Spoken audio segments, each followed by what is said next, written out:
California High School Rail Authority board meeting to order. Thank you all for being here.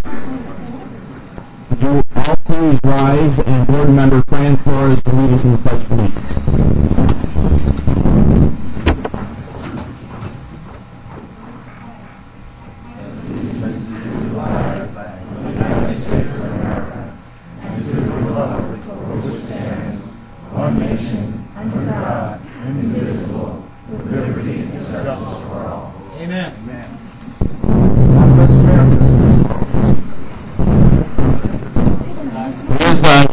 You all, and we will begin our meeting with public comment. There are quite a few public comment cards, and we will do our very best to get through them all. First, what I'd like to do is introduce, based upon the cards, the speakers and the orders that we'd like to have them heard. Most everybody is just when you turned in your card. I did want to have elected officials who are here who wish to be heard also have an opportunity to speak. So first, I'd like to invite up Michael Cohen with Mayor Newsom's office.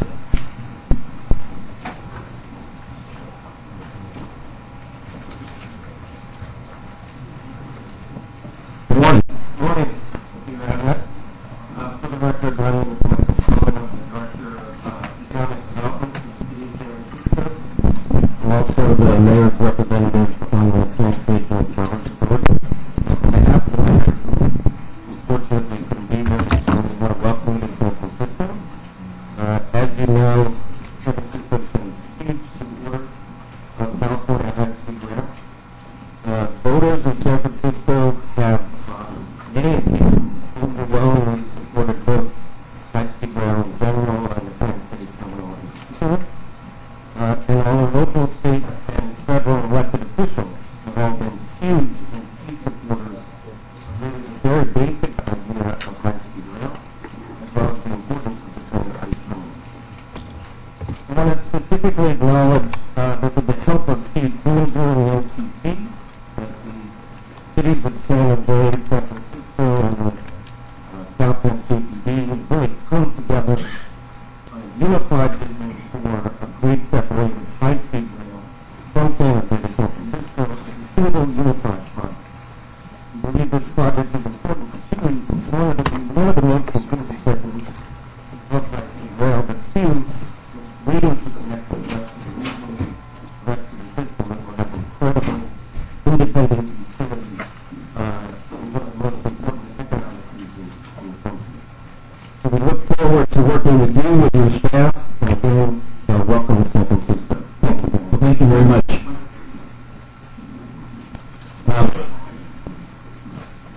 Also, next, the Supervisor David Chu.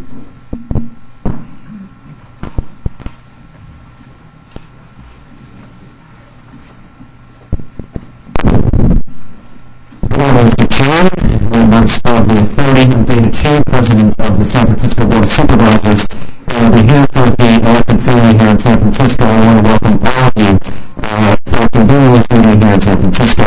As Michael Cohen, who's representing the mayor today, just represented, San Francisco has been a stalwart supporter of high-speed rail. I want to thank Senator Kevin Koch for his leadership, helping author the legislation that established this authority between our federal investigation, our state delegation, our local board of supervisors, and our on same page. And 2 years ago, San Francisco voters worked with the Proposition 1A, passed Proposition 1A with the highest percentage of votes, 76%, that we have seen 2 months ago. Another local ballot major here in San Francisco affirmed the need for development terms for high-speed rail at our transit terminal.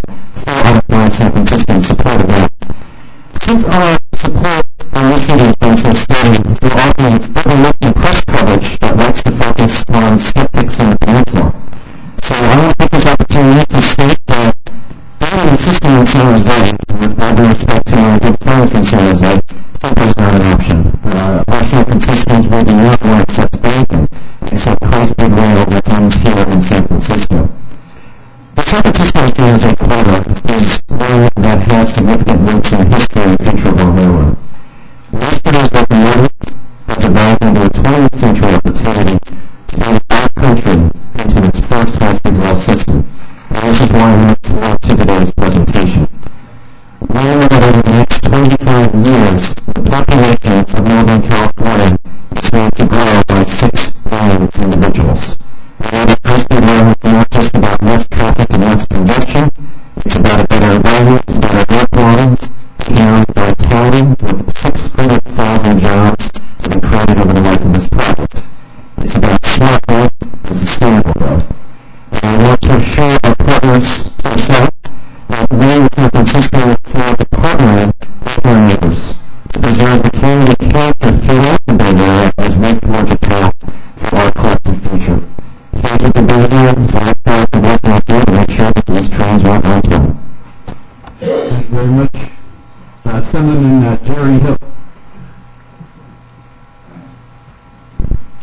Thank you, Chair Pringle, and members of the Authority Board. Welcome to that.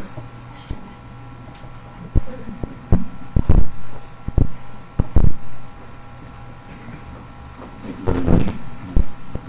You could probably just turn that off.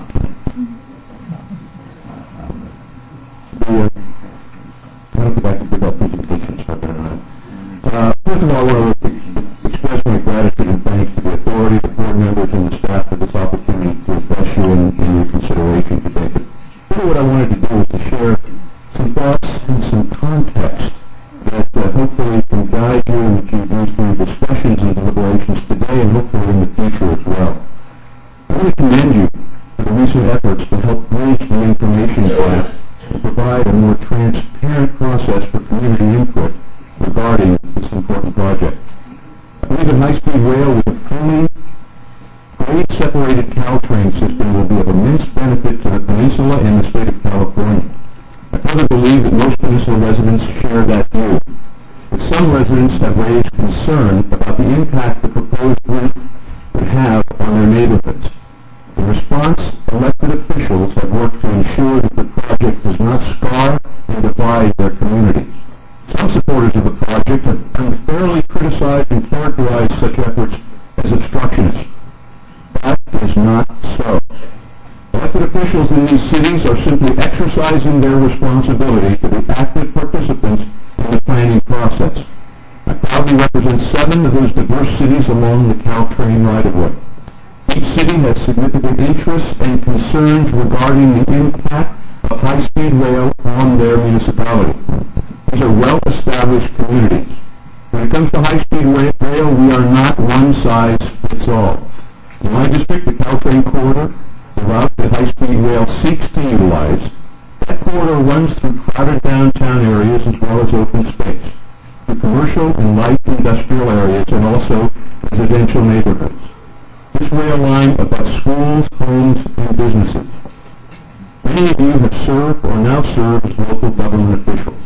You understand, as Chair Pringle has stated, a single new overpass or proposal for a street widening can bring out strong and emotional responses and lead to lengthy debate about what is best for the community.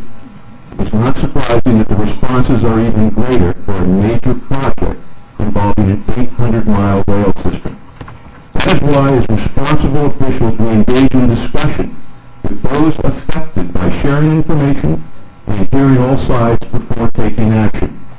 Therefore, I was surprised that only 6 months after the 2008 passage of Proposition 1A, little in the way of public meetings and information was being made available to residents of my Assembly district. Filling this void was information from many sources. There was the perception, both incorrect and unfortunate, by some peninsula residents that high-speed rail was a runaway train engineered by an unresponsive, heavy-handed government, intent on utilizing eminent domain to scar the local landscape with a misbegotten public works project. Regrettably, the initial outreach efforts of the High-Speed Rail Authority did not provide the peninsula communities with sufficient explanation and resources to understand what high-speed rail might mean to their communities.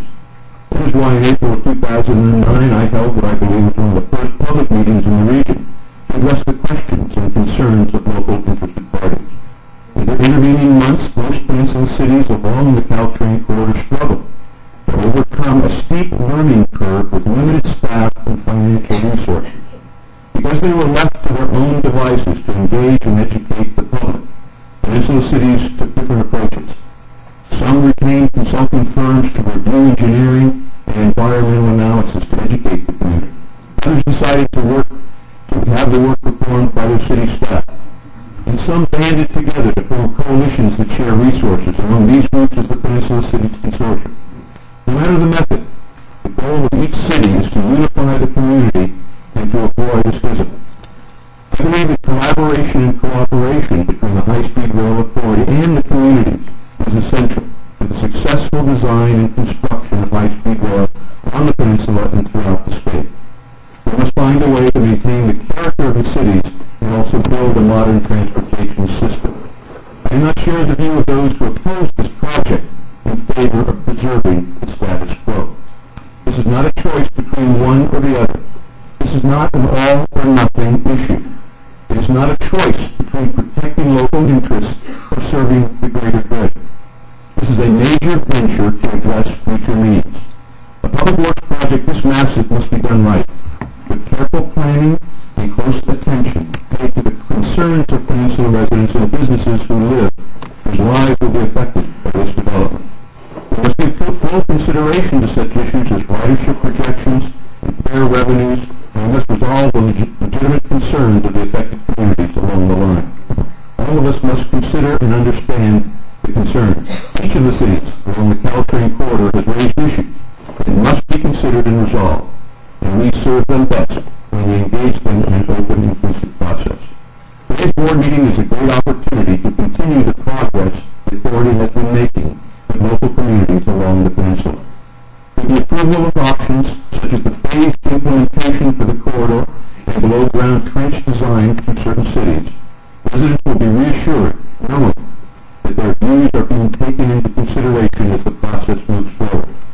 For the record, I want to outline my understanding of the next steps in the high-speed rail process, as I think they are representative of many of the interested parties along the peninsula. So, is it possible that we could provide that outline to us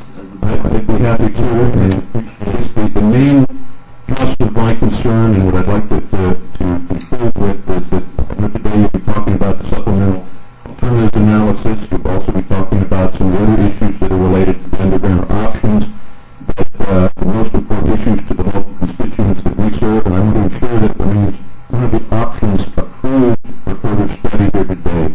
And that your actions today related to the FRA submitted that those actions do not preclude that aspect of the undergrounding. So in the spirit of collaboration, I assure you and the board members that I'd be happy to work with everyone to make sure that this is a successful project. I'm grateful for this opportunity to speak here, and I want to make sure that there is a clear understanding between the community and the High-Speed Rail Authority that we'd like to see a project succeed, and that success works with working together. Thank you very much. Thank you very much. I'd like to call on Councilman Omar Watt.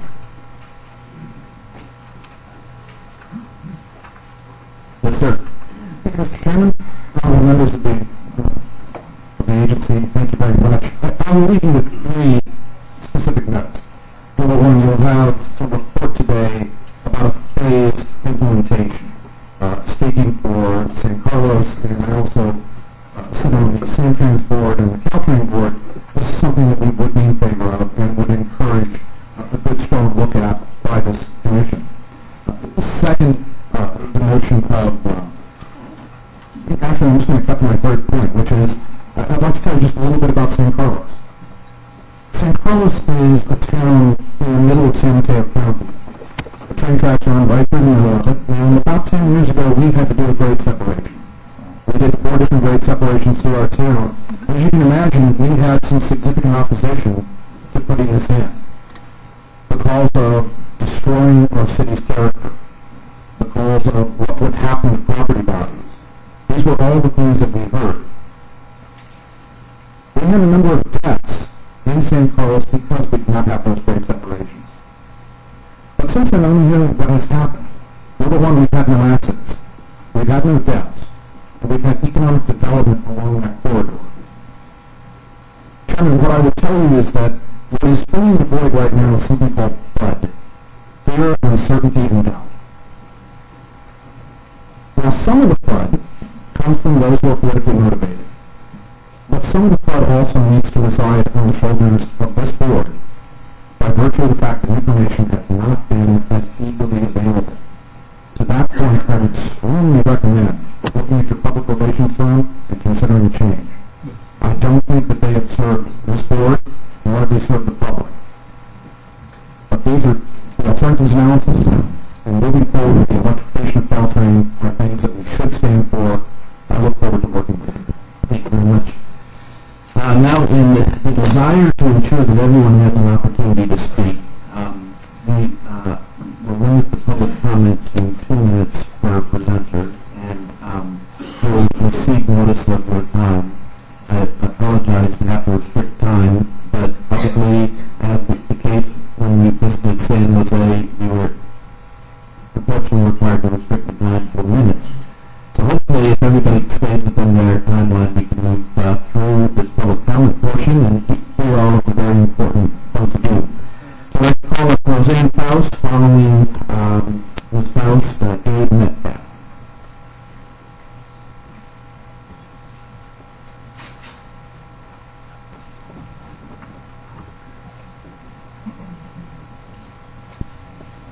Chair Pringle, members of the Commission, thank you. I'm here today. My name is Roseanne Faust, and I'm the CEO and President of the San Mateo County Economic Development Association.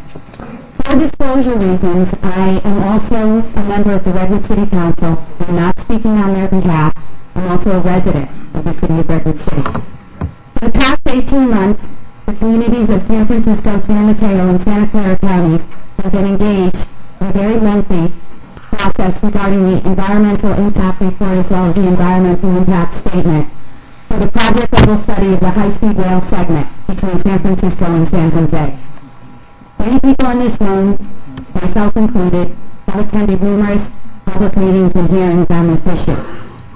A majority of Peninsula residents, as well as the majority of California residents, voted for a first-class, world-class high-speed rail system.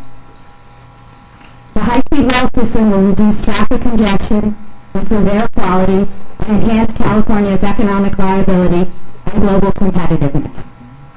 We deserve what other countries throughout the world have here in California. Equally important, and one thing that I would like the Commission and the people in this room not to forget, is that we need jobs. And the jobs that this type of project will bring, along with the electrification of Caltrain and the preservation of our commuter rail system for the businesses that are in this part of the country, is extremely important. California ranks 49th in terms of the cost of doing business. We are losing that competitive edge. I urge the continued and careful study of the EIR and EIS process. But I also encourage you to respect the individual communities that are along this line and the concerns that each and every one of them have, including myself as a resident of one of those communities. Additionally, I ask all the interested stakeholders to dial down the rhetoric. It's really time that we come together and figure this out. Thank you very much. Thank you very much. Dave Metcalf, then Gordon. Sorry. Yes, sir. Good morning, members of the board. I'm Gabriel Metcalf, Executive Director of SPUR, San Francisco Planning and Urban Research. Thank you for coming to our fine city. California is today already the most populous state in the nation, as we grow from almost 40 million to almost 50 million people. High-speed rail is going to be the armature, the infrastructure that organizes our growth. It is, therefore, a project of national significance. Given the impact on greenhouse gases, it is arguably a project of international significance. It is completely understandable that residents along the right-of-way would have concerns. Some will oppose the project, some will support it, some will argue that it should not be built unless all of their concerns are addressed. That is an impossible wish. There is not that much money in the world to address every concern. There does not have to be a conflict between good design and getting this built, but there are limits. The segment of high-speed rail between San Jose and San Francisco is going to be one of the most heavily used in the entire system. The economic integration of San Francisco and Silicon Valley continues. The density of downtown San Francisco and the high ridership associated with the SFO staff all are extremely significant. I would urge you to move forward expeditiously with that segment. Thank you. Thank you very much. Ms. Gordon, and following her will be Mr. Tim Lazar. Prior to Ms. Gordon's comments, just a quick announcement from building management. We cannot have people sitting on the stairs. You're okay to line up on the side standing, but if you could just be cooperative and friendly, raise your hand if there's an empty seat next to you so some people standing can fill in. There we go. Nice people here. Okay, thanks very much. Thank you for that update. Yes, ma'am. Chair Bringle, Vice Chair Umberg, and Josh Coffin, long-time friend of high-speed rail and transportation in general, and other board members. My name is Gwyneth Gordon, and I'm here to speak as a San Francisco Planning Commissioner of California and an employee of a major employer within California, IBM. As you know, California is an overwhelmingly approved high-speed rail because of the economic vitality that it will bring to our state. In San Francisco, we overwhelmingly support high-speed rail. 78% of our voters supported the bond to make this happen. In fact, our voters, when we reauthorized our half-cent sales tax in 2003, supported it with the notion of bringing out Caltrain downtown with the specific purpose of laying the groundwork for high-speed rail in San Francisco. I want to really point out that the critical key is that it must come to downtown San Francisco. And we have actually made all the necessary arrangements within our general plan and our transportation element and the objectives that we have highlighted to focus on density and locating density where transit is. Our priority principles include guiding our development where transportation is located, and we have been a leader in doing so. In fact, today at our Planning Commission hearing, we're going to be looking at the EIR for our housing element, and we are really concentrating on density and growth across the transit corridors, and it's critical because of the connection between San Francisco and Silicon Valley that high-speed rail must go forward. As you also know, because of AB 32 and SB 375 to meet our greenhouse gas emission issue, we really must move forward with high-speed rail. Studies indicate that California can anticipate high-speed rail will eliminate more than 12 billion tons of greenhouse gases and saves 12.7 million barrels of oil. So my last one is I just want to highlight one issue that we do have. We are pleased to see that in the April 2010 preliminary alternatives analysis that the Beale Street alternative was removed. And I wanted to point out another issue that I do want to see. I want to reiterate the support of the planning director, the municipal transit agency director, the county transportation authority, and redevelopment agency directors mentioned that we'd like to maintain 16th and 7th common streets at existing grade and consider both minor and major modifications to Interstate 280. And that's part of the, if you can study that in the analysis, we would really appreciate it. Thank you very much. Mr. Jim Lazarus? All right, so I'm going to give listing of the next 5 speakers, and if you could line up over here so we could expedite this. But Mr. Lazarus is not dead, just wants to sit on the stairs. Mr. Lazarus, Manny Flores, Emily Rush, Jim Wonderman. All right, Mr. Lazarus is not here? All right, Mr. Flores.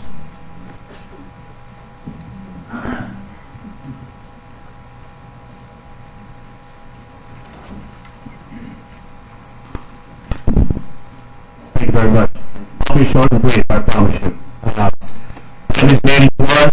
I'm a representative of the Carpenters Union Local 22 here in San Francisco. And I'm proud to say I speak on behalf of the San Francisco construction building trades here. Something my mom used to say, she says in Spanish, el futuro es ahora. The future is now. And it's really important that we move forward. And I can't say enough to you board members how what this means, obviously, for the construction trade to the job. That's a given. That's a no-brainer. We don't want to miss how do we say it, the train's left the station, we weren't on it. We want to be on it. That's important. And input is good, input is healthy. Don't get me wrong.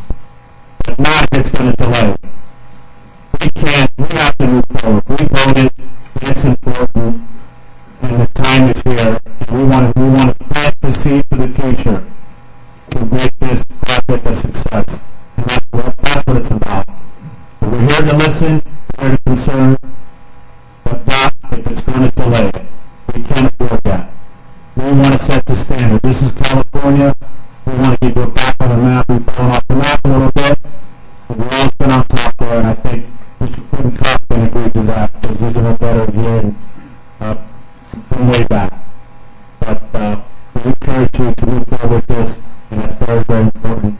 And I want to thank you. Thank you very much for giving me the opportunity to speak. Thank you, sir. Ms. Rush, and then Mr. Wonderman, and then Mr. Tim Frank, and Tom Kaplowitz. Yes, ma'am.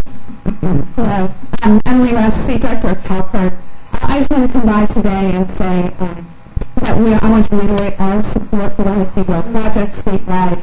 As many people have said before, we're looking at this not as a zero-sum game. We're either going to need to build more high-speed rail, or we're going to need to build out of our airports and highways even more. And high-speed rail offers an opportunity to both reduce our air pollution, reduce traffic congestion, and save the state money as well, and save consumers money in the process. We just did our own report, and I apologize I wasn't able to bring hard copies here today, but we just took a look at some of the high-speed rail projects from around the world and some of the benefits that they have garnered for their own countries in terms of cutting energy use, in terms of cutting air travel and passenger travel.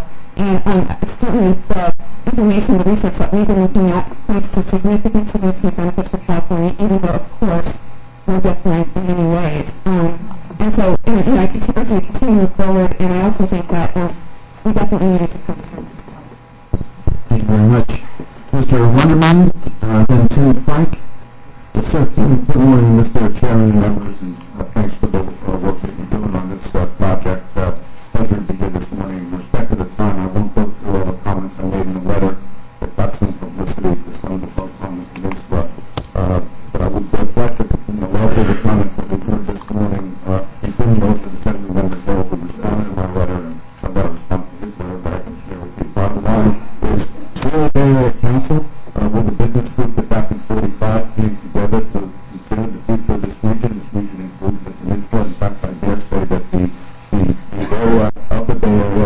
San Jose to San Francisco, that corridor might be the most important economic corridor in the United States of America, if not the world. Just to reflect on the Bay Area for a moment, we're about 20% of the state's population, about a third of the state's GDP, and probably about 40% in good years of the state's tax revenue.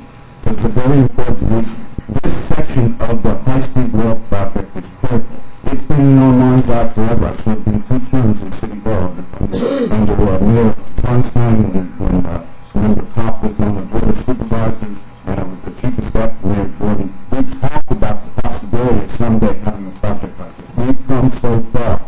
Yes, there are concerns. There are legitimate concerns in any major project like the ones that are being expressed on the peninsula. My letter was in no way meant to demean the concerns that people have. But that's what you guys are for. That's what engineers are for. There's a way to build this project on an existing rail right-of-way that can deliver California back to the future. We go to China. We just opened an office in China. We're watching what people are doing around the world. While I was with Mayor Feinstein and Mayor Jordan, Japan was in the process of building a high-speed rail system that's brought together its regions of its country economically. China's doing the same thing. Places around the world doing the same thing. We haven't done it in this country. California's got a head start. Thank you for putting that measure on the ballot. Thank the voters of the state for approving it. Thank the voters on the peninsula who by over a 60% margin voted for it. Let's get this thing done. We'll work together, as the Senator Bill said, but let's not forget this segment between San Jose and San Francisco may be the most critical portion. And if for some reason this thing gets blocked, I dare say the rest of the system for the rest of the state becomes a gap. But this is really where it's at. So thank you for being in San Francisco today. Godspeed to you. Speed being the operative phrase. Thank you. Thank you, Mr. Weatherman. Tim Frank and Tom Kaplovic, and then Cindy Chavez, and then Anna Chang. Tim Frank? All right. That you? All right. Thanks. All right. Let's hear from you. All right. Good morning, and welcome back to San Francisco. It's always great to visit you in our great city. I'm Tom Radulovich. I am an R. I'm sorry. Yeah, I kept saying that the okay. Yeah, it's pretty good all the time. So, no problem. Had the name on the left. So, at any rate, welcome to San Francisco, the northern terminus of the starter high-speed rail line for California. I'm an elected member of the BART Board of Directors, and BART has been a steadfast supporter of high-speed rail, and we're very, very keen to connect our 2 great systems as part of an integrated public transportation system for the state of California. We're the largest rail operator in the northern part of the state, and high-speed rail is going to be a huge boon to us, and hopefully we will be a huge boon to high-speed rail as the method of getting people around to different parts of the region. I'm also executive director of Livable City.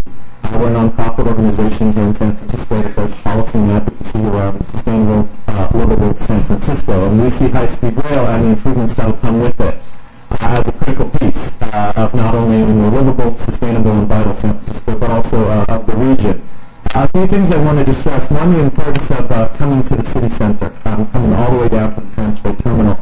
You probably know more about high-speed rail systems around the world than I do, and that a great many other people do, but you know then that in every high-speed rail system that's been successful, they've really come to the heart of the central city so that they can connect to destinations that are walking distance from where people are actually going, or that they're at the hub of the region's transportation system. So, there's constantly talk of, oh, should we end in Union City, should we end in San Jose? No.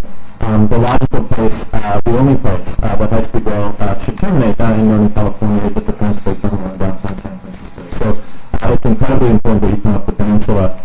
The other thing that we urge you to do and urge your staff to do is really use it as an opportunity for a rethink. If you go out to a lot of BART stations, you'll see they're very, a lot of them's kind of like sitting out in little freeway interchanges, very poorly integrated. There's a real opportunity on the eastern side of San Francisco. We're moving part of Interstate 280, moving Calhoun stations around to really integrate this, to make it a real boost for transit-oriented development and help the revitalization of that part of town. So, again, that's speak to all of you, and thank you for being here. Thank you very much. Cindy Chavez, Anna Chang, Pat Saucedo, and Gary Carlson. So Cindy Chavez.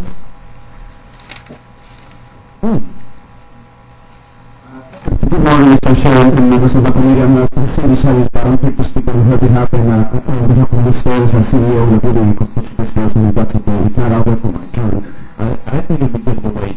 Okay, that's fine. I want to make sure no one else takes that clever opportunity to jump in just because.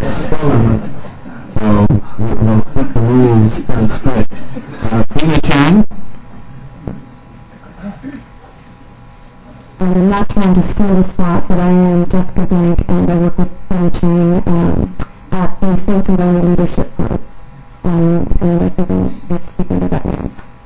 I'm Jessica, I'm the Director of the Transportation Policy for the Leadership Group. For those of you who aren't familiar with this, Can I determine the card for you? no. Then I'd like you to do that. Okay, it's actually done.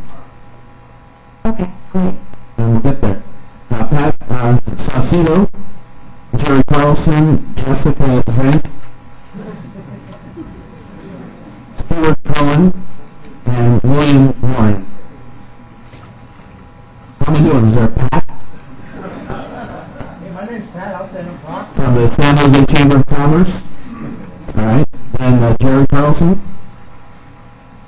Yes, sir. Good morning. Please show us your ID. I know you. Yes, I've had the pleasure of meeting you, Chairman Pringle, and CEO Ben Hart. Thank you very much for coming down and visiting us. We're delighted to have you there, and hope it's useful for you as well. This African residents feel that the project has to be done right and not at all. Right now the project lacks the foundation that needs to be done right. There's no certified program EIR. There's no approved alignment for how high-speed rail will get from the Central Valley to the Bay Area. Yet, we, the authority, and we local communities are spending millions of taxpayer dollars on the full-scale project EIR, and they never be implemented. The current business plan is not an investment-grade document.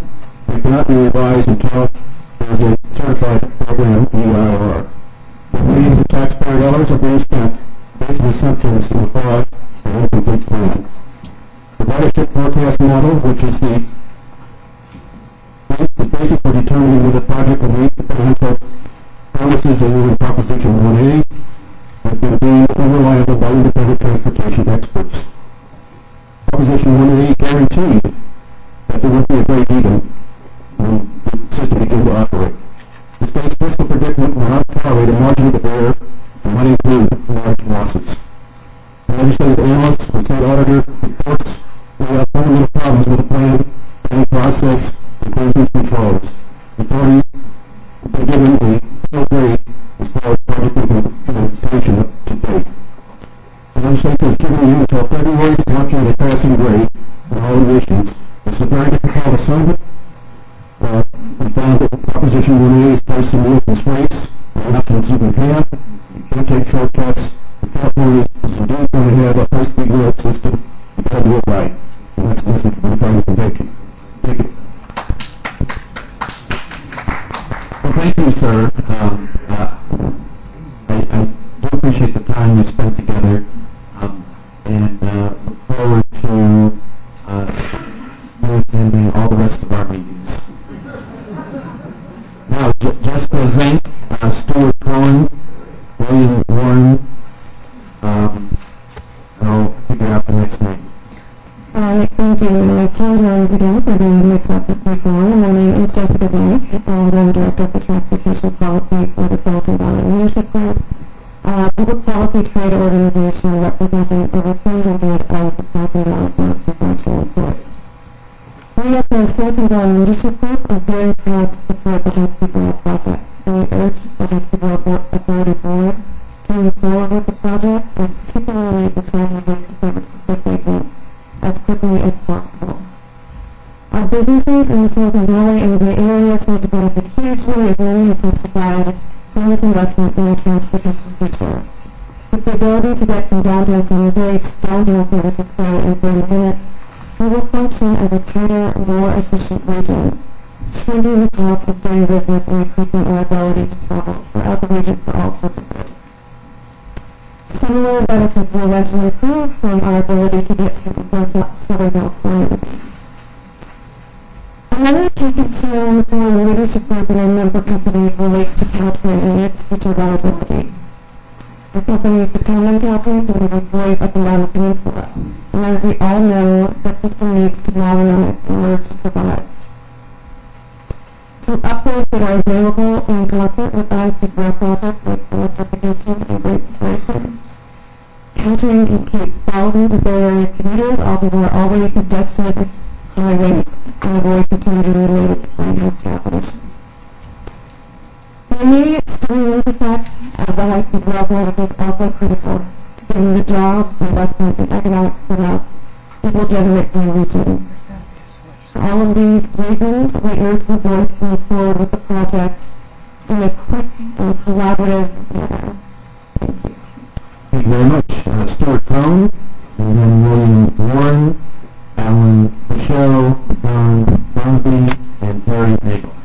Yes, sir. Good morning. Stuart Cohen. I'm the Executive Director of Transform, which is California's largest nonprofit working for world-class transit and walkable communities.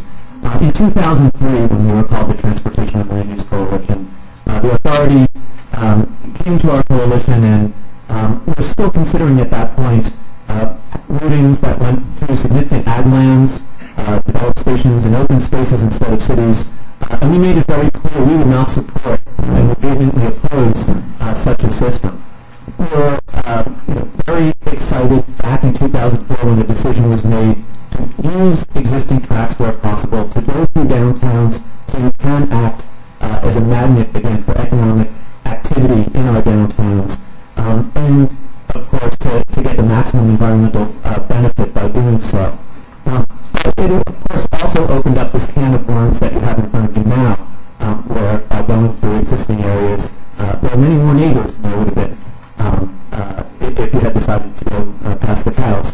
I urge you to really deal with these communities in a collaborative way and to realize that we're going to have to slightly increase the price of this system so that some of their concerns can be addressed. We can't have a 60-mile subway connecting San Jose and San Francisco, but there can be some modifications at an affordable price to make it a system that can benefit everybody. And finally, I just want to point out that really important on your agenda today, you are going to be supporting. I come with my own light show. I hope you like it. I used to work in rock and roll. You won't get a ball of dropping from the ceiling. We'll be supporting, hopefully today, a station area development policies that will support municipalities in planning for their station areas. Very important to approve. Also important to approve the MOU with the Transbay Terminal.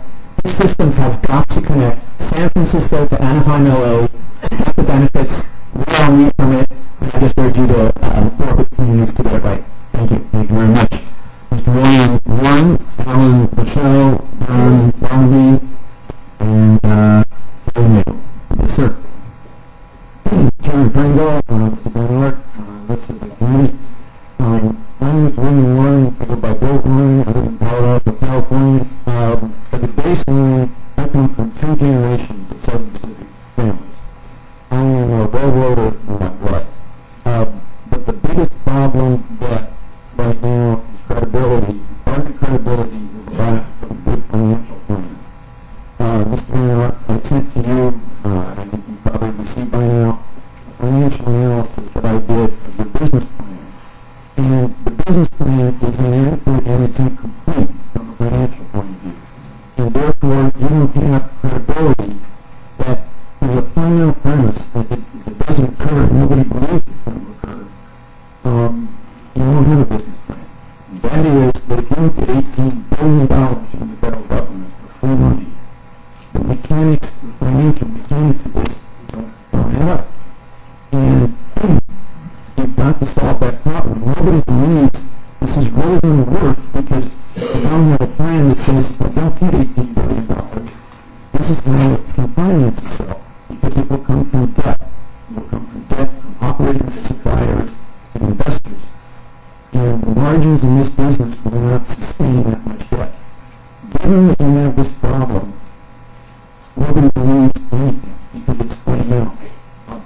that you will work with other folks if you don't have the right resources. I'll be glad to be of help. There's a lot of people that know how to put together financial plans, and I think you're lacking that, and lacking that, you're lacking credibility. Thank you very much. Thank you, sir. Alan, Michelle, Don Barnaby. Yes, sir. Chairman, thank you, members of the board. Thank you for this opportunity. I'm going to follow on what I say about maximizing every dollar available, because there's not that much money available here. Union representatives have appealed for jobs now. Dollars spent on eminent domain right-of-way takings create no jobs. Trends in technology will come from foreign and non-U.S. suppliers and create no near-term meaningful local jobs. The concept of California high-speed rail is for a new intermediate distance, 800-mile solution, not an enhanced existing commuter service. If the funding limitation dictates a sectional approach, it should be used to initiate the linkage between existing services. Work step by step towards creating an end-to-end link, then upgrade the existing ends. Spend what little money you have now on new track construction where ease of access to the right-of-way is simplest and accordingly least cost. This will result in the creation of the most and best immediate jobs. It will result in recirculation of dollars in the local economy. This is, after all, the intent of the federal stimulus. The peninsula rises fraught with costly problems that will take years to solve, if ever possible. There is a totally inadequate feeder system to bring passengers to the locations envisaged. Caltrain has shown that Muni and DTA cannot effectively deliver commuters. Caltrain has reduced its schedule, increased its fares, and eliminated stations. Commuters have tried bicycles, and Caltrain has too often left them stranded, waiting in the hope that a later trade might have space. Distance travellers may be able to handle luggage on BART, but try a sizable suitcase on Muni, DTA, Sandtrans, or Caltrain before reaching high-speed rail. No thank you, it doesn't work.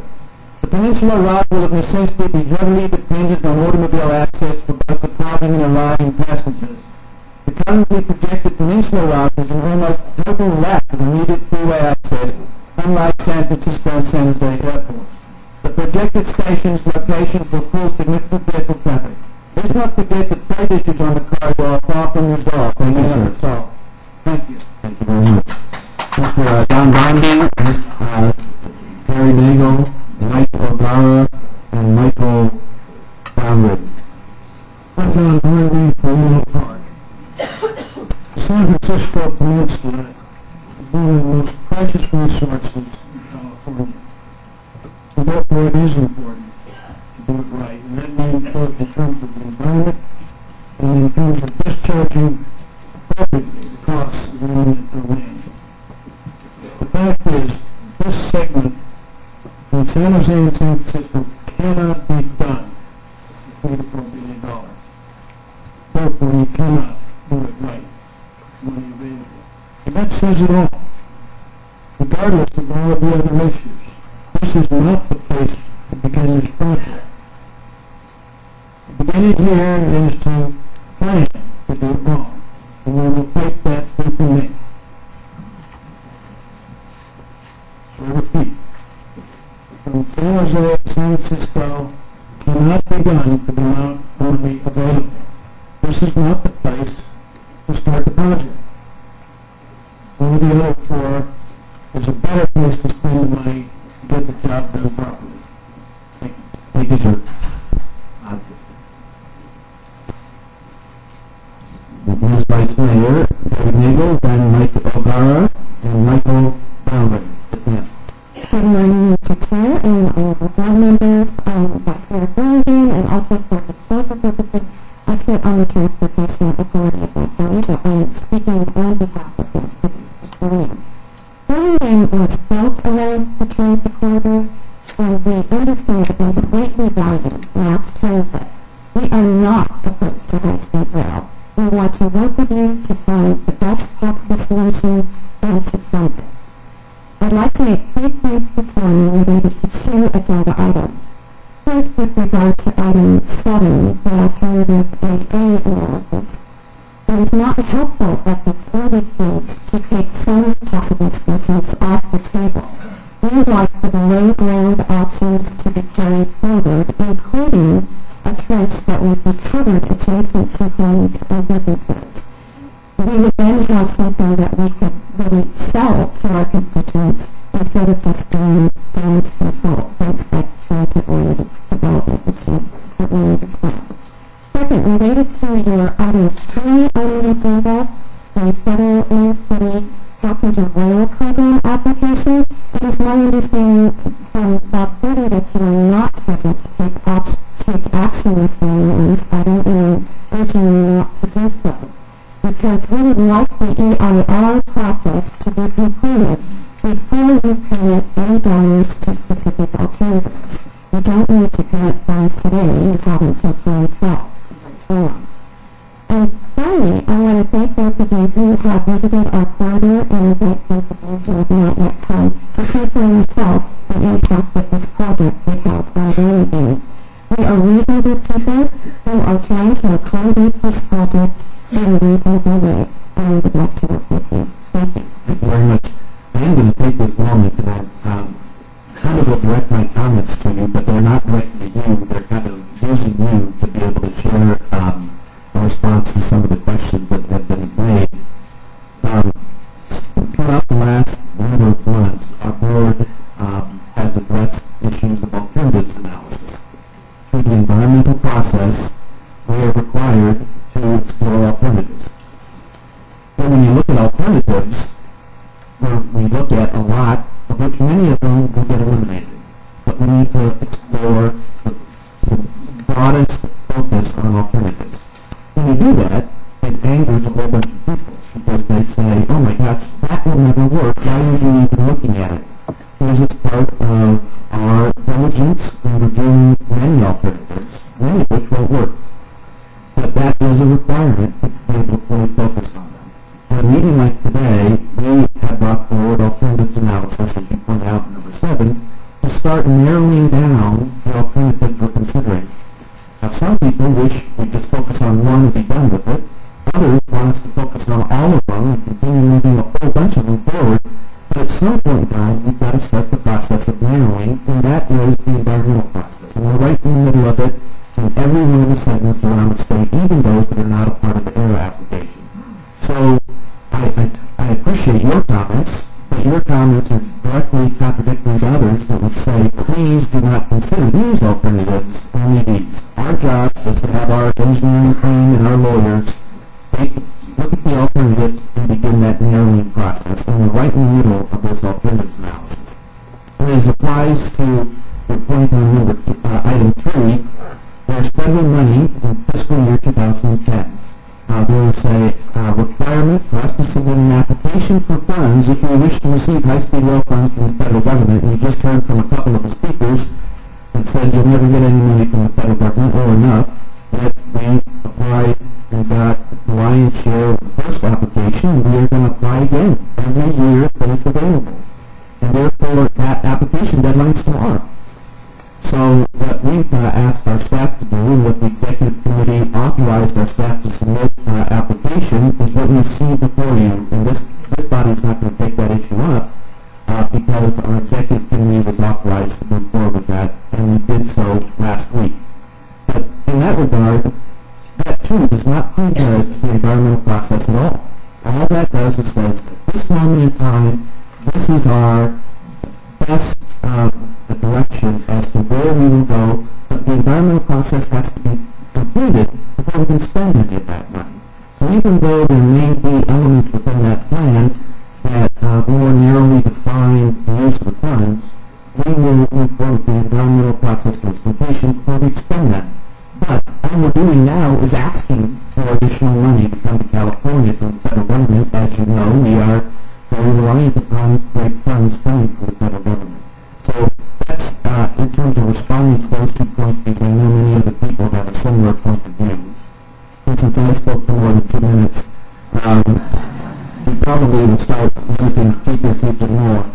But yes, we will only, I have the rest of the folks who submitted their cards before I sat down, and all of these people after I sat down. So these folks we're going to get to between now and 10:30, and we're going to then suspend the public comment portion of the meeting to the very end of the meeting. So if you wish to be prompt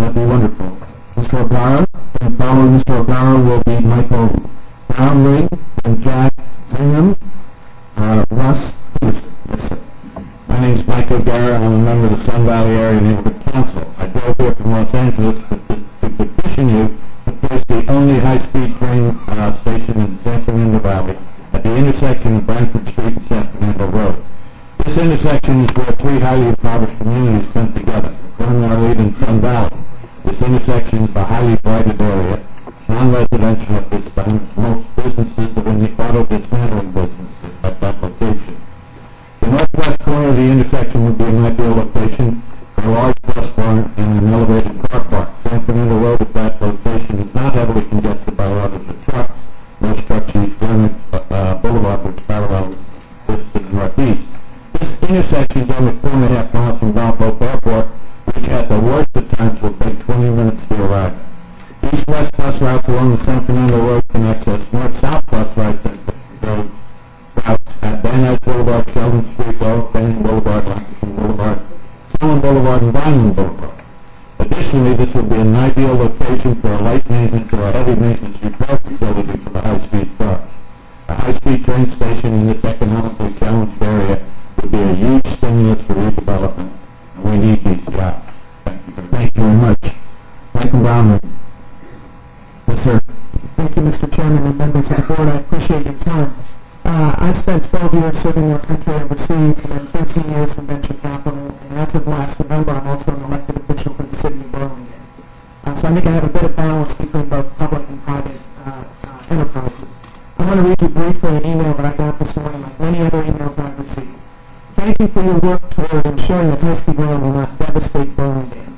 Judging by Jim Wonderman's recent comments, you must be doing something right. I supported high-speed rail. I voted for the bond issue, but no way do I want an Embarcadero freeway-style structure pushed through the middle of our city. Keep up the good work. That is a virtually universal feeling within the city of Burlingame. So, in summary, we are against an elevated 6 to 8 lane freeway through Burlingame. We are in favor of high-speed rail on its own. We're in favor of it in a trench. We're in favor of it on 101. We're in favor of it on 280. We're in favor of it on the Bay. And we're in favor of it getting to San Francisco through the East Bay. We're in favor of a lot of things. We're against one thing. Around the world, elevated freeways are being knocked down. This is the first time that somebody's proposed building one. And I don't believe President Obama wants high-speed rail to create flight. And an elevated 6 to 8 lane freeway through the middle of Birmingham will create flight, and everywhere else that you build an elevated structure. I do not believe the President wants to create flight with a modernizing program like this. Finally, I have to speak as a venture capitalist, and this is correlated to Mr. Warren's comments. I find it appalling that we would consider spending public money to build a factory without knowing who's going to run the factory or knowing whether the factory's P&L is going to make sense. I would strongly encourage the board to find the operator who's going to run the train line and have him do or her do the numbers to tell you whether ridership and income and revenue is going to support this in the out years, so we're not taking money away from other programs in the future to subsidize the money-losing train system. Find a private operator who tell you that the numbers make sense. Thank you very much. Thank you, sir.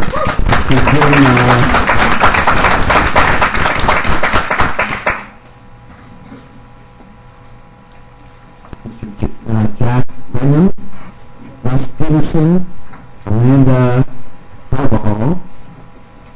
Yes, sir. I'm Jack Williams from Atherton. I'm a member of the Atherton Rail Committee, but today I'm speaking as a taxpayer, one of the taxpayers who's going to have to pay for all of this.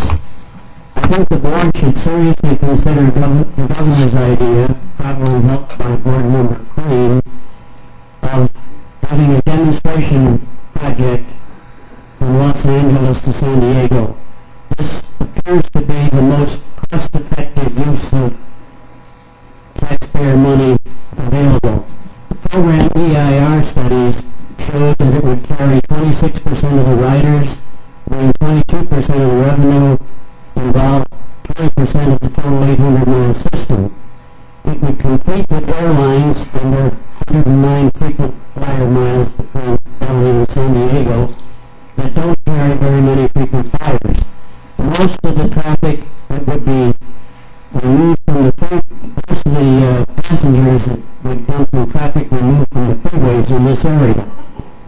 Automobile carries the great majority of potential traffic. The other advantages include it would serve the largest market and greatest chance of success. It would determine the real ridership and the actual costs. We would learn how to build and operate the system, and it could possibly even include the test track. These are the best segments for a surplus or a minimum loss, or minimize the risk. Trains could begin early in summer. There'd be usable segments with independent utility. 80-30-34 would allow it ahead of phase 1 if it would not adversely affect phase 1. It would delay expensive catastrophe training. It has the best chance for federal and private funding. If it's successful, then proceed more effectively with other segments. If not, hold your tents and avoid future spending of taxpayer money. Get more bang for the buck. Thank you, sir. Mr. Russ Peterson, Mr. Amanda Carvajal, and then Paul Pendergast. Yes, sir. Good morning, Chair and Board. Thank you for coming to San Francisco. My name is Russ Peterson. I'm with the Community Coalition of High-Speed Rail. I live in Menlo Park. I'm right along there right away. Mr. Brownrigg is more eloquent than I. I'll make this short. Just play that loop of what he said in your head over and over. Thank you. Yes, ma'am. You'll be Paul Pendergast, then Councilman Lynn, and then Ryan Kaplan. Hello, Board. My name is Amanda Carvajal. I'm the Executive Director for Merced County Farm Bureau. I'm here today to reiterate the organization's support of Alignment 2 for the Merced to Fresno route, as well as State Route 152 along Merced to San Jose, which is not currently in consideration. For the Board's review, I submitted a letter on behalf of the Merced County Farm Bureau, President Jeff Martini, with our official comments. I've also submitted a letter of support for the same alignments on existing transportation corridors from DC Farmers League, President Manuel Cunha, who couldn't be in attendance today. I won't bore you with the details of the letters, but I do want to point out that our organization only learned of the WIE route changes 2 weeks ago, and due to the extremely busy harvesting season, we have not been able to officially vote on this. However, it is off existing transportation corridors and will do extreme damage to the agricultural industry, as with Alignment 3, which was taken off. We have been extremely active in this process at the local and state levels, keeping dialogue open as to explain our real concerns, even giving tours to lead engineers, and yet, with all the unity in Merced County and continued dialogue, our voices seem to not be heard in this process. We're asking you to stay on Highway 99 UP from Merced to Fresno, as well as reconsider State Route 152, WIE south of Chowchilla. And for the chairman, just as a side note, Brian Fuentes is a local boy from Merced, and so he is a big supporter of Merced County as a whole. So just to throw it out there for you. Thank you. Pendergast and Councilman Lynn. Yes, sir. Hello, Mr. Chairman and Board of Directors. My name is Paul Pendergast. I'm the past president of the Golden Gate Business Association, which is California's largest game lesbian chamber of commerce. I'm pleased to see many small business organization representatives here today to really truly underscore the importance of small business and disadvantaged communities participation in all phases of the high-speed rail project. 98% of all businesses in California are small businesses, Native American businesses, African American, and so forth. And county by county, region by region, we all play a key role in the economic development of what's going to happen with the high-speed rail project. I urge you to look at 3 specific examples of successful small business participation. The Los Angeles Metropolitan Water District has an outstanding program. The Dole Drive project, which is an air-funded project here in San Francisco, has had great participation. And there are projects on the Bay Bridge, which have seen exceptional participation and so forth. So please, we implore you, add small businesses early on into the program so that when the train gets out of the station, that small businesses are part of it from day one. And that includes the A&E portion as well as the construction. Thank you very much. Thank you very much, Councilman Dave Lynn, and Glenn Kaplan, Fred Jordan, and Diana L. Chairman Bingle, honorable members of the board, I want to thank you for your time you've given all the city council members and citizens in listening to our concerns. I represent the city of San Mateo, the second largest city in San Mateo County. I want to give you an update on where we are with this.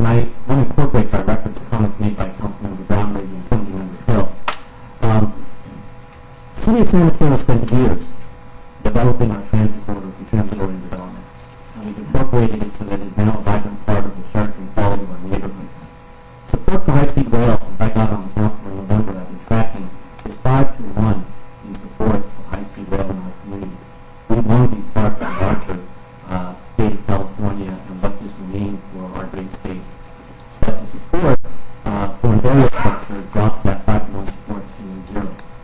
And so what I would ask, as Chairman Kuba, you clearly stated very succinctly, as you go through the alternatives analysis process, is to remember the great history of our state. I know that amongst all of you, you have over 150 years of experience in transportation management, from local to regional to state and federal levels, so we don't need me to tell you this. But I think it's appropriate, as you sit here on this analysis, that you sit under the shadow of one of the greatest transportation public works projects in our state's history, the Golden Gate Bridge. When that bridge was first designed and conceived, because of the economic pressures of the Depression, the Cantilever-style bridge was set forth as an alternative that would only cost $17 million. But the authority that controlled the Golden Gate Bridge project ultimately, even with the Great Depression and problems with funding, ultimately decided on a $35 million bridge. And I think we can all agree that what we have spanning the entryway to our bay is one of the greatest bridges, not only in the state but in the world. What we are asking for, as residents of the peninsula, as residents of this great state of California, is to please do not go to the Cantilever Bridge. Reject the urge to go with the lowest possible denominator and build us our Golden Gate Bridge for 100%. Thank you. Thank you. So, Mr. Glenn Kaplan. Good morning. My name is Glenn Kaplan. I have been a founding member of the California Small Business Roundtable and a member of the California Small Business Association, past president of the San Francisco Small Business Commission, and a member of the San Francisco Chamber of Commerce Board of Directors. My business is Ace Mainly. We are a national database management firm, and as such we interact with the approximately 3 million small businesses in the state of California. Having provided outreach and support to mega construction projects in the state, we know firsthand the importance of small business participation in high-speed rail.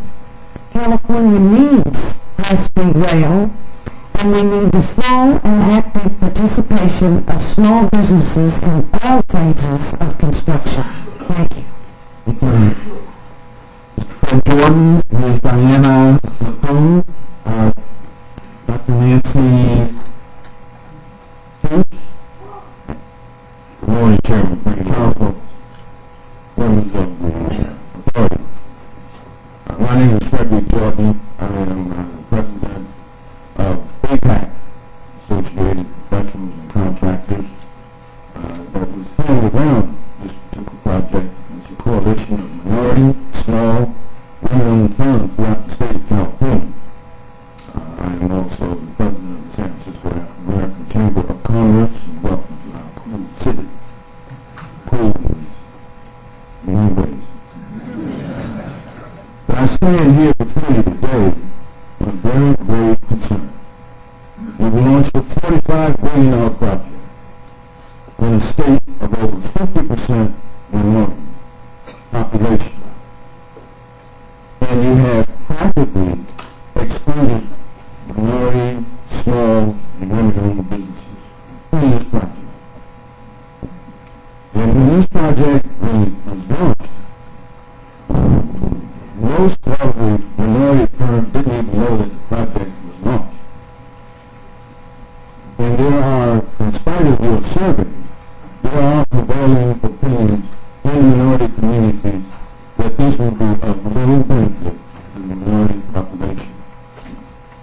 If the small and minority-owned firms do not participate, then it will be almost done so. I can tell you that my firm, I am a consultant engineer, my firm worked on the Northeast Corridor, high-speed rail. That $4 billion project had almost 300 firms will accomplish 16% minority business participation. On this project, we're looking at maybe less than 20 firms. And we're looking at today a percentage participation of minority and women-owned firms of maybe less than 1%. And so to keep this very brief, we do have the largest project in this country, public works project, and if we do not make corrections now, right now, we will also have the largest, most discriminatory project in the state. I urge you to take corrective action. Thank you, sir. Diana, I want to make sure I pronounce your name right, ma'am. Nancy, thereafter, the present speaker. Yes, ma'am.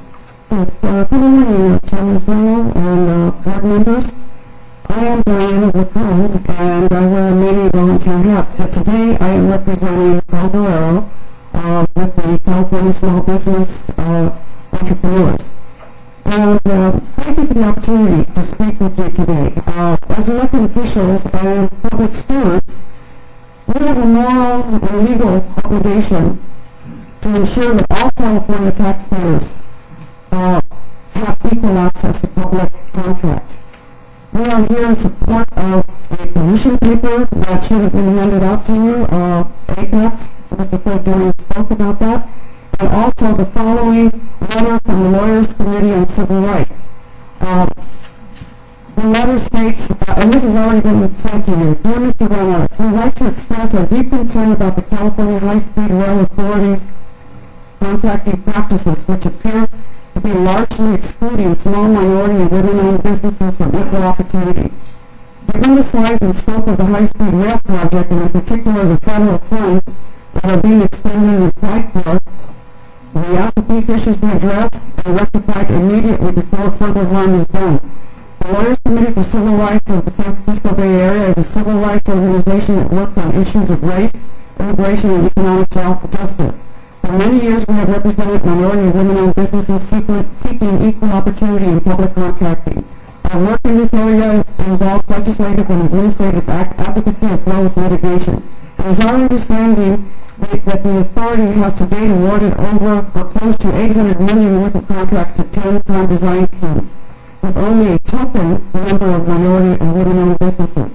This is highly troubling and raises serious questions about whether CAHSRA's future contracting expenditures will be similarly exclusionary. In California's dire economy, contracting to large firms to the virtual exclusion of smaller minority and women-owned businesses is bad public policy. Thank you very much. Moving ahead at the letter for the Lawyers Committee. Thank you. Thank you very much. Ms. Nancy Bruce, Charles Bolts, Leanne Eager, and Ben McMullen.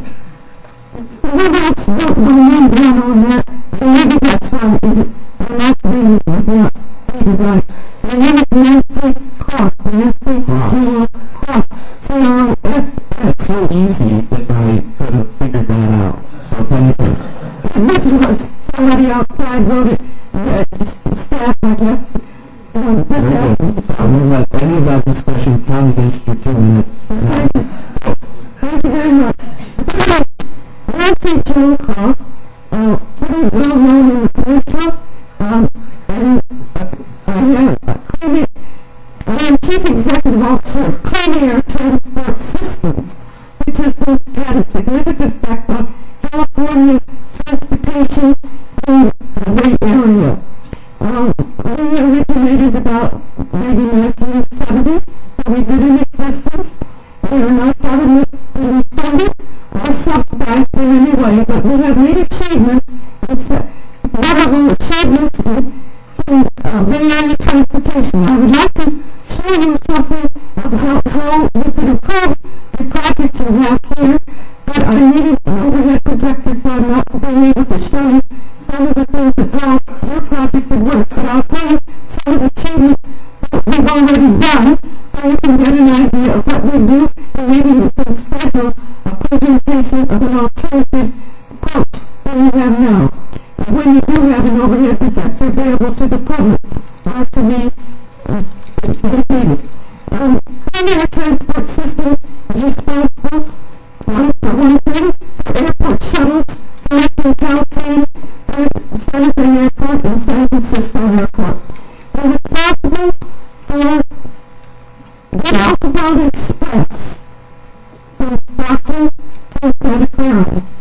We are also responsible for the Vancouver line in San Francisco and Union Metro connecting between Boston and California. We have done this without government subsidy, by door to door. I can speak to every single member of thousands of people who are behind this. We are not publicized in the newspaper, but we get things done, and we did it without spending a lot of money. And we can help you in making a proposal that will meet the concerns of the current church California route over here, if we do it a little differently. Thank you. Thank you very much, ma'am.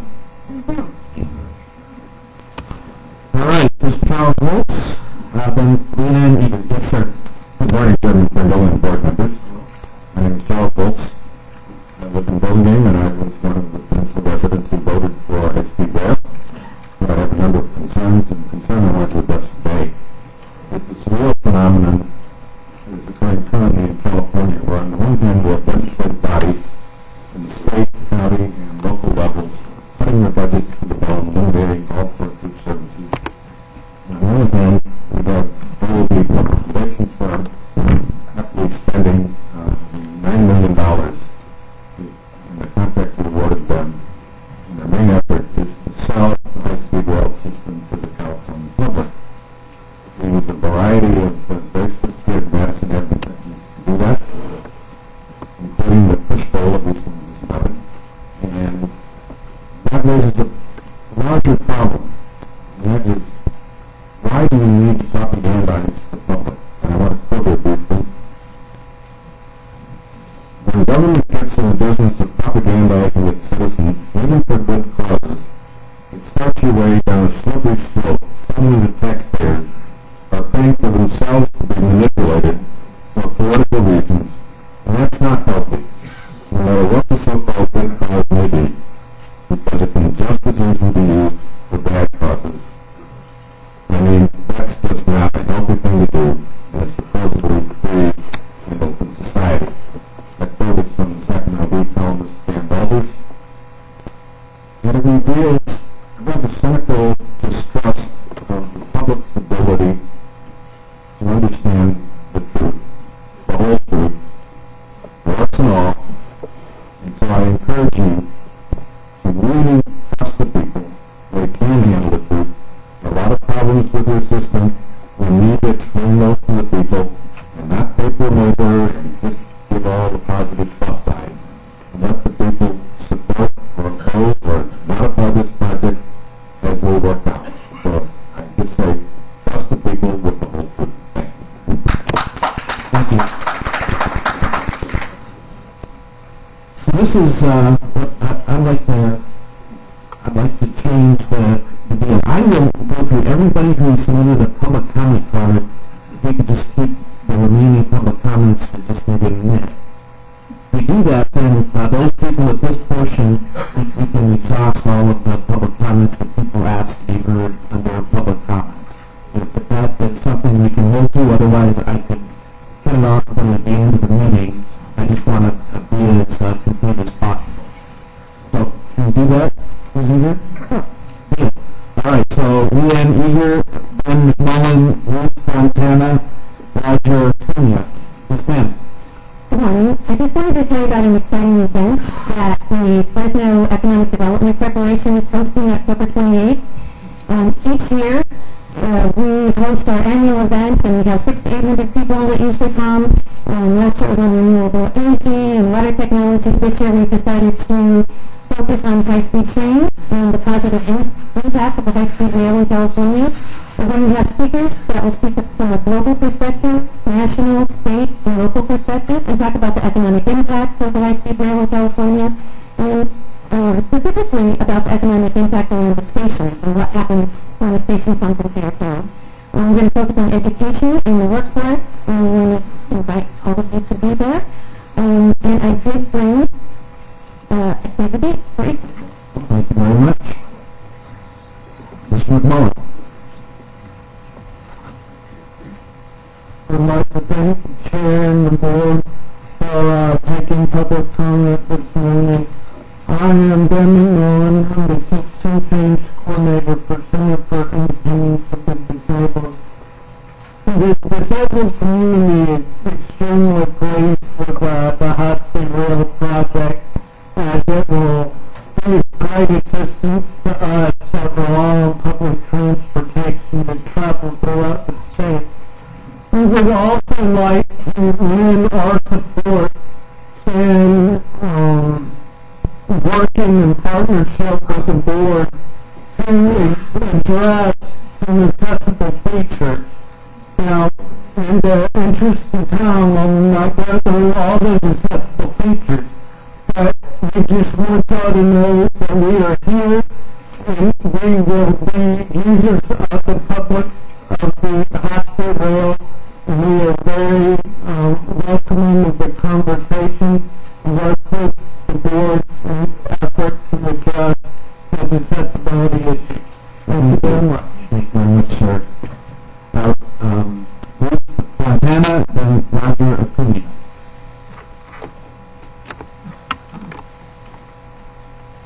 Oh.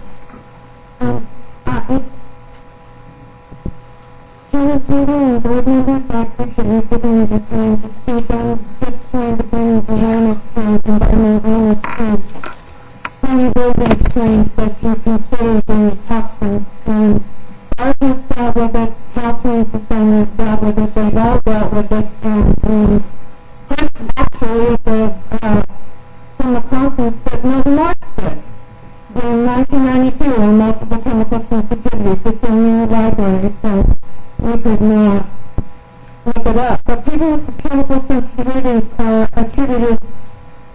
often attributed their onset to illness or specific experience, such as chemical stress or remodeling,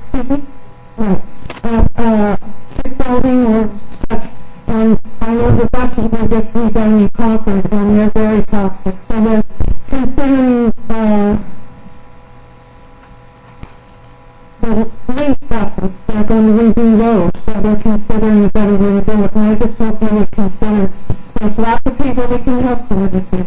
Thank you very much. Thank you. Mr. Roger Acuna, then we'll hear from Mr. Jim Lazarus and Miguel Ron. Roger. Good morning, Chair Brennan and board members. My name is Roger Acuna. I'm with the Living Resource, Senior Partner, and represent persons with disabilities in North Costa County. One of the things that I'd like to indicate or encourage the board to consider three main things: AAA access for people with disabilities. When considering the project design and implementation on the Americans with Disabilities Act, there's a Title II that says that program activities and services to be accessible. So basically, it's to put that in front and center of your design project. As if you're looking at the EIR report or the EP report, look at access, public rapid travel, public housing travel, just making the entire system accessible for different types of disabilities, call-out systems, physical access for people in wheelchairs, etc. I can go on the entire, but I'm really looking forward to working with you guys. I'm going to make a set of cards here for you guys to take weapons to be called. We serve as a resource. I'm not afraid to raise police and work for a lawsuit here to serve you guys in providing information as far as accessibility. Thank you very much, sir. Mr. CAHSRA, Miguel Bargan, David Chambern, and Henry Correa. Good morning, Commissioners. Thank you for the opportunity. Jim Lazarus, San Francisco Chamber of Commerce. I also serve on a Peninsula consortium of business, labor, and civic and environmental organizations which strongly support following the will of the voters of the state of California in developing Phase 1 San Francisco, Los Angeles, and Anaheim. We believe that people of goodwill can sit down on the peninsula, the San Francisco South, and come up with route designs that can accommodate the needs of the community as well as the needs of the system. San Francisco is about to really dig ground on the first high-speed rail project in California, and probably in the country, with the development of the Transbay Terminal and the groundbreaking next week. And your station will be part of that project, both with state, federal, and local funds. And we are ready, willing, and able to work with this community and with this entity to develop a system and a design that makes that Phase 1 a reality as soon as possible. And we thank you for your support. Thank you very much. Miguel Bargan? Yes, sir. Good morning, Chairman, fellow board members. My name is Miguel Bargan. If it's not pronounced correctly, it sounds like Fatso, but Miguel Bargan. I'm welcome to say Michael Francis O'Varian. The national procedure is not an insult, it's just that you pronounce the Spanish if you can't roll your R's. The national procedure is a national constituency of procedures. Chapters and Hispanic Latino Business Association strongly supports the Association of Professionals and Contractors, that's APAC. And it's built around this project, okay, so deal with APAC directly. And the position paper handed out to you. Please read it, review it. And all I'm going to say is this, is that the national procedure, which I'm chairman of the board, is highly, highly disappointed. Not only disappointed, that's an euphemistic term, it's appalled. Appalled at the fact that a government agency such as this body, and this respectable board, has no smoke but no goals, okay? It's a long public contract without boards. Let me just say that the statement has already been said that, and this is Title 622 Civil Rights Code. Simple justice requires that the public funds to which all taxpayers of all races, colors, and national origins contribute not be spent in any fashion which encourages, entrenches, subsidizes, or results in racial, color, or national origin discrimination. Strong word. Thank you, sir. Thank you, sir. Mr. Chambern, Supervisor Correa, Jesus Vargas, and Councilman Brandt, David Chambern, President of Transdev. Your agenda had promised that the supplemental alternatives analyses would be posted online as of 8 o'clock this morning. They weren't posted. By about 9:30 they were, but what that means is that people that don't have electronic devices to download them have no access to this information. Your board apparently only received these reports this morning, so it's clear to me it would be highly inappropriate for you to take action on agenda items dealing with supplemental alternative analyses. Information, fine, no problem there. Second point, I want to call your attention to an interview with Dan Walters on KALW in which he made the observation that your business plan cannot work. You simply are not going to get the private capital to invest in your program unless private investors are able to determine a route that enables them to undertake the ridership risk. And unfortunately, your plans do not make that possible. Thank you. Supervisor, yes. Sorry, I had you in the first spot. I know that's the chairman and members of the board. Thank you for the opportunity to speak. I represent President Works, the City President, Arizona PDC, Dan Tony, on what we're going to do. We are working very closely with Terry Bowman and her staff to make sure that if there's anything that we can do to help with the project along the transport, we're here to help. We want the maintenance yard. We know it's a board doing values strong now, and you can see it, it's getting tight now. But I know we are confident we'll make the right decisions, and we're prepared to have the first run go from there talking about things. We're ready to go. Thank you. Thank you, sir. Thank you, Clarence. You're not going to criticize on the non-loan of your art, are you? No, and pronounce Jesus very well, thank you. Chairman, I practiced that one. I'm actually here to say that I've got to rush because I've got to pick up my sons from SFO. They're coming from Chicago. I wish I was picking them up at a high-speed train station someday. We do need great jobs for our youth. They're teenagers, and I'm looking at project programs like high-speed rail to create jobs for my kids, the rest of our kids, so that they can move out of our house and I can enjoy my life here. On a serious note, as you indicated, my name is Jesus Alfonso Arias, president of the SE consulting firm. I'm here because of the Small Business Caltrans Council that I sit on and met a lot of great people that are here speaking on behalf of good policy. I actually sit on the board of the San Joaquin County Hispanic Chamber of Commerce, and we support the APAC activities and the creation of jobs, and specifically transparency and inclusive policy so that we could see how a selection is done and how we could participate as small minority disadvantaged women businesses on programs like the high-speed rail. Thank you, sir. Thank you. I've met this guy a number of times, but I still can't figure out how to pronounce his name. So it's Grote, or whatever. Claudia, or all of the above. I didn't say that. I think we've got this conversation. Sorry.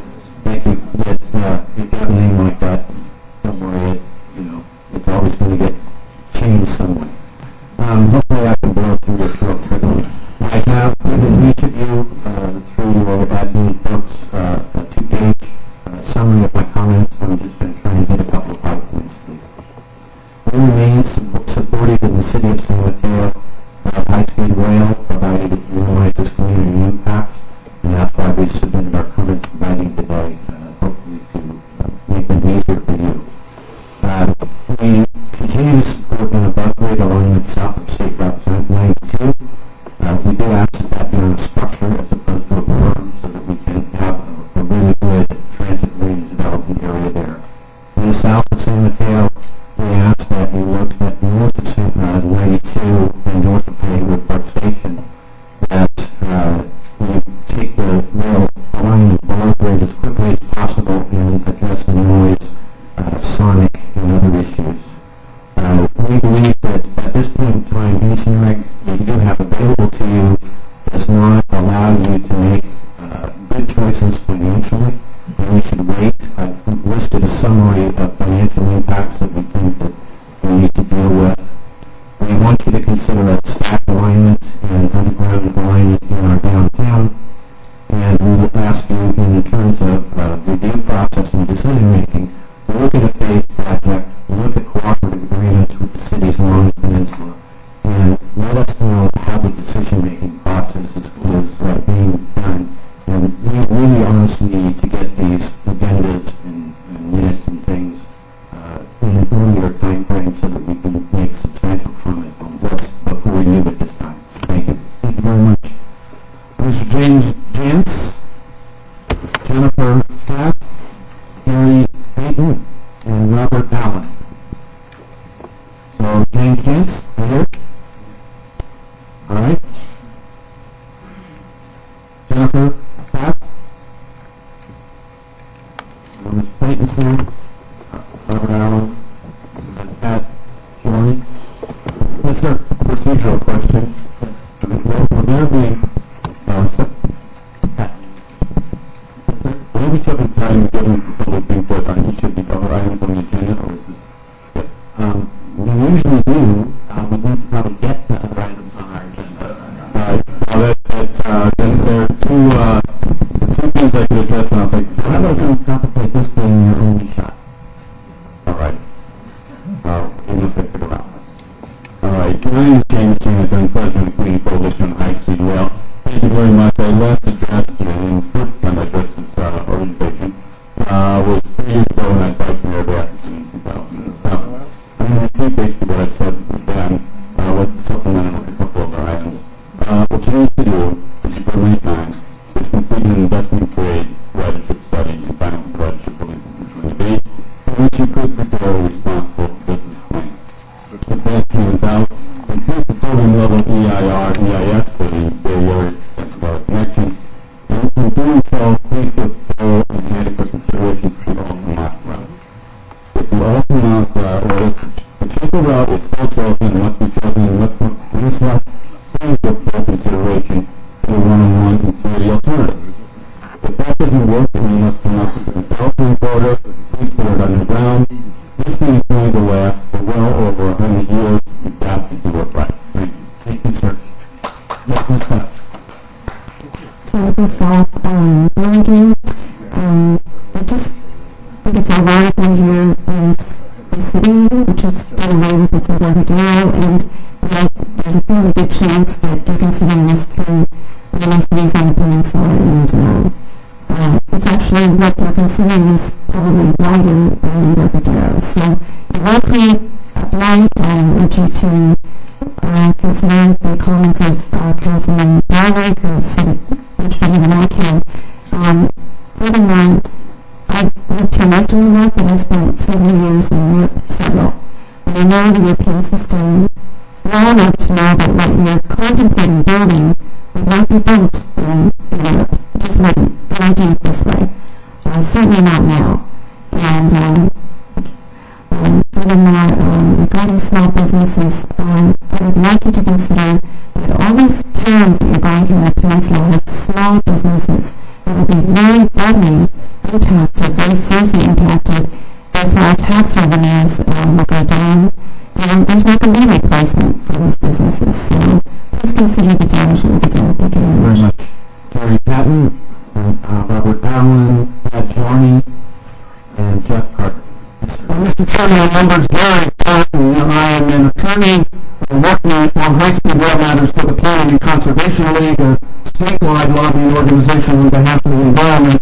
And PCL, which has been traditionally and still is a supporter of rail and high-speed rail, is working closely with the Community Coalition on high-speed rail because we know that driving this huge elevated freeway structure through the heart of what are already beautiful, wonderful California communities of the kind we're trying to create is wrong and cannot be permitted. We want you to do it right. I'm actually here today because of Mr. Montgomery's abusive letter trying to convince local officials on the peninsula that they should stand down from representing their constituents, their small businesses, and their environment, and just do it. Don't just do it. Do it right. Mr. Allen, And I'm a back connector and also retired from Southern Pacific Western Division, which happened for me. I urge that you plan and encourage the 5-county rail rapid transit district formed with the 5 counties around the bay, combine Caltrain with BART, and that we get BART around the bay, that we electrify Caltrain, and it's electrified via 1,000-volt DC third rail, that they change the gauge to the tracks for Caltrain, from new trains to 5 foot 6 inches, which is the dark gauge between Belgrade and San Jose, and that we get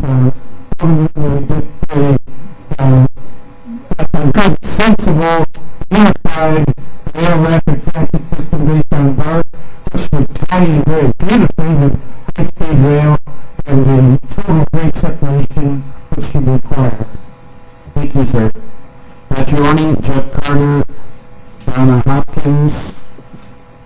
Good morning. I'm Johnny from Burlington. All due respect to the number of supervisors, I am one of those peninsula skeptics. I'm not upset.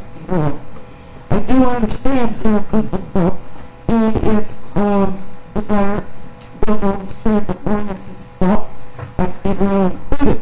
But you seem to have forgotten that between San Francisco and San Jose, a number of communities over the last 10, 15 years have been rewriting their specific plans in order to make transit-oriented development, and so keep welcoming through, excuse me about that. We are looking at eminent domains to make our transit-oriented development effective now, unlike San Francisco. One other thing I'd like to say, over 60% of the Peninsula voters overwhelmingly for high-speed rail, and we have to think that.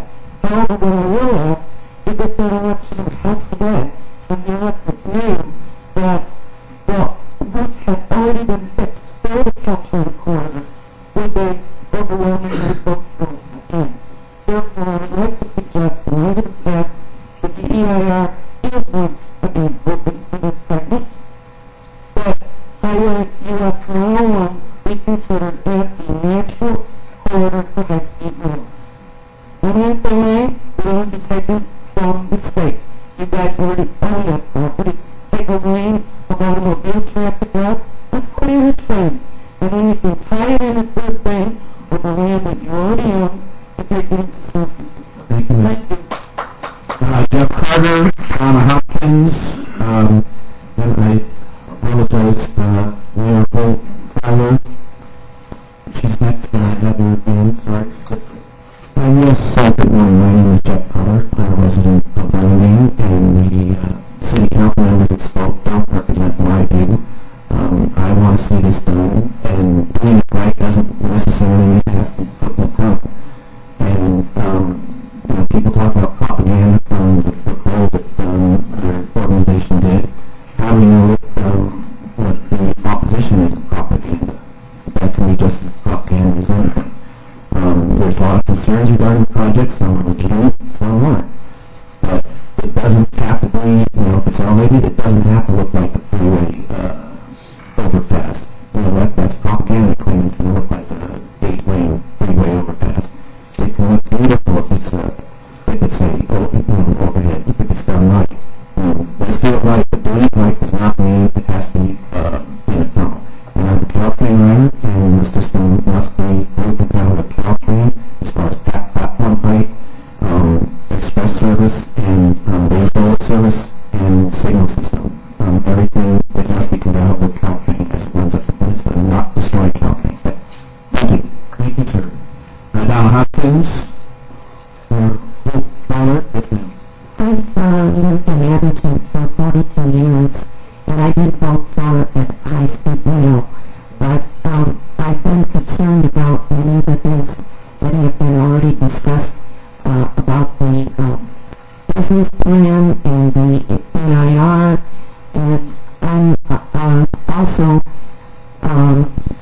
want to talk to you about the fact that if you take Octavia Street these days, that certainly, I think, has had a tremendous improvement just by taking down the freeway. And if you're thinking of putting an elevated rail through our towns where for years now there's been a lot of great civic concern about having a nice-looking town, and if you're going to put something like what I saw in a meeting in Burlingame with 2 iron pillars and sort of a freeway-like structure 30 feet in the air, that's not environmentally good. And I'd like to have you really consider other possibilities, or else spend the money to make a tunnel or submerge the train, high-speed rail train in some way.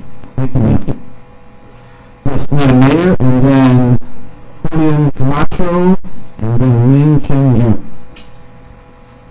Good morning. My name is Lori Fowler. I'm representing San Diego Association of Governments, and we continue to work closely with you and your partner agencies along the LA to San Diego via the Inland Empire Corridor, because it's important that we continue to plan and design this corridor jointly.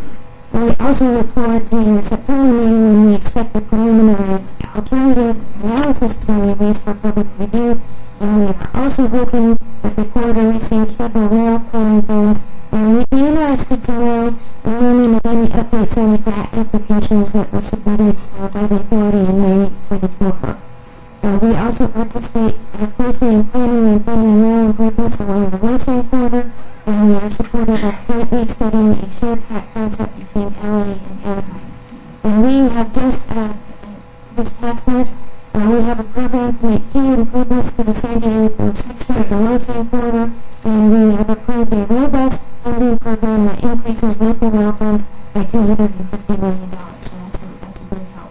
So we look forward to working together in their leadership. Thank you. Thank you very much. Mr. Camacho?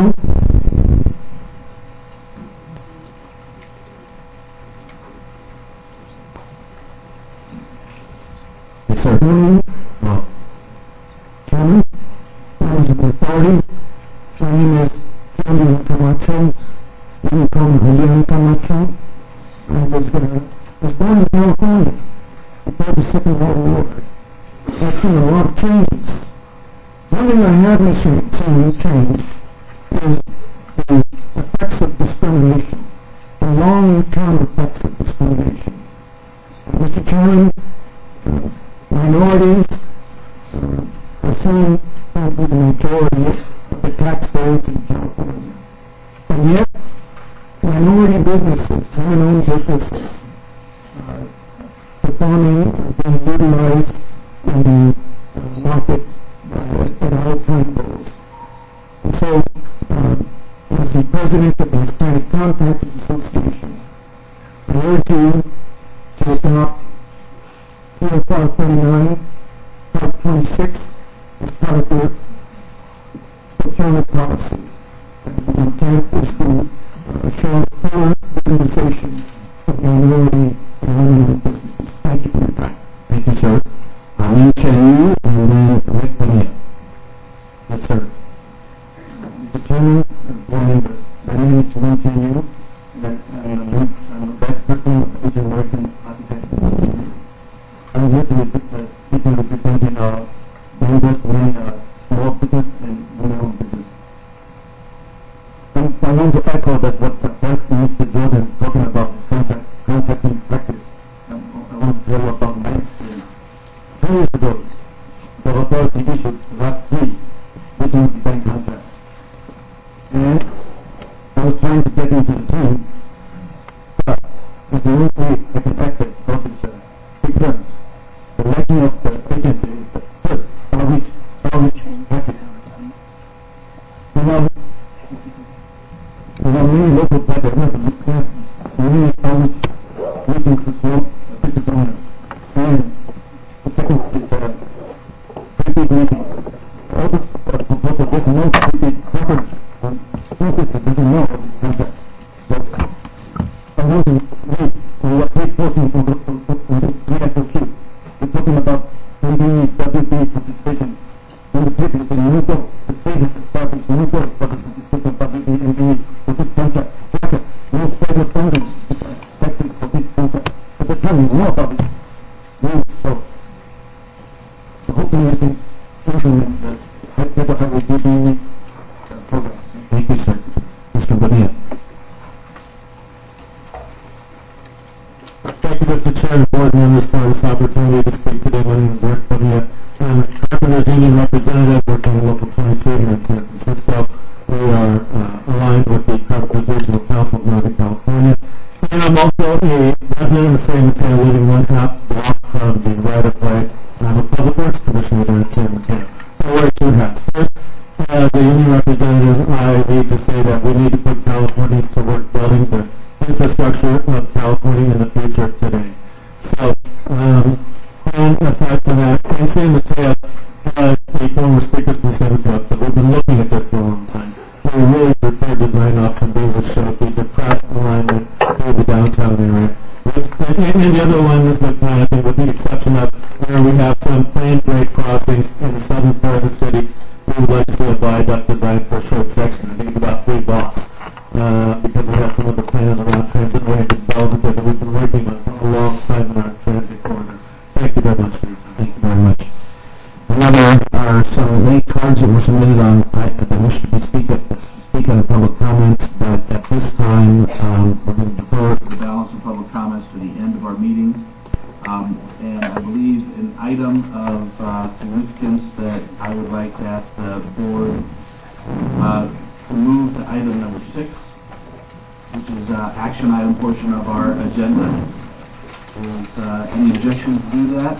Seeing none, we will move to item number 6. And Mr. Van Ark, would you like to introduce this item? Mr. Chairman, yes, in fact, if I can call on Terry Bowen. Terry Bowen will be leading the supplemental alternatives analysis report for Merced through Fresno. Good morning.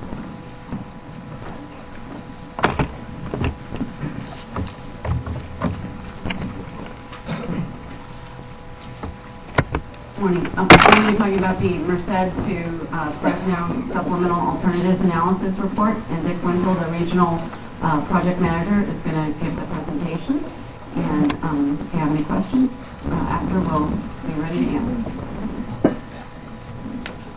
All right, good morning. I'm going to make this quick as possible for us, but thorough. We are going to review 4 items here. I'm going to catch up to speed again on where we left off in April when you concurred with the preliminary alternatives analysis, alternatives. And we're going to make 3 recommendations to refine the Y connection from San Jose to Merced, which links into our corridor of Merced to Fresno. And Avenue 24 and Avenue 21 are the focus points. Second recommendation, we have some new design options that are featured around the city of LeGrand and west of Chowchilla. The third recommendation will be in the heavy maintenance facility areas where we're looking to reduce the number from the current proposals. Right. I want to make it clear, and all the comments we have today are demanding this, and we are doing our best in significantly reaching out to our stakeholders. In the last 2 years, we've had formally 84 presentations to every level of the community, from elected officials right to the farm bureaus and the business community and individuals. So that's over 2 years, but even more intensely, since in this calendar year, we've had 36 meetings in the last 7 months, again, to all elements, and we don't represent here all the private conversations and calls we keep dealing with as they come up. All right, here's where we left off, the prior preliminary alternatives. You can see at the bottom of the page, we have, this is the overview. On the left is Merced, that's on the north, and down here in the south is Fresno, just to orient everybody. And these are the approaches west to east over to San Jose, and coming into our corridor. The 2 alignments we have. The A1 alignment follows the Virgin Northern Santa Fe, it's the red line. That's the general alignment. And the A2 alignment is the Union Pacific Railroad's State Route 99, straight up to the middle here between Merced and Fresno. We have 2 Y connections that we were looking at in April. Avenue 24, right here. This comes off the Henry Miller alignment, which is the other section that has developed as their preferred, or not preferred, but their focus. And we have Avenue 24, which is an extension of Henry Miller. And we had a family, or a couple, of south of 152. Here's 152 road route, and we have these 2 alternatives. There were Avenue 22 to the left or north, and Avenue 21 to the south. And then the third item we need to understand is we had 8 proposed sites for the heavy maintenance facilities. All right, let's focus on the Y refinements. Henry Miller, the Avenue 24Y. If you look at this first circle, this is where we started. We had this triangle. You're coming from the west towards our eastern alignment. There's a curving leg of the Y that goes up to Merced. There's a curving leg that goes southwards towards Fresno. And then there is the main A2 alignment I just pointed out, coming from Merced to Fresno. So that forms the Y, or a triangle. What was the issues here that were identified through our meetings was that the smaller triangle was perceived by the city in particular to be tight around Chowchilla, and their growth is going to occur. Their growth plans is to the northwest and they needed more space. They felt constrained. Similarly, there was an issue with the farm agricultural community because this curving alignment cuts across a lot of parcels, and lots of farms, hitting numerous farm communities in parcels. So the solution here, which is on the right, which is the refinement, and which is shown in the larger circle here, we moved the west to north leg of the Y further west to provide, this is an alternative to the one that's above. So we're not excluding anything, but we're giving an opportunity here for the further growth of Chowchilla to the west. And we have also been able, with more room, to make this a tangent or a straight line, which we can follow, paralleling the parcels. And that's the way the grid is laid out in the farming community. So that helps us to not impact as many parcels, as many landowners. So that would be and it's going to be carried forward. We're recommending that the refined Avenue 24Y be carried forward. Looking at the south of 152Ys, this is the family of 2221. We started with 22, that's in red. And you can see here 152, there's 22. And Avenue 22Y had numerous issues, conflicting with the Chowchilla Airport, conflicting with the landfill, the newly built museum, and then also an State Route 99 interchange. By moving southward over to Avenue 21, about 1 mile south, we avoid all of those conflicts. So this is, we're recommending we stay with 21 and furthering the work, and we do not carry Avenue 22 forward. All right, so now we go to the second recommendation, the LeGrand bypass. Well, we're actually looking at the design options as the second recommendation, and one of them is the LeGrand bypass. As I pointed out, here's a large-scale map where we had the Burlington Northern alignment that goes through LeGrand. If you look at the lower blow-up, you can see the boundary of the city. It caught the north or the eastern tip of LeGrand, but it's still close to within city limits and through the community. So the proposal is, we also already had the Mission Avenue to the north and the Mariposa Way routes that would return from Burlington Northern back to the Union Pacific, which is where this Merced station is going to be located.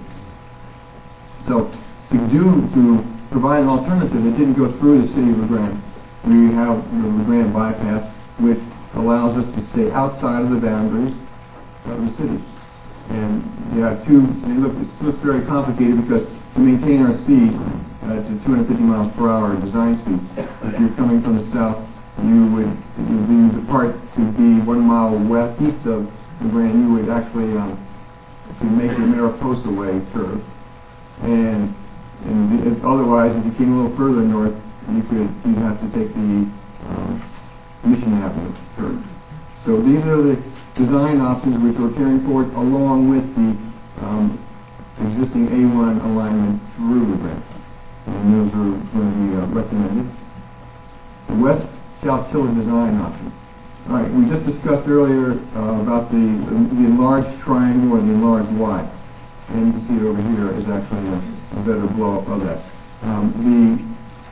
Another idea came into play where if we were to link down here a 4-mile link between the west leg of the Y and the south leg of the Y, we would come up with a whole new scenario to manage the situation. And here you go. We're putting in the little link here, the 4-mile link, and I'll show you on the blow up here, a little bit larger, easier to see.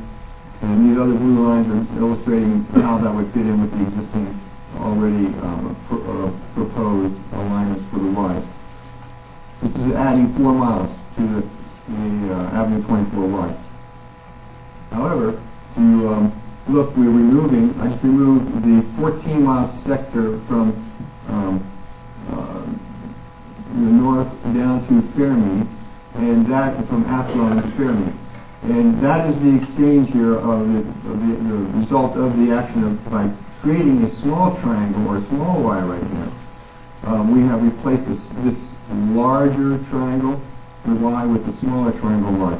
And I'll show you here on the larger scale. We'll just remove Athlone to Fairmead. So that's a 14-mile sector that will not need to be built if we were to build 4-mile sectors. So what does this mean? We're eliminating 14 miles off of the A2 alignment. We're adding 4 miles into the off of 24 in the farming area. But it impacts less farmland in the aggregate because of the reduction of the net 10 miles of less construction. What comes out of this also is interesting enough is this new bypass or design option for West Chowchilla actually allows the northern A2 part, the corridor, to be linked with the southern part of A1. It's a potential. It needs to be looked into, but that actually has provided an opportunity for that to happen.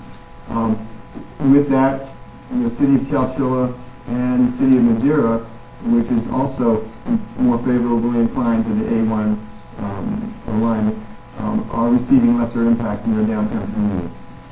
It also avoids, through the center section of Chowchilla, 3 very difficult, complex crossings of the railroad, Union Pacific Railroad, and State Route 99.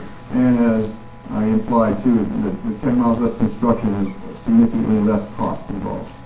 So this is an alternative. On this chart, we want to be fair and open about, I mentioned the pros, the cons. Down here, because of the navigating to the west, Chowchilla, we will be increasing travel times from Los Angeles to Sacramento. It does not change the route from Los Angeles to San Francisco. There's no problem there, no change. Nor is there a change with the San Jose to Sacramento line. But we will have about a 45-second increase in travel time as you come through from south to north or north to south. On the right-hand side, it was mentioned earlier that we just rolled this one out about 2 weeks ago, or less than 2 weeks. We sprinted out to the communities in every forum. It's not enough time for them to have a formal sessions. We tried our best to at least get to them, everything we could. We had many meetings, and we got preliminary feedback from these different entities.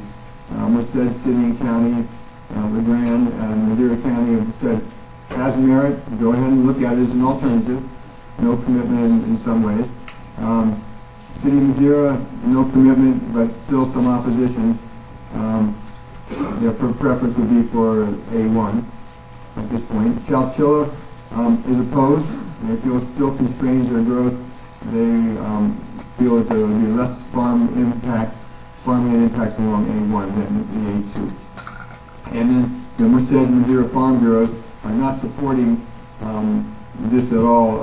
They advocate A2 and they do support, as we heard earlier, the Route 152 alignment. Okay, so in summary, this is pretty complicated between 2 alignments, 2 alternatives, 2 design options. They're here. I would like to just quickly just show you one at a time, 8 different ways of doing business here. All right, so we have the A1 on the Burlington Northern and the Avenue 21Y, and that goes through LeGrand. And now the A1, Burlington Northern, Avenue 21Y, bypassing LeGrand. All right, we have A21, Avenue 24 through LeGrand. And there's the bypass LeGrand with Avenue 24 being the Y. Move down to the A2. A2, Union Pacific Railroad, Avenue 21Y. A2, Union Pacific, Avenue 24Y. And this is through Chowchilla. And we have the A2, Avenue 24Y with the West Chowchilla design option where we go to the west of Chowchilla. And then we have the possible alignment where we would combine northern A2 with southern A1. All right, so that's the point here that's where we are. I'd like to move on to the final recommendation quickly. 8 proposed heavy maintenance facility sites. They're in purple. Quickly, I can name them. The Castle Commerce Center site north of Merced, the Mission Avenue site just to the south of Merced. We have the Harris Yeager site, which is north of Chalchilla along the A2 alignment. The Harris Kwan site, which is to the east of the A2 and significantly west of A1. The Lundis site along the Avenue 24 route, the Y route. Harris Farm site, which is in the center between Avenue 24 and 21. The Warden Shaw site, which is just north of Madeira along the A2 alignment. We did, well, I just gave you the answer before I go into the premises, but we did an analysis on the sites. We looked at the constructability, we looked at the operational characteristics, and we looked at environmental impacts very preliminarily in advance of the environmental assessment. These 5 made the cut. They're satisfying to in a rigorous way most of, if not all of these needs. 3 sites we're recommending to not be carried forward. The Mission Avenue site. Insufficient distance to the north yard turnout. It's on a high curve and elevation. It's a difficult spot because we're coming into Merced. It's on a 100-year floodplain. It's not necessarily where we want to be. Harris Kwan is in the center. This was proposed when there was an A4 alternative, linking A2 and A1 together. That's disappeared. It's not what we want to do. And because of that, it's not near a proposed alignment. It also is in the area of emergent wetlands, which is environmentally difficult. The Harris Farms is the last not recommended. That's, again, because we're recommending the elimination of the Avenue 22 access. It's now in the middle, and it's a long distance between the other two, and it causes a large fur track. So, in summary, we're recommending for the connections carry forward the refined Avenue 24Y. Do not carry the 22Y. Bring the Avenue 21Y along also. New design options. Bring them all forward. The Grand Bypass and the Chalchilla design option, West Chalchilla design option, and the heavy maintenance facilities. The 5 feasible sites should come forward, and we'll leave 3 behind. Just in summary, we're asking for your concurrence today on these recommendations, and we're going to be back out in the community with our public information meetings and our technical working groups, carrying out the supplemental AA information. We're working with the agencies, of course, and we're going to get to work on the surveys and studies on all these supplemental alternatives, and we're still on target for December this year for the draft EIR-EIS. That's it. Any questions? Very good. Any questions of members of the board at this time on the presentation? Yes, Ms. Shank. There was one line item that talked about reduced cost impact. Can you put some numbers for that yet? It's 10 miles. It could be as much as if those were, initially we were looking at that as potential aerial, because we were leaping over the railroad 3 times in the road. So we had some conflicts with the hotel and other buildings. So the potential was 10 miles of, we had a net gain of 10 miles of area. If you just throw out an estimate, that's a pretty large number. We haven't done the estimating in detail, but this is called approximately 40 million a mile in aerial. Just a ballpark number. That's $500 million right there. So it's a significant number. Well, it's important to get some ballpark figures out there rather than just saying reduced cost. Right, and that's why I'm willing to do that. It's a big number. Very good. Mr. Dearborn. Getting the material up on the website before the meeting. Are you sure that all of those folks who are interested in this alternative, these alternatives, had a chance to review your recommendations before you come here? Oh, we were. just developed a Chowchilla design option, and we only got it out to few of the key stakeholders, but we plan on, as is our process, to take it out in the supplemental, starting as soon as, in the next couple of weeks, so that we can get that feedback. We're just asking for the opportunity just to include and study it right now. You're not really asking, are you asking for us to drop some options today?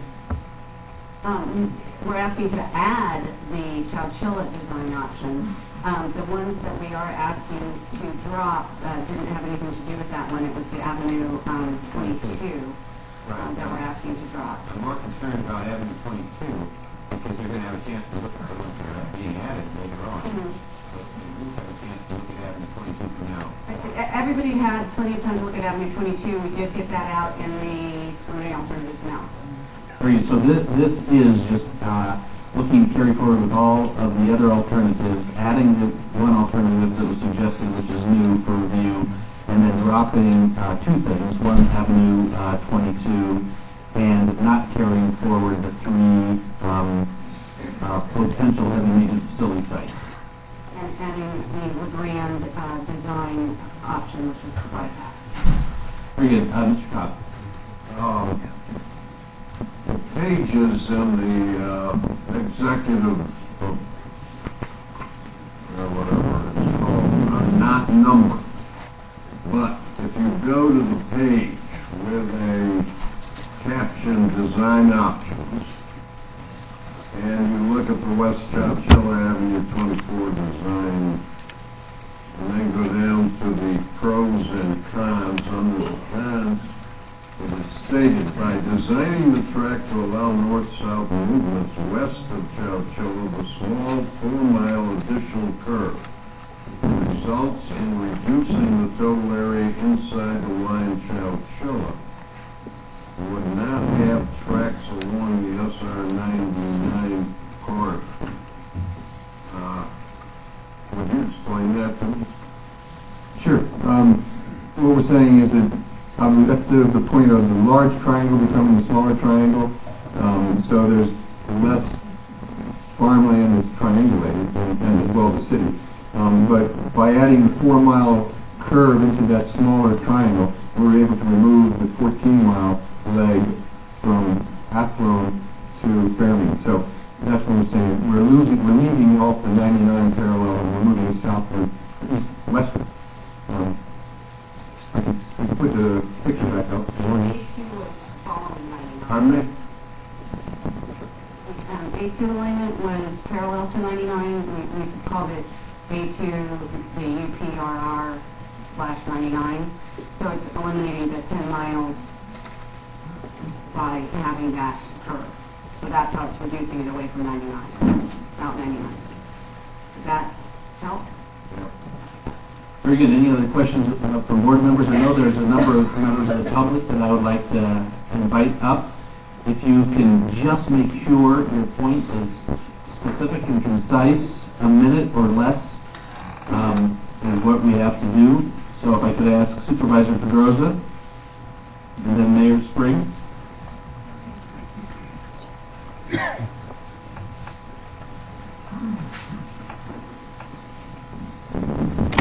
Good morning, Mr. Pringle and Authority Board members. My name is John Pedroza, and I'm Supervisor of Merced County. I'm here today to let you know that Merced County is 100% invested in bringing the high-speed heavy maintenance facility to the former Castle Air Force Base. I hope you have all read the proposal from the Greater Merced High Speed Rail Committee. I will tell you, we submitted the proposal in the spirit of being the most competitive heavy maintenance facility site possible. We heard board member David Crane loud and clear when he said we expect every community to make an investment in the system, and we have done just that. What does this mean? We are offering the authority a site that was a previous Air Force base. It is appropriately zoned and shovel ready. This site will cost the authority $1 per year in a long-term lease. Why a lease? Because with the lease, the authority gets the needed acreage on its own site that has numerous reuse and ROC eligibility at no financial or legal risk to the authority. Why? Because it was a former Air Force base. The reuse status provides several funding sources that none of the other proposed sites are eligible for, and provides numerous permitting benefits. Thank you very much. All right, Anything else, Supervisor? I also have some letters of support from surrounding our friends to the north and some college, UC Merced. Thank you. What we're looking at is the alternatives analysis and the additional elements that are added here and the ones that are being taken away. I mean, if you, I'd love to hear if there's issues or if there's positive comments, but Mr. Mayor, I welcome you forward. Thank you, Mr. Chairman. I'm wearing two hats, Mayor of Merced and a member of the Merced High-Speed Rail Committee. First of all, as Mayor of Merced, I'd like to compliment staff. I mean, they have worked diligently and addressed and readdressed and readdressed. If you looked at every iteration they have studied, you would be looking at a plate of spaghetti. They've been responsive, and we appreciate that. As Mayor of Merced, we have always supported the A2 route. The smaller Y makes unbelievable sense. It cuts out 10 miles of track by a 4-mile segment, and we support that wholeheartedly. Thank you. Thank you very much. Didi D'Amato, that's not right, but DDD, Supervisor CAHSRA, and then Tom Haja. Go ahead. You can qualify under any one of those name descriptions. So. Okay, I'm Dee D'Amato, and I'm Senior Policy Advisor for Congressman Dennis Cardoza. I have a letter to submit for the record in support of the heavy maintenance facility at CAHSRA.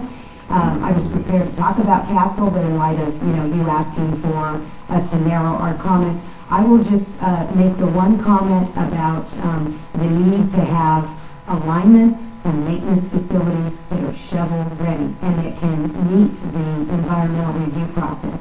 We just went through a harrowing process trying to get UC Merced permitted out in the region that you all are looking at, and because of the very restrictive environmental process, we learned a lot from that. And so we're here to tell you that there are certain routes that make more sense in terms of an environmental review process. And with respect to CAHSRA, we already have environmental documents. We have a certified EIR, and it is truly the only maintenance facility site that is shovel ready.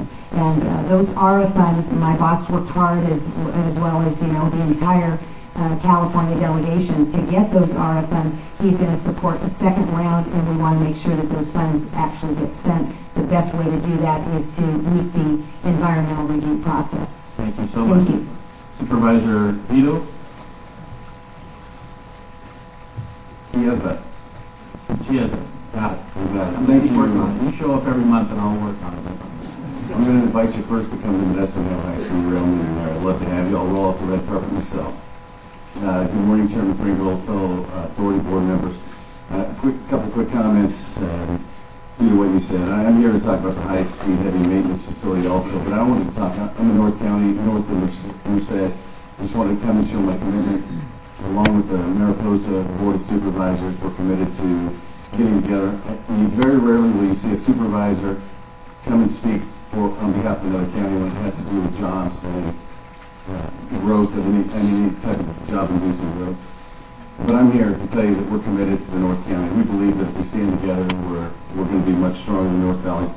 My other motivation is in supporting it at CAHSRA is I believe that the further north that it's built, the more likely the section from Merced to Sacramento, Phase 2, which will be very important for Stanislaus County. So I appreciate you leaving CAHSRA in. Keep my comments short.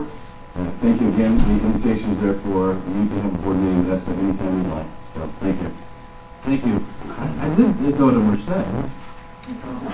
And driving back from Merced, I will admit, even though Ms. Shank doesn't like me to go astray, but I will admit driving back to Sacramento from Merced, I got a speeding ticket. And my wife claims that they're very frequent. They're not. I mean, that was like the first one in at least the last 18 months. And so I too support high-speed travel. legal travel to make that connection north of Merced. Tom Aja? We're hearing that admission. Yes, there's a lot of public disclosure I'm ready to enter. David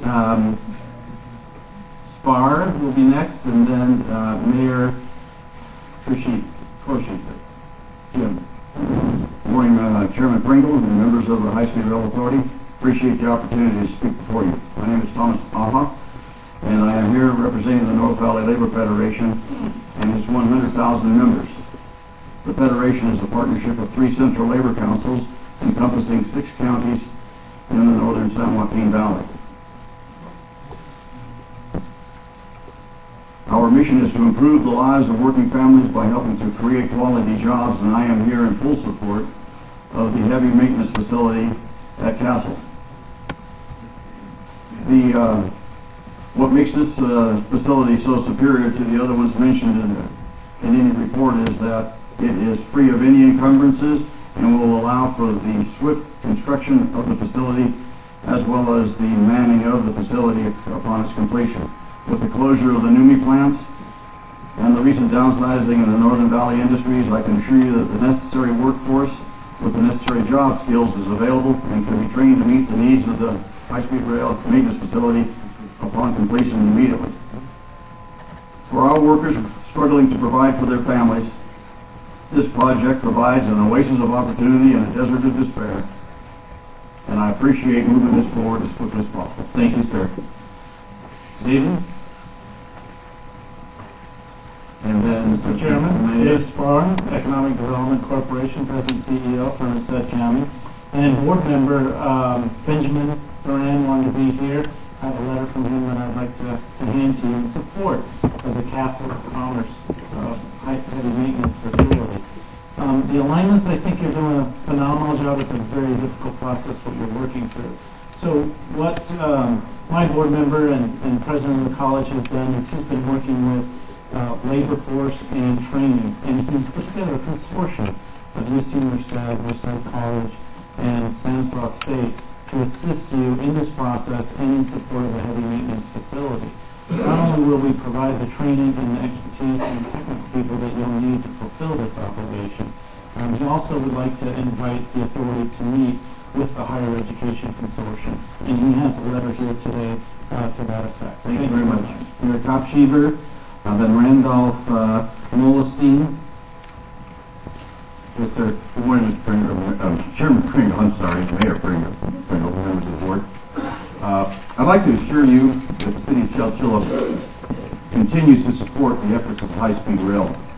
As I have stated in the past, we stand ready to work with the high-speed rail staff to develop the best alignment alternative for both the high-speed rail and Madera County.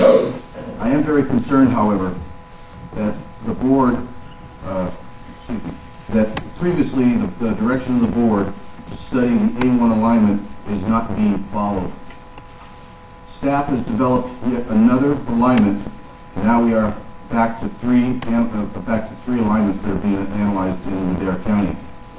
The County of Madera is attempting to analyze the effects of the A1 route. However, to date, there has been no contact from high-speed rail to Madera County's staff. A few weeks ago, I was contacted by high-speed rail staff and asked to review a new alternative. We met, and I was presented with a hybrid of the A2, A3 alignment in Chowchilla. After I looked at the plan, I stated that I had some concerns. I was told that the plan was going forward, and 1 hour later, the plan was presented to the public. I do not consider this a spirit of cooperation. Again, I state that we stand ready to work hand in hand with the High-Speed Rail Authority to develop the best alternative for the authority and Madera County.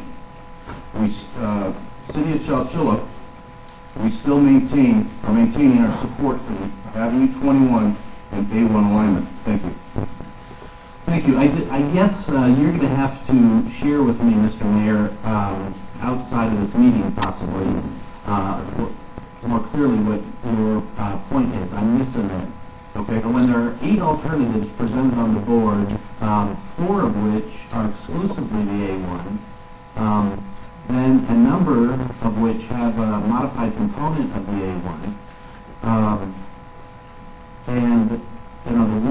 action, the only action really that's taking place in terms of reducing options today is specifically a concern that you expressed to this board and this board and staff was the option that went right through the middle of Chowchilla.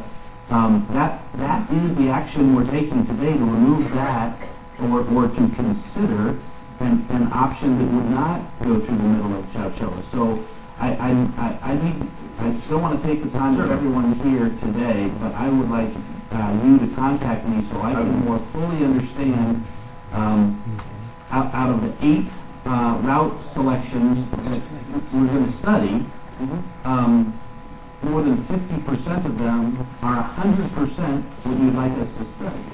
So I don't, so to me I'm missing what the challenge is right now of looking at another option that would take us completely out of going through the middle of Chowchilla. I would love to meet with you, and just to be short, that the new alternative of a combination of the A2, A3 creates a whole different set of problems for Chowchilla that were not considered and were not discussed with us in advance before going public. Well, but that's why we will study it, certainly.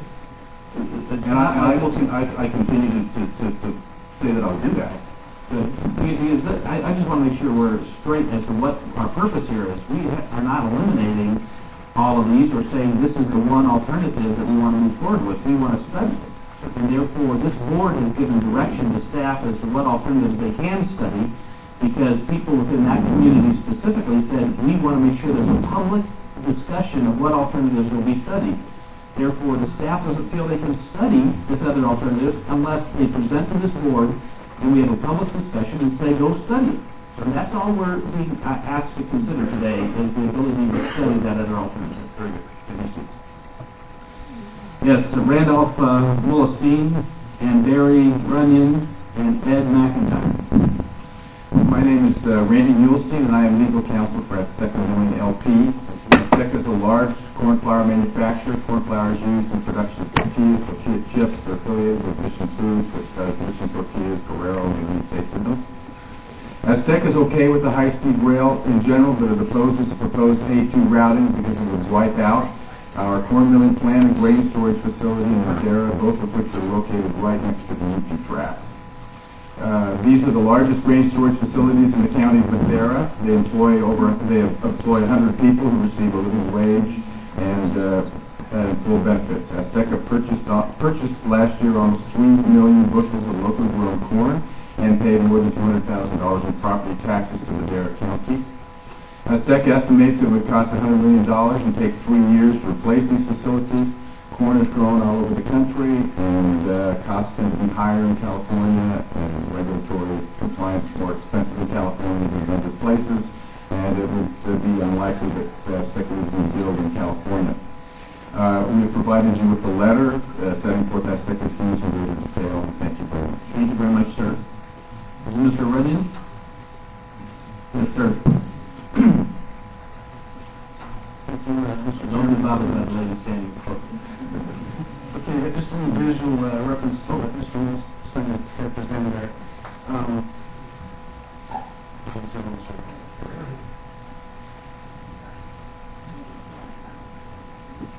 There's no one back there. All right. Why don't you step aside? I'll ask you to come back in a minute. Mr. McIntyre.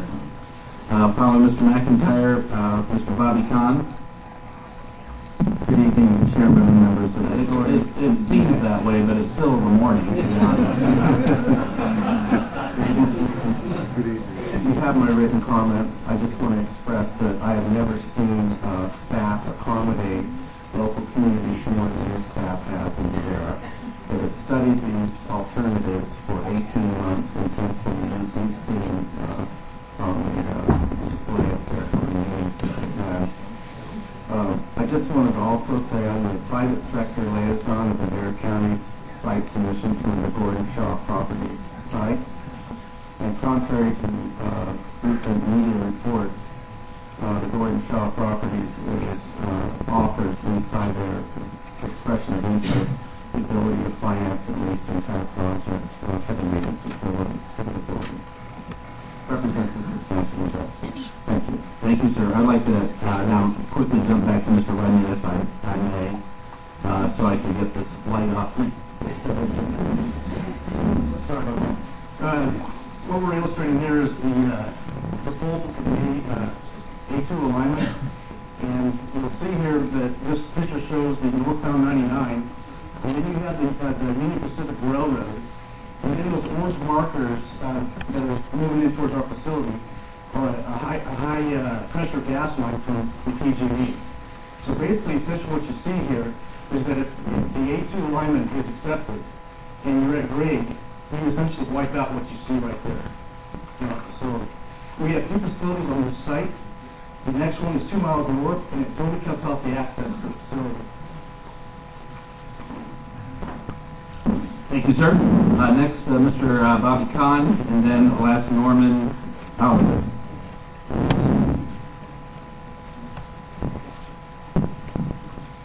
Chairman Pringles, members of the board, Bobby Kahn, I'm the Executive Director of the Madera County Economic Development Commission. Just one thing I'd like to add to the staff's presentation was that they showed, they didn't, I don't think, adequately indicated about the opposition of the cities and all the business organizations within the county of Madera, including both chambers, the Manufacturers Association, and the Economic Development Commission are all opposed to the A2 alignment. So with that, just wanted to make that clarification. But the point I wanted to make today is that at last month's meeting in LA, you were able to hear from Ben Riley, the CEO of Zone and Development, who stated to you that he will not proceed with what would be the largest retail commercial development in Madera County if the A2 alignment is chosen. This morning you've heard from one of our region's largest industrial firms, Azteca Milling. The A2 alignment is affecting economic development on the attraction of new business, our ability to access federal grant dollars in the form of EDA money, and the retention of our existing industrial industries as was indicated by Azteca Milling today. So I urge you and your staff to eliminate the A2 alignment as soon as possible to allow us to continue to attract new business, retain the businesses we have, and to provide jobs to our local constituents, which is very needed in our community. The city of Madera has an unemployment rate exceeding 20%, and the city of Chowchilla is close to 17. And in closing, we would like to invite you to visit, and all the staff and your board members to visit Madera County. Thank you very much. Mr. Hollander, then Joshua Pedroza, and then Billy Powell. Yes, sir. Yes, Mr. Chairman, members of the board, my name is Norman Hollander, and I'm the Madera County Planning Director. And it is true, a lot of routes are very difficult for us to deal with. Some people refer to it as spaghetti, and some people actually refer to it as a mess. It really is a lot for us to analyze. We are engaged and plugged in as a small county. We don't have the resources here. Our staff is here out of the general fund. We don't have grant money. We don't have the ability to pay to do these analyses. What we are getting is something long on concept and short on detail. According to CEQA, we should get the impacts and work on mitigations. What has been requested of us is what other communities have done, is to ask for our mitigations as we're working on the impacts. That is a little difficult to do, and we are engaged in doing that. The other thing I would point out is the new Chowchilla bypass. The Madera County Board of Supervisors pointed out that the high-speed rail they support on existing transportation routes, and we would consider the new bypass around Chowchilla to be a variation of the A3. So we take action of our board to support that option. And in addition to that, CEQA and NEPA both really mandate analysis of land use plans and general plans. And the A1 route for sure, and to another degree, the A2 route have significant transportation impacts. A lot of our population lives in East County, and if they can't get to Madera for emergency services or for goods, they will go to Fresno. So I just would, thank you. Mr. Pedroza, then Mr. Powell, and then Mr. Jackson. Good morning, Mr. Chairman and members of the board. My name is Josh Pedroza. I'm a Merced City Councilman.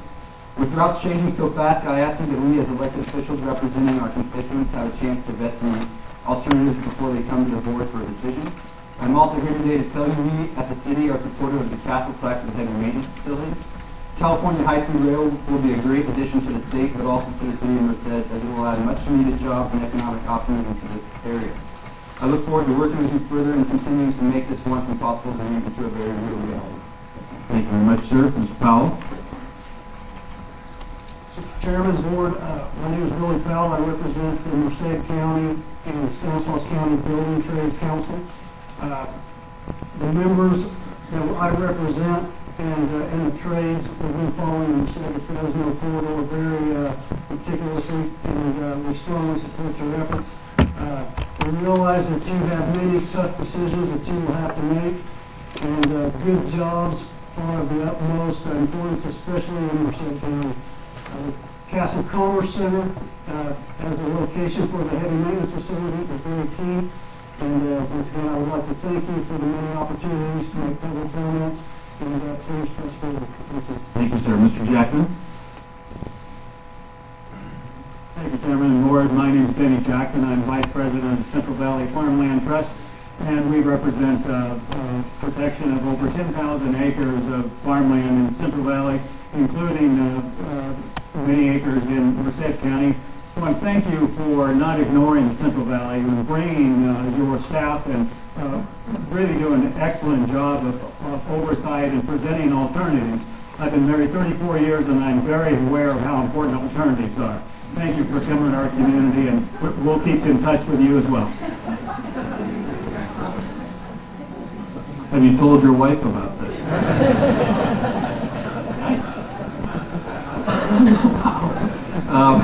Last week I did Brian Stanton. Exactly, public disclosure, right? I don't have any other cards for anyone who wishes to be heard on item number 6. Therefore, are you Brian? Yes.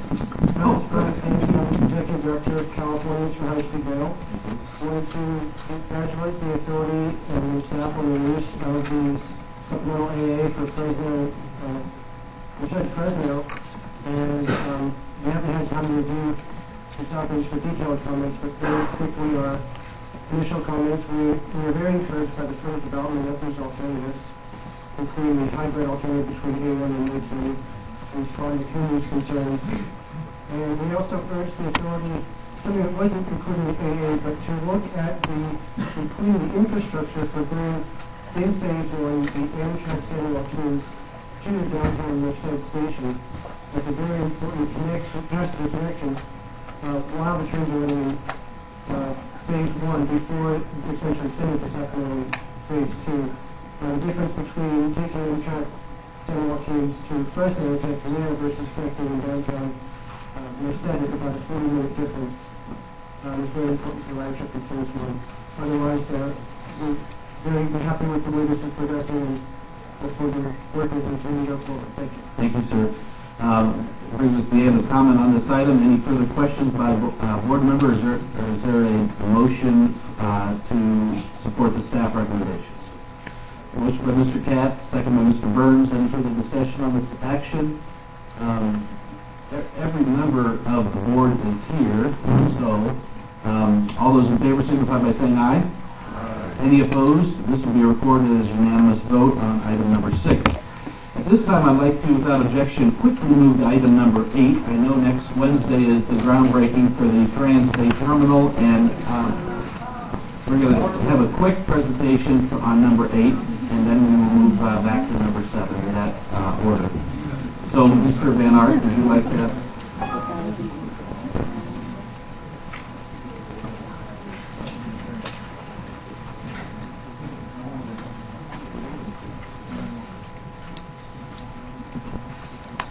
So, Mr. Chairman, as you already mentioned, next week is the groundbreaking ceremony for the Trans-Bay Terminal in San Francisco. So, in agreement with Maria Ayerdi-Kaplan, we have decided that today she would have the opportunity to address us on behalf of the Trans-Bay Joint Powers Authority and do a little presentation on the development at Trans-Bay. Good morning, Director Van Aert.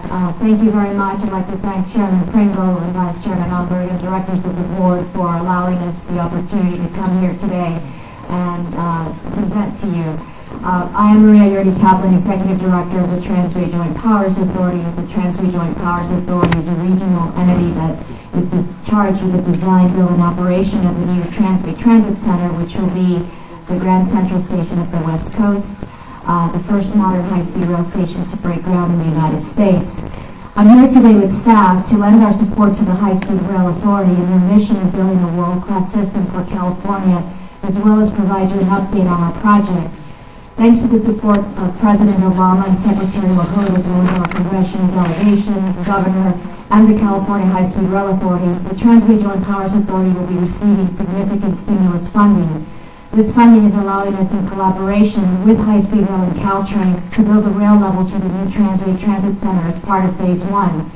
This award is a testament to the work that has been done by so many for so long on a vision that will remarkably improve the way we travel in California. Now, we're very proud of the station that we're building in San Francisco for high-speed rail, but we also recognize that we are just the one element of a widely needed and beneficial transportation network. Again, I'd like to thank Director Van Ark, Chairman Pringle, and the board for the course you have set to build a world-class system that will directly improve the life of more than 50 million Californians. And I would also like to encourage the continued collaboration amongst all of the elected officials throughout California and all of our stakeholders and partners, that we continue to work collaboratively with the High-Speed Rail Authority to bring high-speed rail to fruition in the state of California. The Transway Transit Center project provides proof that while progress, sometimes slow to achieve, is possible when communities and stakeholders work together towards the common good of our great state. It has taken over 40 years for the Transway Transit Center project to become a reality. Myself, I've worked on it 11 years. It really shouldn't take that long, and we all need to work together to make these projects and infrastructure projects move more quickly in the United States. After many years of planning and consensus building, we are finally delivering a very vitally needed project that will employ thousands of people at just the right time. There's no doubt that high-speed rail on the peninsula will deliver the same, if not more, benefits and ensure both the competitiveness of the state and the livability of the Bay Area. As we celebrate our achievement, and which of course reinforces the need for high-speed rail, I'd like to invite the board, Director Van Ark, and all of your staff and members of the public to our groundbreaking celebration, which will take place next Wednesday, August 11th at 10 a.m. in front of the Transway Terminal in San Francisco, which is located at 425 Mission Street between Fremont and First Streets. It is our hope that the new Transway Transit Center will be a reminder of what is possible when we work together for our future, and that the groundbreaking event can serve as an inspiration to other communities in California about what we are working towards, so we can all focus on solutions and move forward to achieve the necessary and vital vision of a high-speed rail for California. And I'd like to present a short video, and if Bob can, or the technical person can please show the video. It's a very brief video that shows the vision for high-speed rail as well as high-speed rail for the state of California. And then our senior program manager, Robert Beck, will give a more detailed technical update on where we are with the project. Thank you.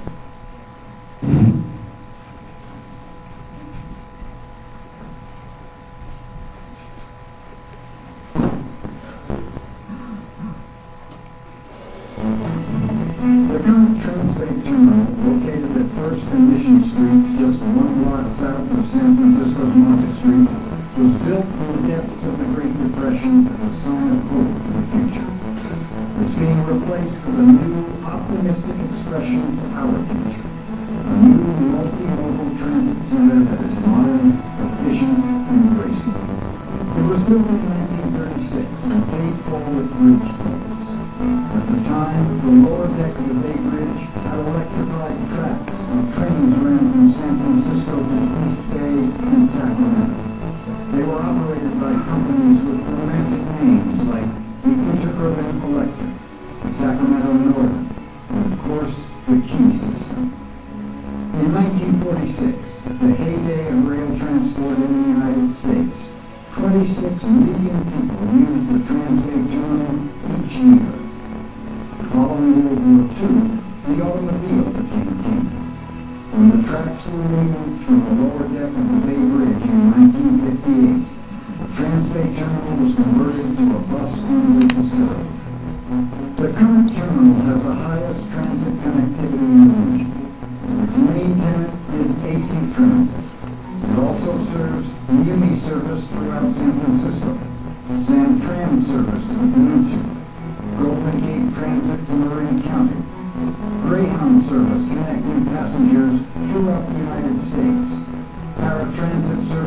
disabled, and many others.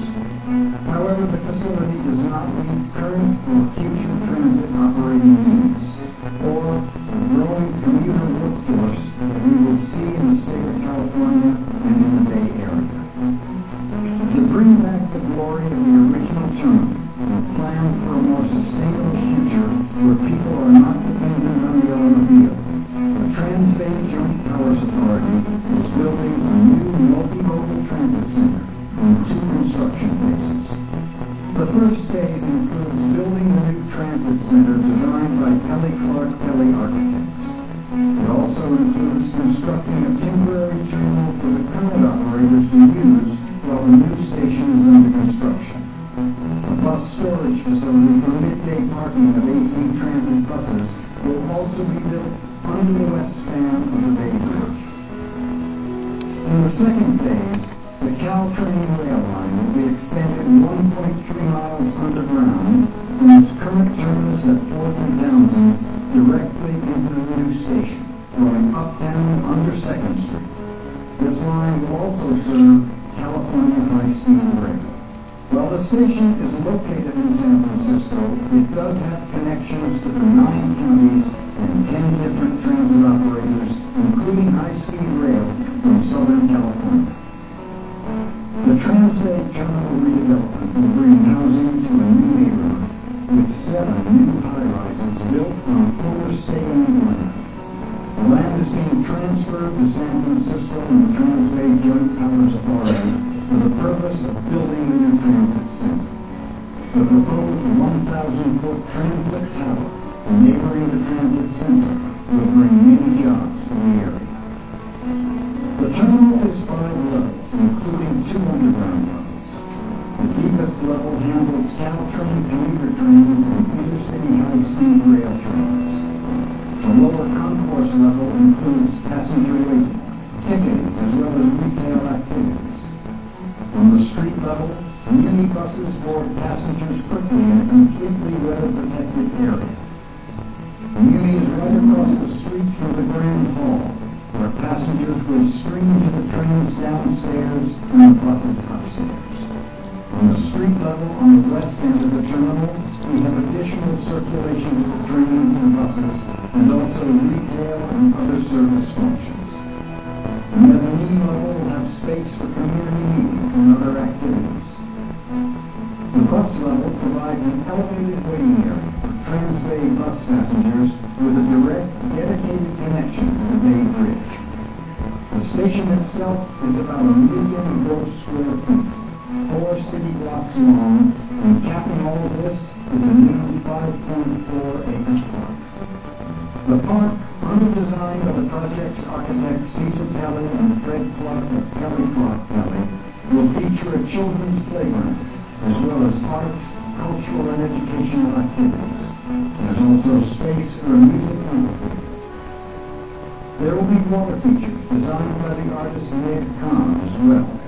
The vision is for the park to accommodate the people who live in the neighborhood, work in the area, and that come to San Francisco as transit riders, connecting to various parts of the Bay Area and eventually the entire state of California. Minnesota Street is one of the most blighted areas of the Trans-Bay redevelopment area today. Yet, in the not-too-distant future, it will be a true destination for both residents and visitors of San Francisco alike, with wide sidewalks, retail, coffee shops, and other commercial activities similar to what we see at Grand Central Terminal in New York City. Mission Plaza will be shared by both the transit tower and the new station. The current design features redwood trees, California's only state tree, reaching upwards toward the plaza's canopy above. An exciting feature that has been proposed by the architect Caesar Kelly is a funicular as one of the ways to access the rooftop park. The Mission Plaza leads into the Grand Hall, the ground level of the new transit center. The hall is a very light and open space which welcomes the public to the regional and statewide transit system. An impressive opulence brings light into the Grand Hall and serves as both an aesthetic feature as well as an engineering structure.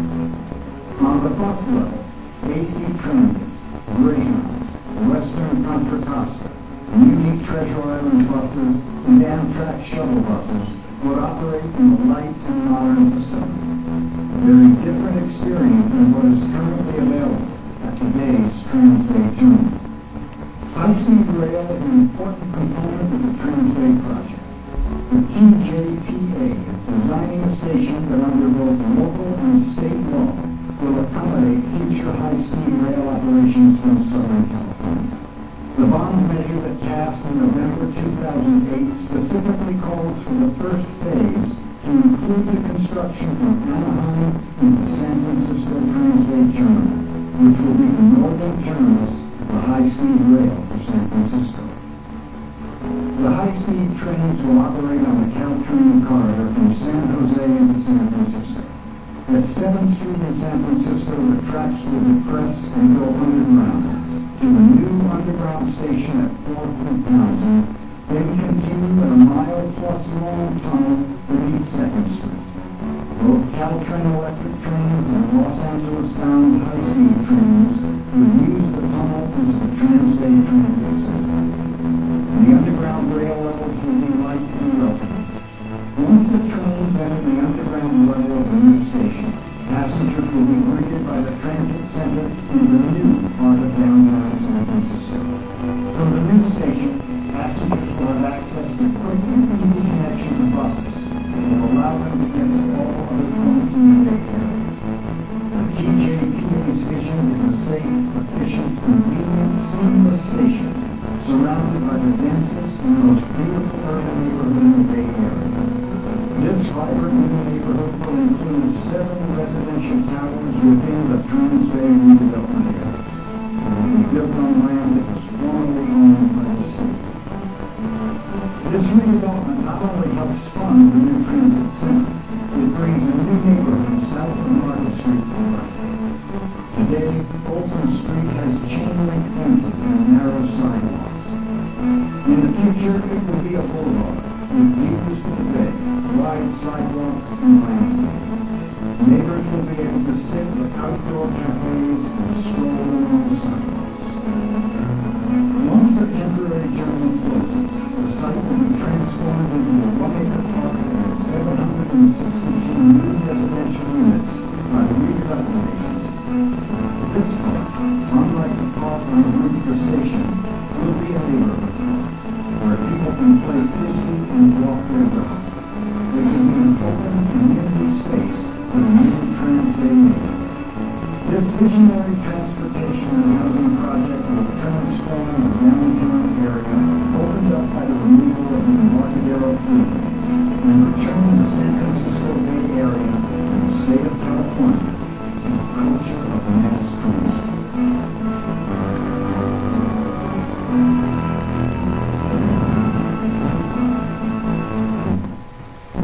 Thank you very much.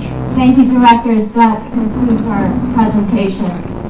Thank you, and we wish you well on the dedication and groundbreaking next week. Thank you very much. Being here. Without objection, we'll move to item number 7. Mr. Van Ark, would you like to introduce that item?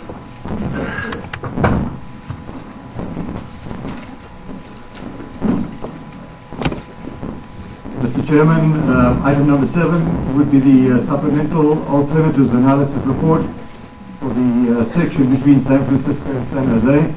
Bob Doty, our joint regional director, and I say joint because it's Caltrain's and High Speed Rail regional director, will be presenting this to us today. And I think this is of great importance and interest to many of you in the audience today. One of the reasons why we had this particular board meeting in San Francisco. So, Bob Doty. Thank you. Thank you, Mr. Chair. Good afternoon. Once again, we're presenting afternoon time as we did in April. This time we're going to follow up some of the details that we committed to last presentation. We'll go to our overview, we're going to give you some feedback information, and make some have some discussion on design option stations and facilities the next step. This is a map to be sure everybody knows where we actually are. We're there. It's sort of a poor man's GPS for the zoom. There we are, even closer. This is the corridor. From Dearden Station to San Francisco is the corridor that we're talking about. It is the Caltrain corridor. This presentation stops at the southern end of Dearden Station.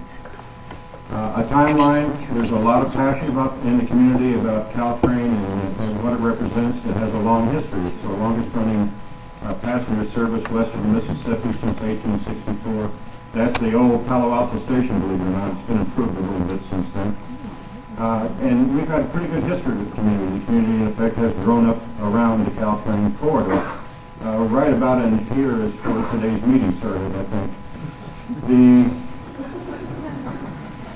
The Caltrain 2 years ago became the top passenger commuter rail facility in the state of California. So we've had some incredible growth with community participation. Benefits of the peninsula, there's a lot here that's already in place. There's already significant infrastructure. We are the only property in the United States that actually has a waiver to run mixed traffic on our corridor. We'll receive that at the end of May.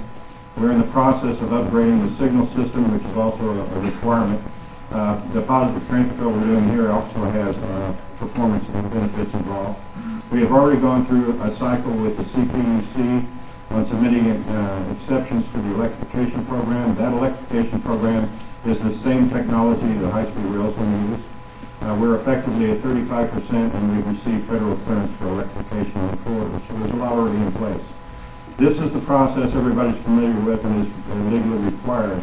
What we have done is we've inserted inside that process the alternative analysis process, and in effect we are complying with that by going to the supplemental alternative analysis, and that's what the presentation is about today.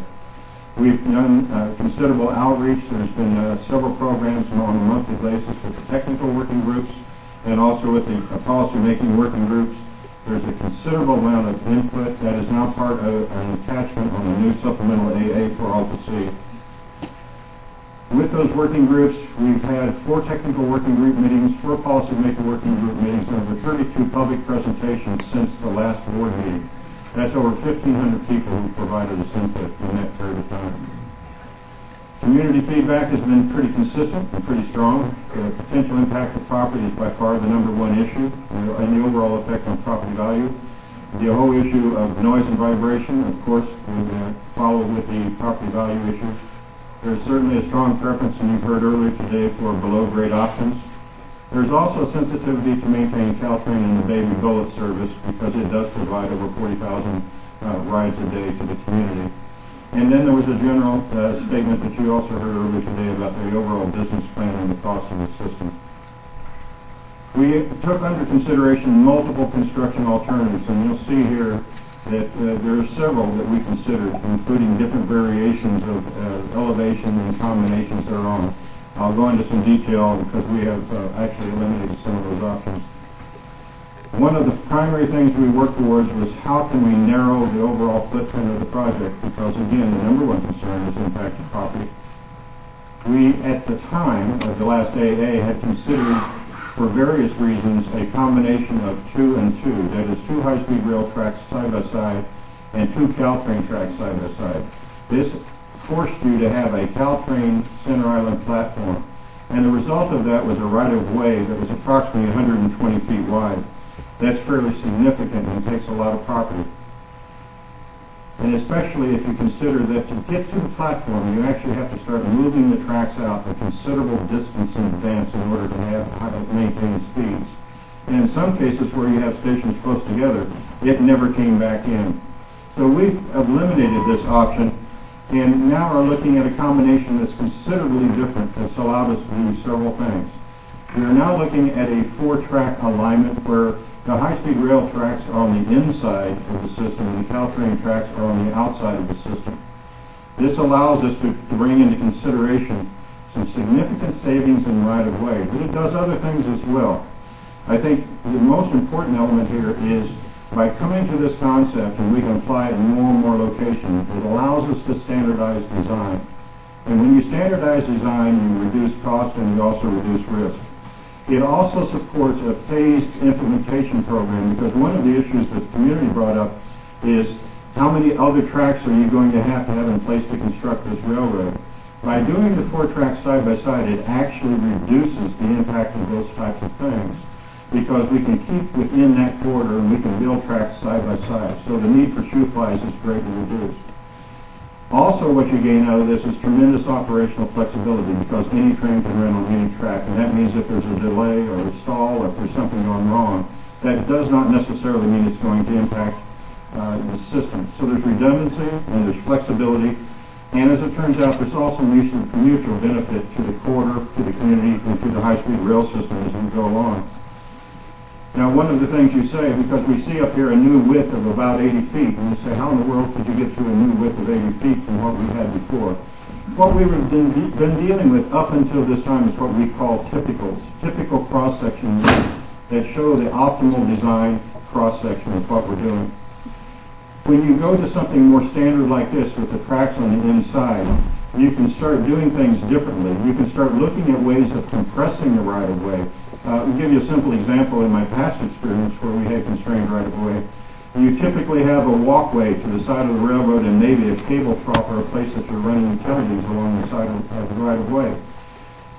What you can do is combine those features together and actually put the walkway above, which pulls in the width of the railroad. You say, well, why don't you do that? Because from a normal maintenance and access point of view, you don't want to combine the two features. But in reality, especially for a shorter distance, which this certainly qualifies, you can do those types of things and those types of activities that may cost you a little bit more, but they gain you tremendously in what you call the impact of property.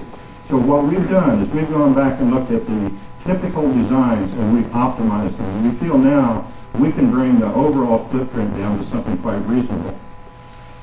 One of the other considerations we looked at was the possibility of doing 2/2 in various combinations. Now, 2/2 does give you a reduced width. Against the 80-foot scenario, it gives you about 9 feet of additional shrinkage to the inside. But the problem is, it's sort of like a balloon problem. You can squeeze the center of the balloon, but the ends get larger. And what we found in doing that is you actually start using up more land for the transitions that take place. And in effect, the land that you save in those particular areas, you need almost 10 miles to make up for it. Now, what causes that are the structures that you have to move one set of rails past another set of rails. And no matter which way you go, if they're not at the same level, they must pass each other and you must build additional structure. That additional structure adds width. So what's happened, in order to compress in a local area, you've actually moved it to 2 other locations. So the difficulty then is, where are those 2 other locations, and can you make them fit within a reasonable distance? Now, obviously, a split solution like that also reduces your flexibility and your interoperability and your redundancy, and it's special engineering, which means that you have to spend money on the special design requirements. Here's an example of what we're talking about. This is a typical look of what a transition point would look like. And if you take the 4-track alignment without a transition and you overlay the transition on top of it, it's significant.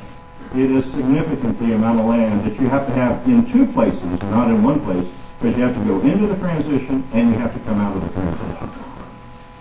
The hybrid solution, of course, is the stack deep trench and bore will require multiple phase construction because in effect you're building 2 systems. So the commonality and the risk reduction of using the same thing is reduced.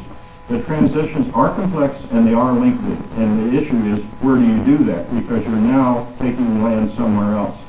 It also limits the flexibility because you're no longer interoperable at any given point. It would also potentially, depending on the depth and especially with tunnels, require significant ground treatment. And there's a lot of issues having to do with groundwater and the effect of anything we're doing below grade on ground treatment. And it also doesn't really benefit California because in effect you're building a second system on top of the current one. And the general fire life safety requirements, and these are requirements that come into play when you have any enclosed environment with passengers. There are certain rules and regulations you now must fall under, and in some cases, a substantial investment in equipment such as ventilation, fire suppression, access points, cross passages that come into play because of the length of the covered area. It does not mean that you can't use some covered areas, and that's still a possibility. It just simply, it adds to the risk if you keep going with it. Traditional solutions is what we're going to talk about. It is conventional construction. It's done in a lot of places. It means the contractor sees less risk. It maintains the current project footprint as consistently as we can. And we'll go into detail with this with the next go around with the communities to show where we may have difficulties. It certainly minimizes the disruption of Caltrain, and it actually allows you to construct this system in a phased way that will allow Caltrain to keep operating and actually gain early benefit out of some of the improvements. So it allows that to occur. So there's some earlier benefit to the community over what we're trying to do. It certainly preserves the operational flexibility, and you've heard people talk here about wanting to maintain the baby bullet and the express services from end to end. It supports that. And it minimizes the construction cost in comparison because of commonality of the design solution. And we feel, of course, we'll discuss this with the community, it comes closer to fitting the community needs. We did a rough matrix of all the combinations that we just talked to and sort of graded them against certain criteria. But generally what we intend to take forward is this. We feel that the at-grade and tunnel solution on the bottom and the quad box on the bottom are just not practical to take forward. The cost, especially on the right one, is extremely high because you have to build a structure that actually controls the weight of the train, and that becomes very substantial and very costly. There are places in the next row where we will actually apply these solutions, and they're very, very specific. First of all, at Dearden Station, we're going to have, you'll see later, one of the options does show high-speed rail in a tunnel on the approach to Dearden Station. The 3/1 is actually what we're going to show you at Millbrae Station, where we have room for 3 tracks, but we don't have room for 4. So in this case, you're only transitioning 1 track, and it's much simpler to do. And we'll discuss that in detail in a second. And the cut and cover is basically what you just heard is going to occur towards Transbay. That is an enclosed system. It is long, and it will fall under the fire life and safety. We'll have to have special consideration of ventilation and all the fire requirements that are associated with, including evacuation processes. So what we're recommending is we carry forward the 3 options you see at the top: an aerial 4x4, an at-grade 4x4, and a trench 4x4. Now, what you will see here, and we'll run through it briefly, this is an overview of what we're providing. You'll see in San Francisco there are really 2 things, and we actually talked about it at the last presentation. There is the Caltrain corridor, which runs through the current tunnels, and there is the new tunnel that will go somewhere at the furthest out, Bayshore, and will stay underground all the way to Transbay Terminal. So the approach to Transbay Terminal will be an underground approach.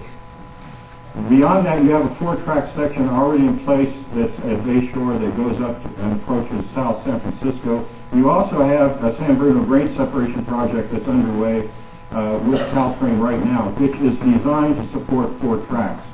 So the assumption here is that we come through at grade and we follow the current new San Bruno grade separation program. Now in Millbrae, you'll see that there's a bit of a hatch there. That's the 1 track that we feel we're going to have to take under in order to provide the 4 platform faces necessary to support service. As you leave Millbrae, you can stay at grade, but in this scenario, and this is scenario A, we've got another one to go through. What we're showing is an aerial structure through the next section that gets us through San Mateo County, and then basically follows the Caltrain grade all the way down through Redwood City, going back to grade at Redwood Junction. And off to the right is an aerial structure through Atherton. That's option A. Option B for the same corridor has some changes to it in 2 locations. It actually includes a trench solution through Burlingame and San Mateo. We feel with the 80-foot to 82-foot wide trench, we can actually accomplish that with minimum disruption. In all likelihood, we may have to move a road out, but we can put the road back on top because this type of structure not only allows you to run horizontally, it also allows you to run vertically with cover. 1/3 of all grade crossings are in this area. 1/3 for the entire railroad are in this area. So there's a desperate need to have some solution there. We're working with the cities to try to go through both of those processes. The 2 processes will be taken forward through the next process. And off to the right, at Atherton, we also have a trench solution that will be carried forward under option B. Now, the southern half gets a little more complicated.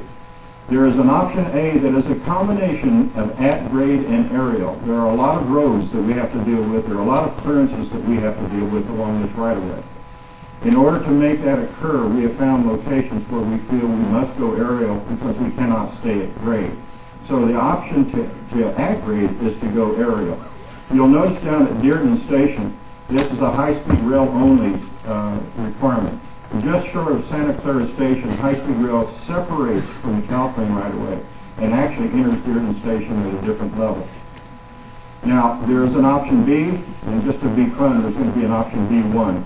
Option B is the inverse of what you saw in option A.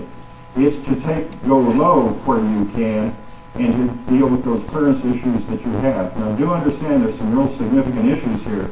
You have a tree that El Palo Alto that is a very important tree. We cannot do anything to damage it. They have a whole team in that, for goodness sake. It has to stay protected. I think we've gone out in various cases and looked at it. We also have San Francisco Creek, which is a very deep creek that's going to have some special treatment. And even with a trench option, we'll probably have to have a cover over it in order to go under it.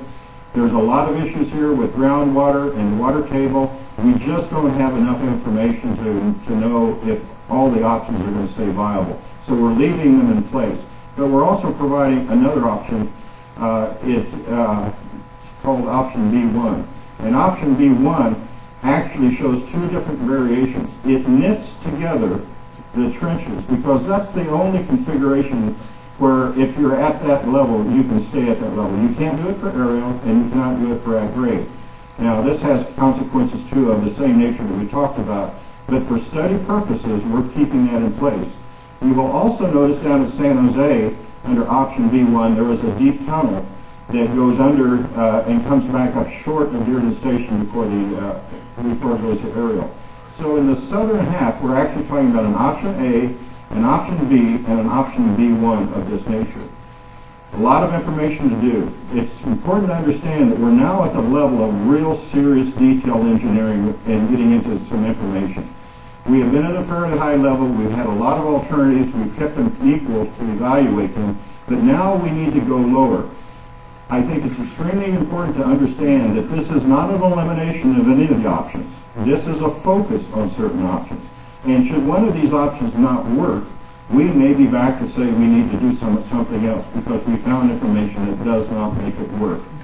The object here and what we've been doing is we have something called office hours where we work with staff on these issues with paper and pencil, and they sit down in front of us. As a matter of fact, we're starting again in 2 weeks, I think, something like that. We've got to get to the next level of detail, and that detail comes from the cities and the communities that know what their particular problems are. So what we're doing now is focusing on these issues and trying to get them resolved. We're also talking to communities in some cases about, are there other sources of funding? And we're talking with the JPB. Is the JPB willing to chip in on these things? So we're really trying to glue this together. The important thing is it has to knit from one end to the other end of the system. What we're going to continue with the evaluations of the San Francisco 4th and King and Transbay Center. Matter of fact, we had a meeting here this last week with Transbay Center on some refinements of the solutions they brought that looks like it may work well. We have work to do with the city of Millbrae on how we do this interconnection because we have that one track that does drop low. We still have the issues of mid-peninsula stations with Redwood City, Palo Alto, and Mountain View has asked us to continue looking. And we do have a lot of work to do at Dearden Station itself. We have to figure out how that structure will work and also how the underlying yard needs to be reconfigured in order to support it. There's a lot of information that we've been trying to gather on a maintenance facility. It is not easy. You have a densely populated area and we're trying to find at least 100 acres. There are not a lot of choices out there. We talked to the Port of San Francisco who has about half of what we need. We had one possibility at San Francisco Airport that does not look as positive. There is room at Brisbane, but the city has issues because they have redevelopment issues related to that property as well. This would be a yard and a light-duty maintenance shop. It would not be heavy-duty.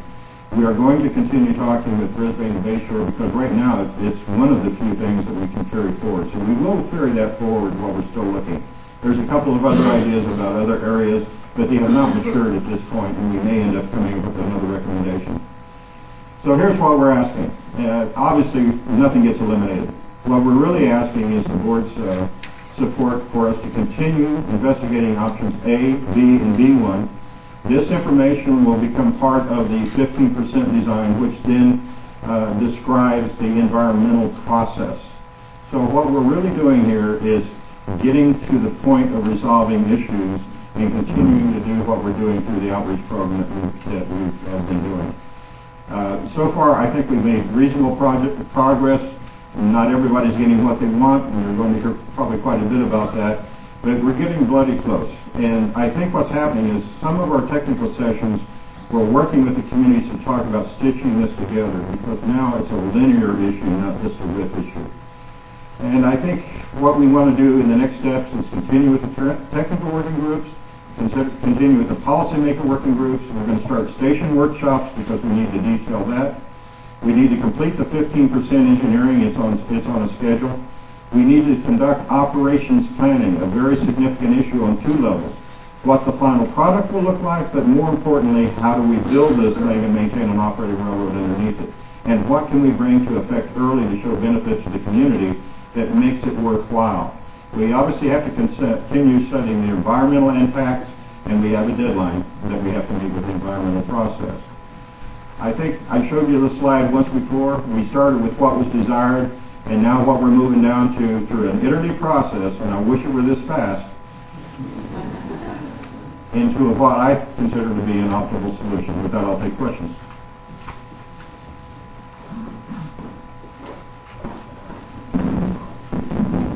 Thank you very much.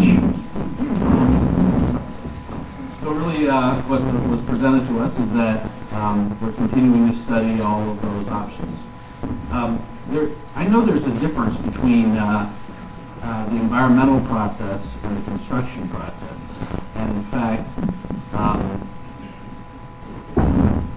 I think many people who wish to take a critical shot at the high-speed rail business plan, maybe this is more directly to you, Mr. Van Arken, look at our requirement to study the entire size of the project.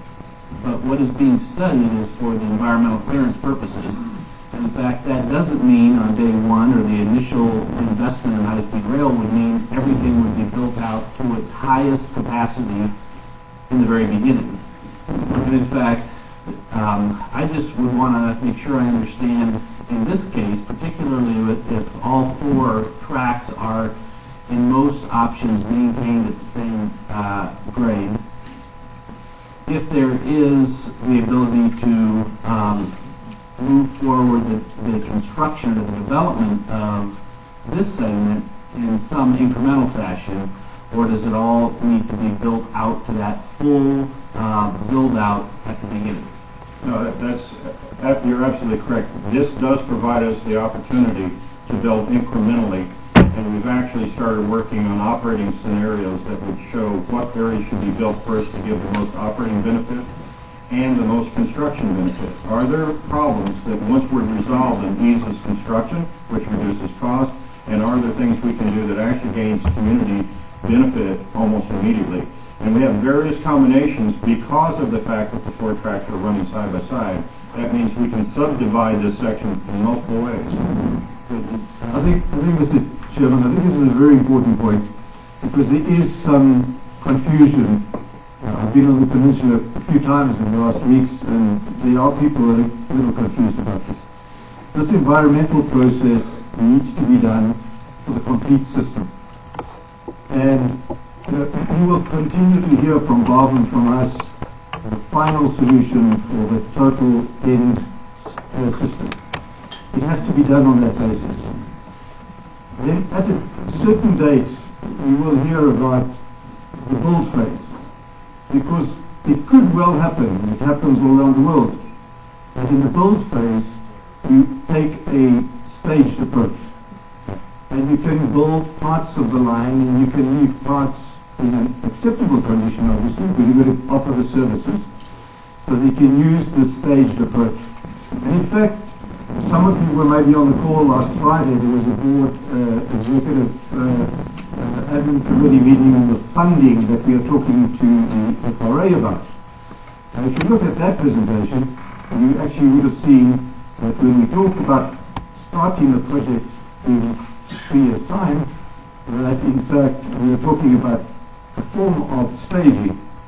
If you've got a certain amount of money, you start saying, what can I do with that particular money to build the best system under the restrictions of a certain amount of billions of dollars.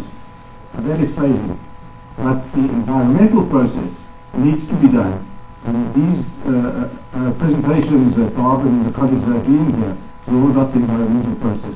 And they have to be done, we have to get environmental approvals, and then afterwards, later on in the process, we will be talking about how we build the system.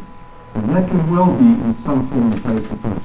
And as we had this board committee meeting last Friday, some people have come back to me and said, oh, your alternatives analysis has changed. Now, the alternatives analysis doesn't change. That's still going. The environmental clearance is still going. It's got to go. And how we finally build a system that might be within the envelope of what the clearance is that we get finally, we can decide to build it in phases, to build it in stages. And I think I just wanted to clear that as well. Very good, thank you. Are there any board questions before we ask for those that wish to be heard from the public comments? Mr. Dearborn. Thank you, Mr. Chairman.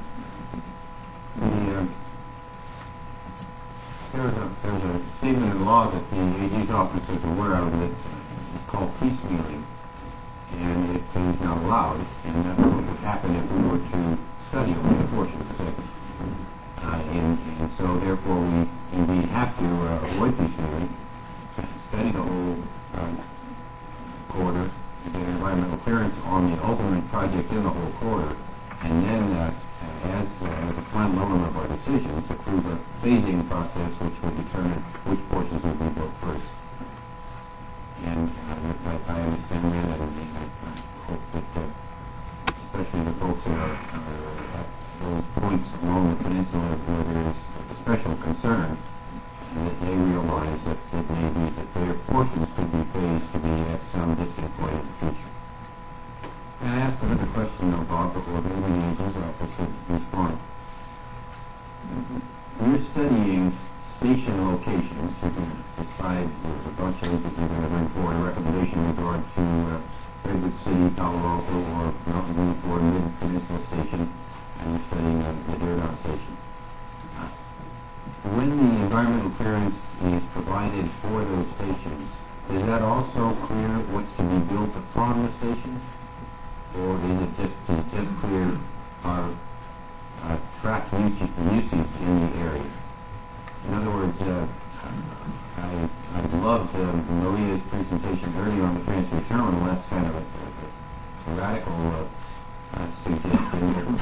They've done their own environmental document to create that wonderful station location.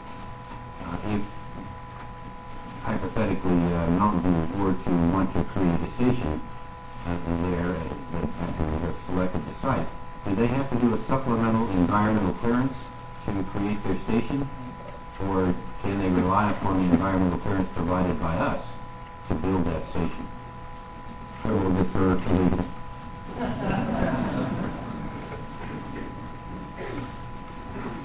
Good afternoon, Mr. Chairman, members of the board. My name is Christine Sproul. I'm the Deputy Attorney General assigned to assist the authority with its environmental process. I believe the question you're asking goes to the scope of the analysis in the project EIRs. It's best answered by first considering that the station options in different configurations will be reviewed. There will be a general size and mass of a station considered, and a general level of parking anticipated to accompany that. So that station will be reviewed in sufficient detail to accommodate the high-speed train service.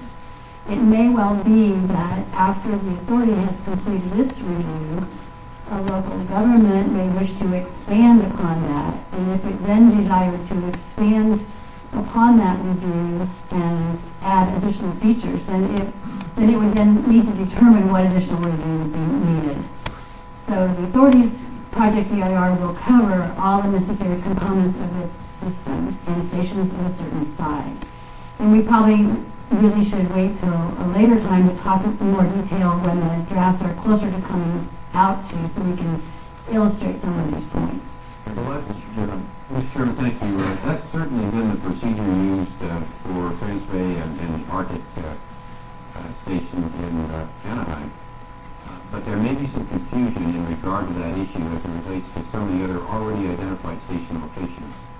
So you may want to develop some kind of a communication or communicate verbally with the folks that are relating to other station locations that have been cited already, like Union Station and like the Deerdorf Station. If they have to do a supplemental environmental document, then you want to begin that sooner than later. Thank you for that suggestion. I think we will be talking to individual cities along the route to determine just what the status is of those situations. Thank you very much. Any other board member comments at this time? Mr. Kopp? My question relates to the schedule.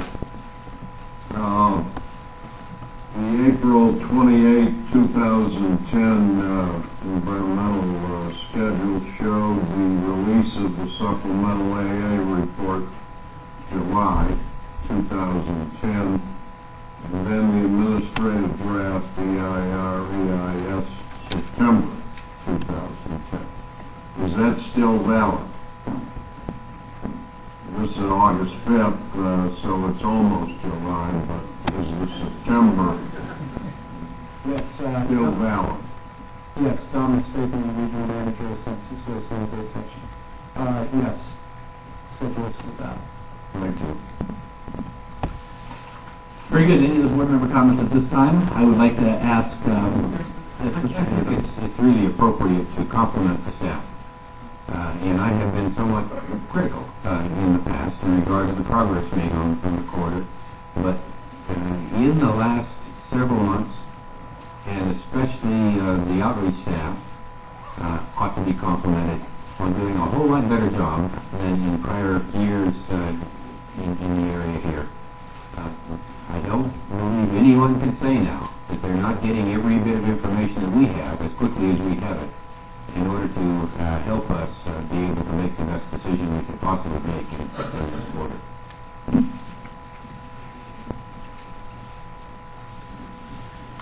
I completely agree with you, Mr. Deardon, but I don't know if every member of the audience would in terms of getting all the information. And I did hear earlier when things get posted online, and I do believe if it's not a board policy, it should be a board policy that when the board is sent their packet, all information that is a part of that packet needs to be posted online for public review. And particularly, we're pushing our staff to get everything done before the board meeting. Well, we probably need to reel back that date by 4 or 5 days so that everything gets posted so the public is continues to receive all the information they need to for our board meeting before they get there. I heard that very clear. And I think that it should be, is that a consensus of the board, even though we're not able to direct it that way, maybe just hearing it from the I believe there's current board policy that says we cannot release it too soon, so we would need to. Well, I don't remember ever hearing that, and if that is, that would be good to clarify that. Mr. Chairman, I think we changed that policy by indicating that as soon as the board members receive it, the public receives it. So you had to have, our booklet came out many days ago, a week ago, so that it should have been available at that point to put on the web. So if we could just ask Mr. Van Aert, you to endeavor to ensure that in enough days for the public who's paying attention to be able to look and find information online before the day of a board meeting, certainly, if we can have that as some set policy, determine what is feasible, and then please publicly present that at the next meeting, okay? Mr. Chairman, thank you. So if I could ask, there's 32 members of the public that wish to be heard on this item. I I would ask that you contain your comments to a minute, and I know I'm getting really rude when it gets in the afternoon, non-lunchtime, so I don't want to insult anyone when I cut you off at a minute. And of course, members of our board love to hear new information, not the same thing. So if you wish to identify yourself, as Mr. Peterson did, with comments that were made earlier, that is very much appreciated. So I'd like to start with Mayor Wozniak, and then Council Member Pappen, and then Mr. Conlon.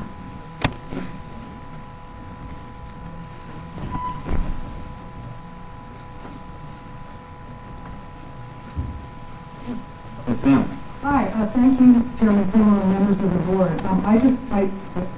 In relation to your latest comment, I did just get the alternatives analysis, and we actually just submitted our alternatives analysis comments. I'm the mayor of the city of Belmont. So this is a real short time that I've had, in fact, 10 minutes sitting in my seat up there to digest. But what I saw came apparent really quickly, and what I'd like to encourage is that the PRPs still consider the underground options for the corridor that Belmont's in, which is segment 4B2. We are now, we have an aerial alignment in both options, and all three options, A, B, and B1. So I'd encourage you to do that. It's really important to our community, and I don't know where anybody got the idea that we wanted to continue with an aerial alignment. And I think that if we had an underground trench, we could connect from San Mateo to Redwood City, and then we wouldn't have to be going up and down. I have other comments, but I know you're short on time, so I'll hold it. Just so I know, in that Belmont section, is it presently an aerial service? We do have a grade separation, however, it's not very popular, and right. To add more to it, we have a very small corridor, but we have a long town. I saw the whole thing. Yeah, you were in the back end, and the front end is a little different, but... No, I was in the front of the bus. Yeah. We were on the east side of the track when we took the tour. But what we do have is one of the main features of our town is our beautiful hillside. Yes. I know it's a visual feature, but it does give a lot to the quality of life in that town. And actually, my other comments were more about the economic development in that area. We are looking at economic development plans for that area. We have a very small area to develop. And anything that the rail does is going to affect us and impact us. Thank you very much. Thank you very much, Madam Mayor. Ms. Pappen, then Mr. Conlon, then Mr. Patton. Thank you very much, Mr. Chair and board members. We realize the importance of high-speed rail, and we support that. We would like to emphasize the importance of understanding and working together with the communities to avoid negative impacts. At this point in time, the unknowns are significant, and we are eager for any and all information, as you have mentioned, and we appreciate it as soon as we can get the information, because it is important to all of us, particularly for the continued evaluation of all the different aspects which have been mentioned here today. On behalf of the city of Millbrae, we are the only intermodal station west of the Mississippi, and we do want to work with you because we feel that this is a very important station connecting local transportation and international transportation. And we would like to ensure that this station does, of course we're not going to be as glamorous as San Francisco, but we would really like to incorporate the retail aspects and incorporate the importance to the entire San Mateo County, that this could be quite a jewel, and we look towards that with you. Thank you. You can be proud. San Francisco may boast of pretty pictures, but they could never show a direct connection to an airport like you did. We got Mr. Conlon, Mr. Patton, and then Ms. Cross. Yes, I'm Greg Connell, and I'm a resident of Atherton and former president of California PUC and former member of the Transportation Commission. I'm here not to take pot shots at the commission on the project. I'm here to see if I can't get you to look harder at the options you're looking at. Option B and B1, based on my analysis this morning, has some data we had before. It's probably going to cost $3 to $4 billion more than what's in your business plan. Now, I don't think that's a lot because you got a $45 billion project, and that's less than 10%. If you look at the Golden Gate analogy, it was $17 million versus $35 million. If you look at the other thing is LeGrand. You went around the city of LeGrand earlier in Project 3, and I'm saying that once you look at that $3 or $4 billion as an additional cost, 101 and 280 comes back into play. I mean, the cost, if you're going to go around LeGrand, you certainly can go around Palo Alto, Menlo, and Atherton by going out on Highway 101. So I'm just saying, when you get the cost data was not presented to you today, and when you got option A and B and B1, I think those are very critical in your decision making, because you'll throw up your hands and say, we can't afford it. And I'm saying, hey, less than 10% of the project is not that big a deal. If you're going to finance the project, you're going to finance 10% more of it. So don't let the cost scare you. The Golden Gate Bridge, they doubled their cost and built it and was happy to do it. So I just encourage you to look at the cost. When you look at it, you look at the 101 and 280, I think, comes back into play, saves you a lot of problems, and doesn't cost you that much. Thank you, sir. Thank you. Mr. Patton, Ms. Cross, and then Virginia Solich. Mr. Chairman and members, Gary Patton for the Community Coalition on High-Speed Rail. Mr. Doty's presentation focused to some extent on CEQA, the California Environmental Quality Act, and the problem we're having with the process is not that you're not getting down and really dealing in an effective way with how to make it work right, how to make it the best you can, but that this is a project level analysis you're undertaking and you have not yet exhausted the analysis at the program level. It's really what Mr. Connolly was just talking about, and we would urge you to please not pretend that you've already made your decision to use the Caltrain alignment from Diridon to San Francisco, because you haven't legally done that. And if you really are saying, well, we're going to do that no matter what the CEQA review says, you're leaving yourself open to further litigation, which we would rather not be involved in. Please look at the other non-Caltrain alternatives with as much creativity as you've used on this segment so far. Thank you, sir. Ms. Cross, are you still in the room? I don't see her.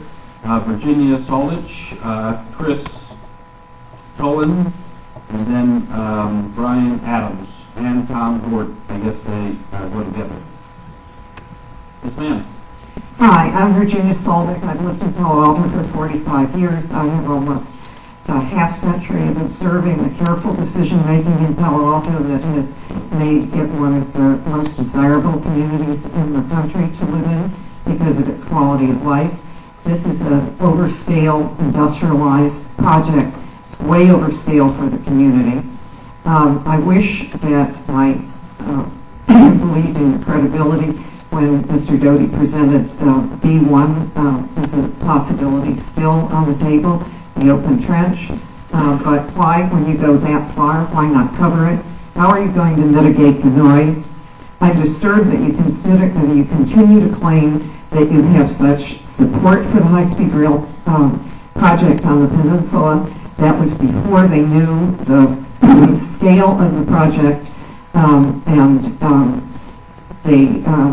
I think the gentleman from Burlingame who said that now the support that you claim has gone down to about zero because of this industrial scale project through a set of residential communities. Thank you, ma'am. Chris Tolan, and then Brian Adams, Tom Gord, and Linda Sack, or Ms. Sack. Hi, I'm Chris Tolan. I am the Vice President of the College Park Neighborhood Association, and I'm speaking on behalf of our Executive Board. College Park is located directly north of the Diridon Station and Sigma facility, and we are directly south of 880. Our neighborhood was established in 1886. We are historic, and we keep that ambiance within our neighborhood. Currently, in Bellman College Preparatory is the oldest private school in California, and is at the eastern edge of our neighborhood.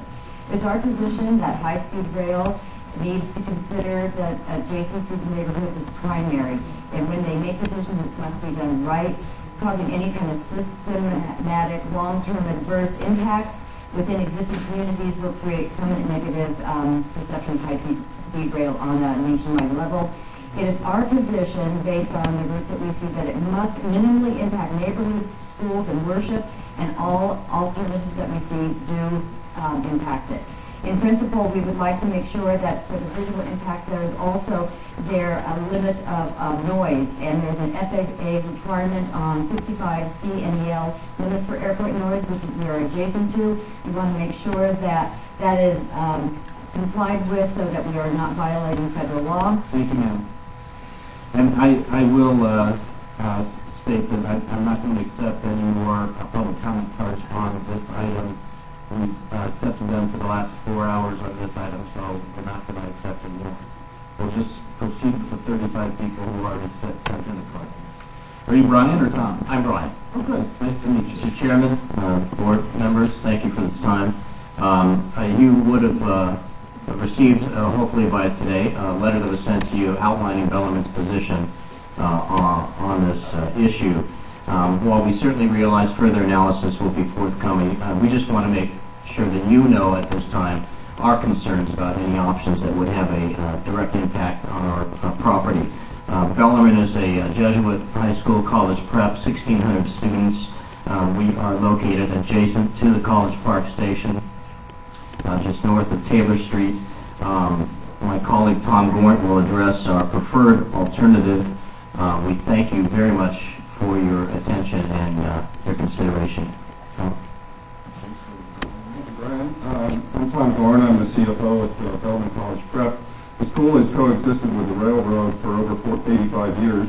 Our property is comprised of over 26 acres, of which 1,000 feet are on the west side of the existing right-of-way. Recently, we met with reps of the high-speed rail, and two alternatives that they have described on the western side of the right-of-way would have a severe impact on the school. These alternatives would involve the taking of Bellarmine property. The property taken would consume 8 lanes of our track, portions of our football and soccer fields, and about 15% of our parking. If this property is taken, it will be very difficult for the school to offer the same academic and athletic programs that we have today. It's obvious that the eastern alternative described in the footnote of your supplemental alternative analysis is the alternative that is preferred by the school. Thank you for your time. As you see, we are going to lose members of this board, so I really ask everyone to be brief. We will conduct our business before we lose the majority. So, Ms. Sack, Ms. CAHSRA Payne, Mr. Michael McPherson. Mr. Reynolds, by the way, I just want to let you know that I'm really quite sensitive, not comfortable with being the subject of a final solution, as we put it before. At the first public outreach meeting in Palo Alto in March of 2009, we were given some details about the construction of the HSR, and we were told about an aerial platform, and I was kind of shocked at it. We were informed also that environmental impacts would be closely studied and every effort would be made to ensure the survival of any endangered species that lay in the HSR's path. At that meeting I asked only somewhat facetiously how we might register Palo Alto as an endangered species. As things move forward and I see that 2 of the 3 alternatives for my section of Palo Alto still include an aerial structure, I am not at all pleased. And I don't understand why it's still real when the city and all of our communities have actually said over and over again it's not acceptable. I don't know what this represents in terms of the strategy of the CHSRA, but it does not feel family friendly. Thank you. Thank you, Ms. CAHSRA Payne, Mr. Michael McPherson, Mr. David Chandler. Yes, ma'am. Thank you, Mr. Chairman and members of the board. Susan CAHSRA Payne from Birmingham. Yesterday, the Senate Banking Committee reported out favorably reported out the Live and Build Communities Act, designed to channel and coordinate funding through the Department of Transportation, HUD, and EPA to preserve, revitalize, and or enhance the livability of American cities. Heretofore, the proposed San Jose to San Francisco segment has been discussed as if livability were an irrelevancy, that any fault found was the grousing of NIMBYs. Now, I'm the first to admit that NIMBYs have a wonderful record at saving and preserving irreplaceable national treasures and city treasures such as Golden Gate Park and the Embarcadero, but this is not a NIMBY issue. This is a community livability issue. If you want to call us names, call us livability. HRS proposes to run an elevated 80-foot minimum platform not along the periphery of our established These are already established, historic, fully built out, and highly livable communities. They're not going to run along them, they're going to run through them. So far, the HRS project has been an example of colossal disregard. Your proposal would devastate the livability of about 25 miles of beautiful, small communities. Thank you, ma'am. Thank you. Mr. Michael McPherson, Mr. David Schonberg. Either gentleman do I see? Oh, there you are. Yes, Mr. Schonberg. I didn't see you back there. After you will be Rich Klein, then Ben Proportius, then Ted Crockett. Yes, sir. I'm David Schoenbrunn, president of TransDef. We're one of the active plaintiffs in the town of Atherton matter. I want to speak to a series of unexamined assumptions that are at the foundation of today's presentation. The first of which is that, and that need careful examination. The first of which is that there's going to be a program EIR sometime soon. We've already asserted that it's clear to us that the draft EIR will need to be recirculated, particularly if you respond substantively to our issues. Second, the idea that you're going to have a project EIR in September is fatuous given the absence of a program EIR. There's no justification for the specification of 4 tracks throughout this project area. The ridership model has been discredited. The number of trains per hour is unknown.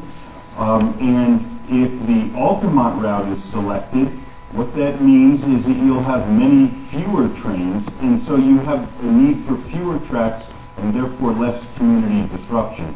The final issue is that you should be willing to talk to local jurisdictions about grade separations. There may be locations where communities would prefer to not grade separate and instead to continue with at-grade crossings because of the aerial structures. And you want to give them that option. Thank you. Mr. Rich Klein, Mr. Ben Traposis, and Ted Crockett. Thank you, Chairman Pringle, Mayor Klein, Menlo Park. Good to see you again. Good to see you again. Mr. Van Arth, thank you for visiting our town right away. We enjoyed having a frank discussion with you. We do encourage others, particularly local leaders, to come and take the same visit so you can have a rational discussion with us face to face. But you two have served that purpose, and I appreciate it. Quickly, the communication has improved. I do want to make that very clear. Mr. Doty reached out this week to make sure I got as much information as I could to come here tonight. Tonight, it will be tonight for the next 5 minutes. But to understand what the presentation was, there was changes to it, and I do appreciate that. I think that the effort is there. We support a trench. An 80-foot trench we could support, we could have a rational discussion about in our town. An 80-foot freeway over the top would be very difficult for us to have a discussion about, as it would if we proposed a freeway over San Francisco. I do want to make something clear because you moved up the thing. So a quick comment about the city vision, because that's what woke me up when I saw Gavin Newsom announce the city vision. You have an architect named Pele, a park designer named Khan, 2 of the most powerful politicians in the Bay Area supporting this beautiful picture of the trains coming to town. You have funiculars going to the top of buildings and parks. And in the end, we're being accused, and we challenge the idea of high-speed rail as being the bullies. And I don't understand how a 30,000 person town can be the threat and the danger that people like Mr. Warner are claiming. I want to make that clear. Thank you very much. Can I ask Ben? And then Ted Crocker, Russ Cohen, Jessica Zank. Yes, sir. Thank you, Mr. Chair, members. Ben Traposis, Transportation Policy Manager with the City of San Jose. I'd just like to echo the comments made by Michael Cohen earlier today that we have been longtime supporters, as you all know, of the project and are looking to complete a unified system between San Jose and San Francisco. As you know, the Mayor and City Council, when the alternatives analysis process was initiated, asked for the analysis and development of the best aerial option through San Jose and the best underground option through San Jose. Staff has done a tremendous amount of work, and we thank them for that. as you've seen in the supplemental AA.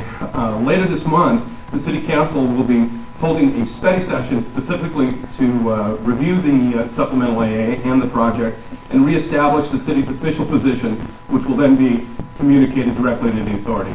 Thank you. Thank you very much, Mr. Ted Crocker. Then Mr. Russ Cohen. Hi, Ted Crocker. Thank you for the chance to speak. I'm a 18-year resident in Burlingame. I live a quarter mile from the right-of-way, and I live only an eighth mile from 101. I'm co-founder of High Speed Rail Prep, the Airline Outreach Group, with over 800 members on our email list. First of all, I'd like to reiterate what Mr. Conlon has already said and what Mr. Patton has said, both in regards to the cart being before the horse on the EIR process, and as well as taking a closer look at the 101 option in light of all that is known about the issues on the peninsula, because it might look a little more attractive than it used to. If the goal is to drive people to trains, imagine what 5 years of construction on 101 will do. If the goal is to drive people away from trains, imagine what 5 years of construction on the Caltrain corridor will do. I suggest looking at 101 because you won't be destroying local businesses, and the industrial scale is much more befitting on the Caltrain corridor. As an activist, I can tell you there are a lot of people that are not doing anything right now because they don't believe it can be built. I would say don't underestimate the people of Birmingham. Thank you. Thank you, Mr. Russ Cohen. Jessica Zank. Mr. Cohen here. So, seeing them, Jessica Zank. She spoke twice earlier. Are you still here? Let me see. Mr. Bryant. Ms. Bryant from Mountain View. Oh, there you go. Don't run. Sorry. And then Mr. Phil Burton and Michael Griffin. Yes, ma'am.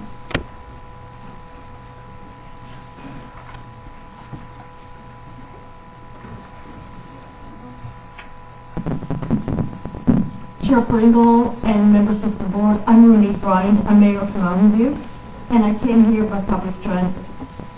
So we are a public transit city in Mountain View. I'd like to put our city in perspective. We have 73,000 residents, and we have the headquarters in Google, and we are also about 4 miles in width. So we are a very compact city. Whatever happens on the Caltrain right-of-way is going to affect our city. We have worked with your staff. We have hired consultants and architects and designers to help us think through this project. And I am expecting to continue working with your staff to figure out a solution that will enhance our city and not degrade it. This is critical to us. And I want to take another minute and thank you, Chair Pringle, for mentioning the fact that the information that comes before your board should be available to the public as quickly as possible. Thank you for that. Thank you very much, Madam Mayor, and I apologize for not recognizing your name when I first got the card. Mr. Burton, Mr. Griffin, Josue Garcia. My name is Phil Burton, 34-year Palo Alto resident. I have no organization affiliation except that I've been participating in the PCC meetings for 18 months. I want to make several points. My day job, so to speak, is I'm a business and marketing consultant for Silicon Valley high-tech companies. To me, the notion of outreach and public relations is completely different. You've got to fire Ogilvy and get an organization that really understands outreach. Otherwise, you can continue to have misinformation, which the no-good types will only exploit to your detriment. I'm a friend of this project. Second thing I want to say, again, as a friend of the project, there have been statements by board members that sound nothing to me as much as Robert Moses being channeled. And that's 50 years behind the times.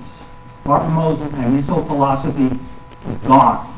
The last point I want to make is, and again, I'm saying this as a friend, you have to take these issues seriously. Because if you don't, you'll have a recurrence of the 1959 freeway vote in San Francisco. And that was done before NEPA, before CEQA. Now these legal tools are available. If we want to see this project succeed, you have to allow these people who are currently in opposition, whether misguided or not, to engage properly. Thank you. Thank you, sir. Mr. Griffin? Good afternoon. My name is Michael Griffin. I'm a resident of Palo Alto. I've been to Spain. I've seen high-speed rail elevated structures in Andalusia, and they are more than huge. One can only imagine what the earthquake-proof version will be like as it splits the peninsula cities in half, impacting residential communities throughout the right-of-way. But there is another way, the right way, and the right way is underground. If you don't have the money to fund the undergrounding of this high-speed rail along the peninsula corridor, then delay the start of this segment between San Francisco and San Jose, and I ask you to start your project in Anaheim or some other area that is more favorably disposed to having gigantic elevated structures built in their communities. Elevated structures of the peninsula right away are a deal killer. Thank you, sir. Mr. Josue Garcia, John Aiken, Rick Bonilla, and Councilmember Godi. Thank you, Mr. Chairman and members of the board. Josue Garcia, Deputy Executive Officer for the Santa Clara and San Benito Counties Building and Construction Praise Council. On behalf of our members, our 30,000 members that we represent, we would like to ask you to please continue to push forward with this project. I'm not going to be as eloquent as other speakers, but in regards to people being unemployed, I'm at ground zero, and I can tell you that it is very concerning. There's a lot of people unemployed, people losing homes, people losing health care, and not only people in the construction industry. I get phone calls every day from high school students or kids that graduated from high school looking for workers. There is nothing. I also get phone calls from college students because once they graduate from college, there is absolutely nothing. I'm getting assigned 30 seconds, but let me ask you, last time I didn't, in San Jose, I didn't use all my minutes, so I would like to get a rollover plan, if I may. But no, being serious, yes, the unemployment is really, really bad, and it's in your hand to put people back to work. And in addition, businesses in construction are closing their doors because there's no projects. Everything's in your hands, and I think you can make it happen. Thank you so much. Thank you. You said it all in a minute. Mr. Aiken, Mr. Bonilla. Mr. Aiken, are you here? Mr. Rick Bonilla, I know you spoke earlier. All right, Councilman Brody, you spoke earlier too. Welcome back. Briefly, Ms. Pierce and Mr. Greenway will follow you. Yes, sir. I'll make this really brief. Thank you for the opportunity to speak, and I just remind you that I do learn a two-page document that summarizes the position of everything you have to make sure you can read it. Thank you very much. Thank you, sir. Barbara Pierce. Yes, ma'am. And then Greg Greenway, Susan Casser-Payne, Jane Morrison. Yes, ma'am. Thank you very much. My name is Barbara Pierce. I'm a city council member from Redwood City.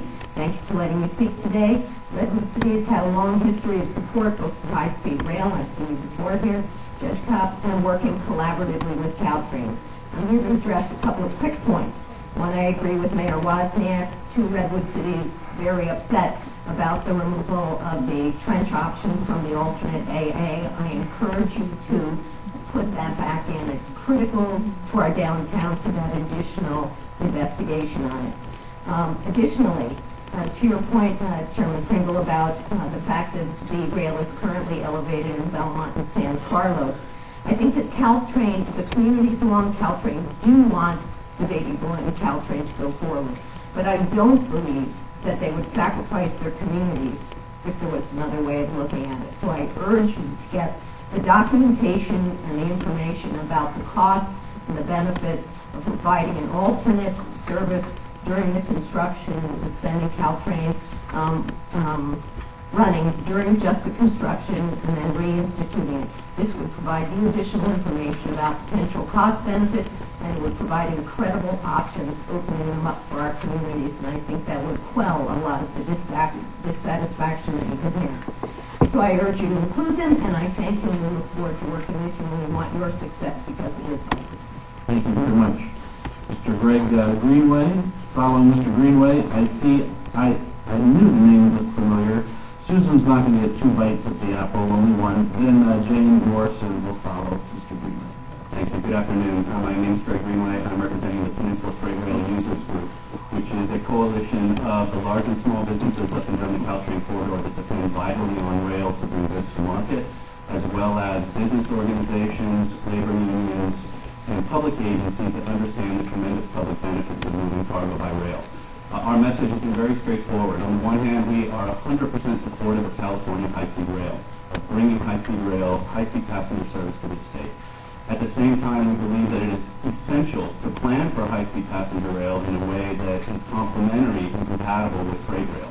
And we believe that not just for legal reasons, but because it is good public policy and in the public interest. We've participated very actively in the process through formal public meetings, closely with Bob Doty and his team. We submitted a letter to you in June that detailed for us what compatibility with freight means, and I asked you for a couple of things today. One is general policy guidance about the need to plan in a way that's compatible with freight. Again, not just because you need to negotiate with freight rail operators, but also because it is good public policy. And with regards to the alternatives analysis, we just encourage you to make impacts on freight and compatibility with freight an explicit criterion that you use to evaluate those alternatives. So I was encouraged by Bob's presentation, and I wanted to communicate that to you. Thank you, sir. Is Jane Morrison? Yes, ma'am. Full speed ahead for high-speed rail. That's my motto. And I want to thank you for not letting the automobile industry and the airline industry use lobbyists to secretly or publicly oppose this and slow it down. I had just celebrated my 90th birthday, and I'm planning to ride high-speed rail by 2020, so we have to be really busy. I'll be 100 years old then. I'm a member of the Citizens Committee for the Transway Terminal, a former chair of the San Francisco Democratic Party, and have worked really hard for high-speed rail for 2 years, campaigning up and down the state. So thank you and good luck. Thank you, ma'am. Mr. Andy Chow, Mr. James Jonas, Mr. Brian Stanky. Yes, sir. Hi, good afternoon. I'm Andy Chow. I'm the president of the Rail Alliance. I would like to express our support so far for understanding the interoperability between high-speed rail and Caltrain. Over the last few months, there were concerns among the rail advocates, mass transporters, that somehow those two rail elements is not going to work together. And that right now what we're seeing is that from the staff is a recognition of the importance of interoperability, preserving the baby bullet, and really maximizing the investments. As to the rest of the process, I would encourage everybody to kind of be a little bit open-minded, even though some of the options may seem good once it's all built out. But at the same time, what is the construction impact? And the construction impact is it involves additional land for the temporary tracks. And if that's the case, that means removal of homes, removal of business. So please keep an open mind. Thank you very much. Thank you, sir. Mr. James Jonas, Mr. Brian Stanky after Mr. Jonas. Yes, sir. Good afternoon. I think we've made it. We're close. First of all, I'd like to say I strongly support Barbara Pierce's comments with regard to Redwood City. I'm from Redwood City. I have attended probably more workshops than anybody else except for the California High-Speed Rail Authority, and universally, the air alternative is not liked. What I'm concerned about is that I support high-speed rail, and if you press for this alternative, you're going to have a strong backlash. And in these political times, I think that backlash could very well be to the detriment of high-speed rail in general. So I say, work with the communities, let's find an alternative. The second point is with regard to the dual stack option. That would be the one with the big X on it that he showed up there. First of all, I've only had about 30 seconds to do analysis on his piece. It's a little difficult to do any type of counterpoint with regard to what I see there. First of all, just a few highlights. Number one, they said something about soil. When you go deeper, buoyancy is less. So if you do a trench that is shorter versus a deeper trench, is actually, I believe, a little bit inverted. Secondly, it was showing transitions at 5,000 feet. Now, what I'm assuming is that that means a 1% grade, and we have to go up 50 feet. Yet in Redwood City, what I just heard is that what they were doing is allowing for 2% transitions. And third, this alternative actually fulfills a lot of needs of the communities. All I ask for is not that it's done, but that we continue forward with the 15% analysis. Thank you very much. Thank you, sir. Brian Stanky, Ms. Pat Warney, and then Ms. Roseanne Faust. Yes, sir. Good afternoon. My name is Brian Stanky. I'm the Executive Director of Californians for High-Speed Rail, a coalition of thousands of Californians across the state that support the High-Speed Rail project. We are encouraged by the progress that we've seen both in the updated AA and the new FRA application. This is one of the most complicated sections of the state, and we have been in contact with both Caltrain and authority staff regarding our concerns about the interoperability of the two systems, and they're working together. And we are impressed by the progress that has been made in both of these documents. Quickly, I just wanted to say this is an extremely complicated process, and we would like to call on all parties to sort of hit the reset button on some of the rhetoric that we've heard here, especially high-speed rail is destroying cities and the final solution. This is a really difficult project that can have a great benefits, and we hope to see a more positive interaction on all parties going forward. Thank you. Thank you very much, sir. Gordy? Yes, ma'am? Yes, Catherine Burlingame. I'm going to ask here, because I have Mr. Doty's here, but I've already asked this at the Caltrain JPB, and that is for the PRP to give public notice in whenever there's a policy workshop group meeting or a technical workshop group meeting, because the public is allowed to sit in on it, even though we don't get to comment, which is just fine. But there are a number of us who are very astute and very aware of the technical and policy issues.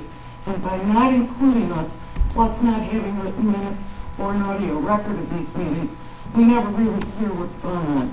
So once again, in the interest of public noticing, not only for your materials, we need them for our materials, because Mr. Doty is, as Mr. Shannon says, the wishbone between you and Catherine.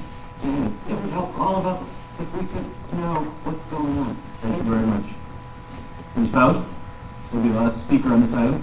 Mr. Pringle, members of the Commission, and Mr. Van Ark, this is an invitation for you to actually come and speak with the business community on the peninsula. What I've heard today through the public testimony is that there are a number of elected officials, of which I count myself as one also from Redwood City, that have expressed issues, concerns regarding our community.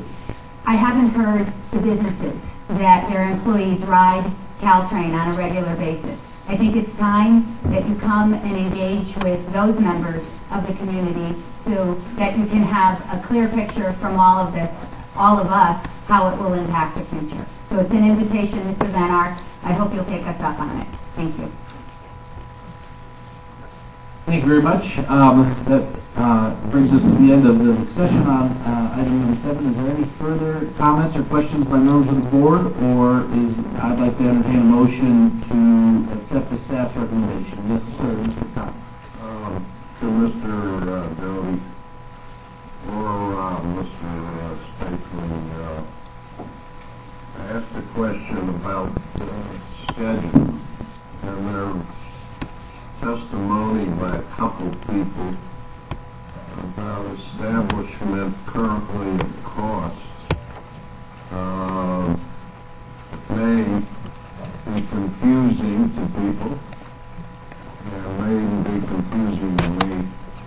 What is the status and schedule for cost estimate?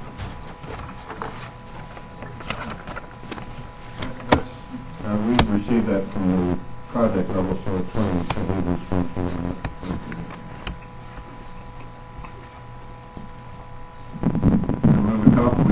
we are looking through the fall to arrive at a stitching together of all the costs ready for the new business plan in February.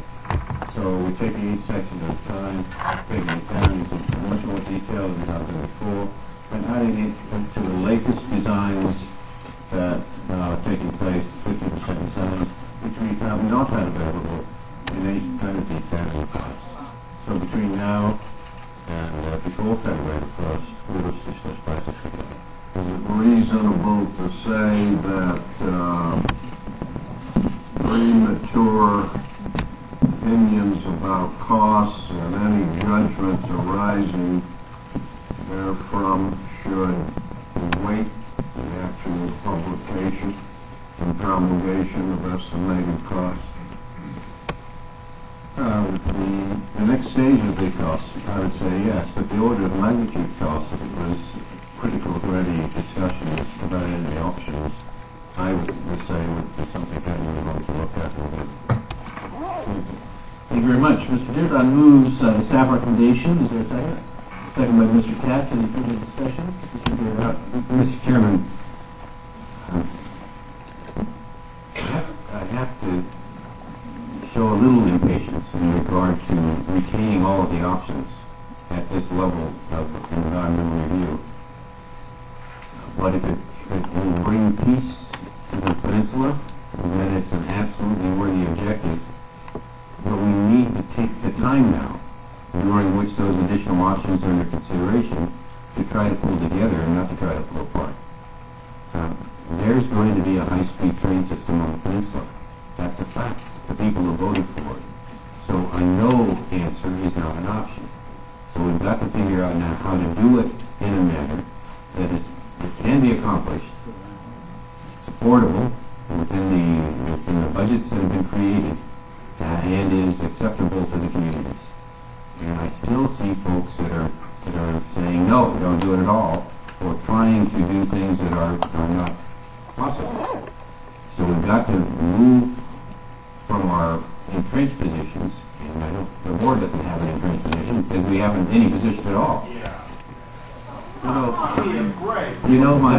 That's really rude, and that's one of the reasons why board member Kopp and I have been instructed not to attend meetings on the peninsula, because the last time we were there, you shouted us down. And that's not democracy. That's a sick kind of a process. So please, I'll come back and meet with you any time that you'll be polite and let me meet with you. So at this point, Mr. Chairman, I do make a motion to give you all the options, but I plead with these folks to try to come together now instead of trying to force people apart. Thank you. I want to commend our staff for working through this environmental process. This is a long process. There's a lot of alternatives to be considered within it, and we're not at the end of that process, and there's a long way to go in this review. There's a motion and a second before us regarding supporting the staff's recommendation. All those in favor signify by saying aye. Aye.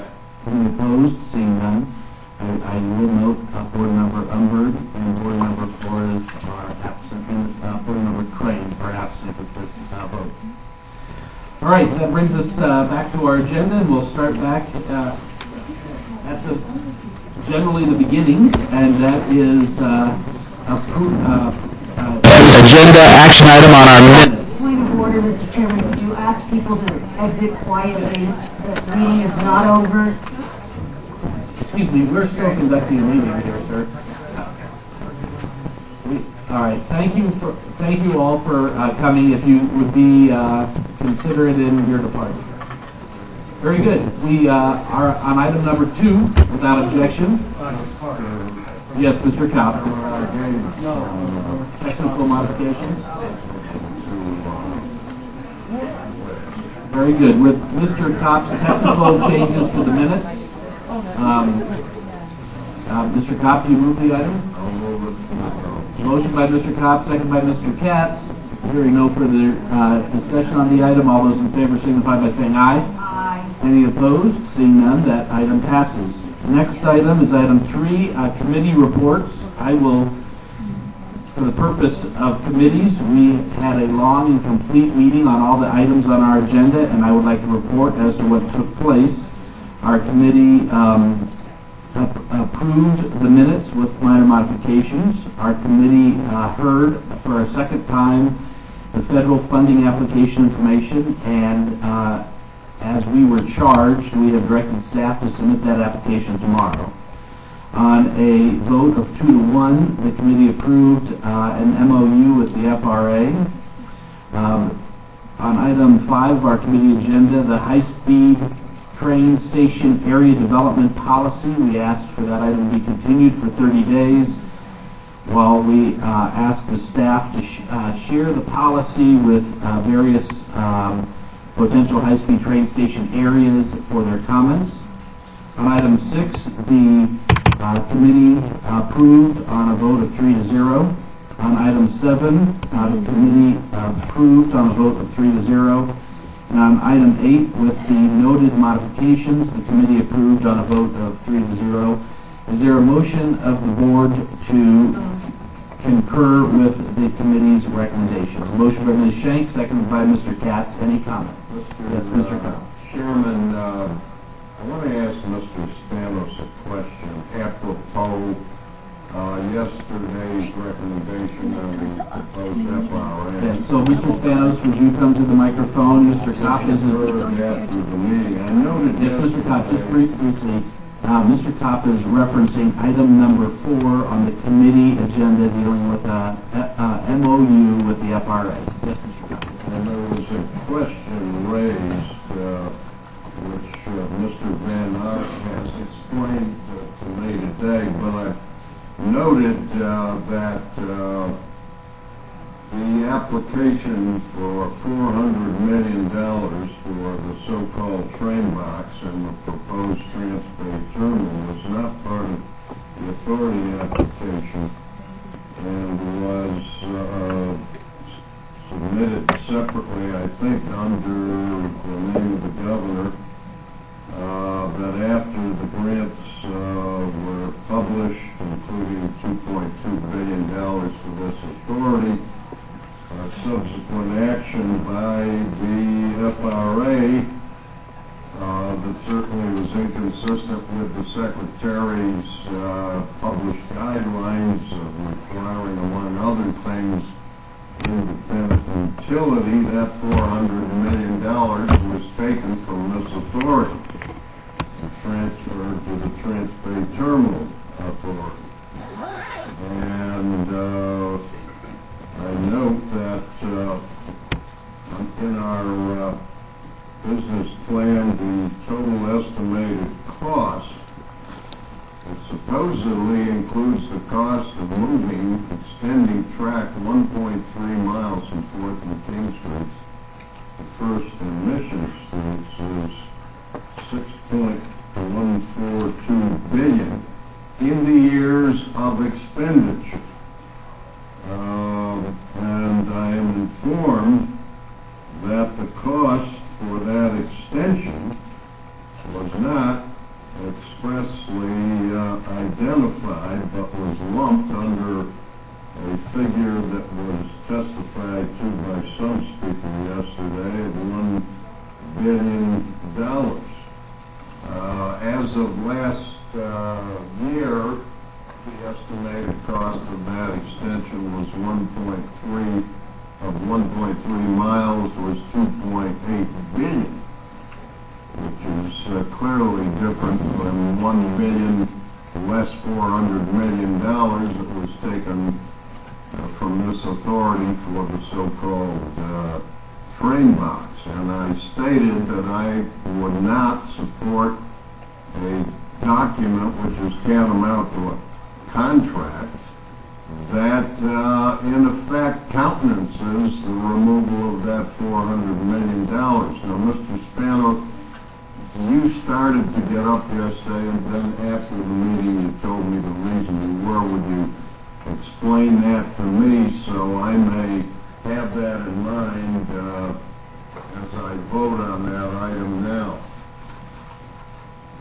Judge Kopp, first of all, you mentioned just now this document constituting a contract. I want to point out that in the very last line of the MOU, the document says that this document, among other things, does not create any legally binding obligations. That was language that was proposed by FRA. With regard to the main part of your statement or comment or question to me,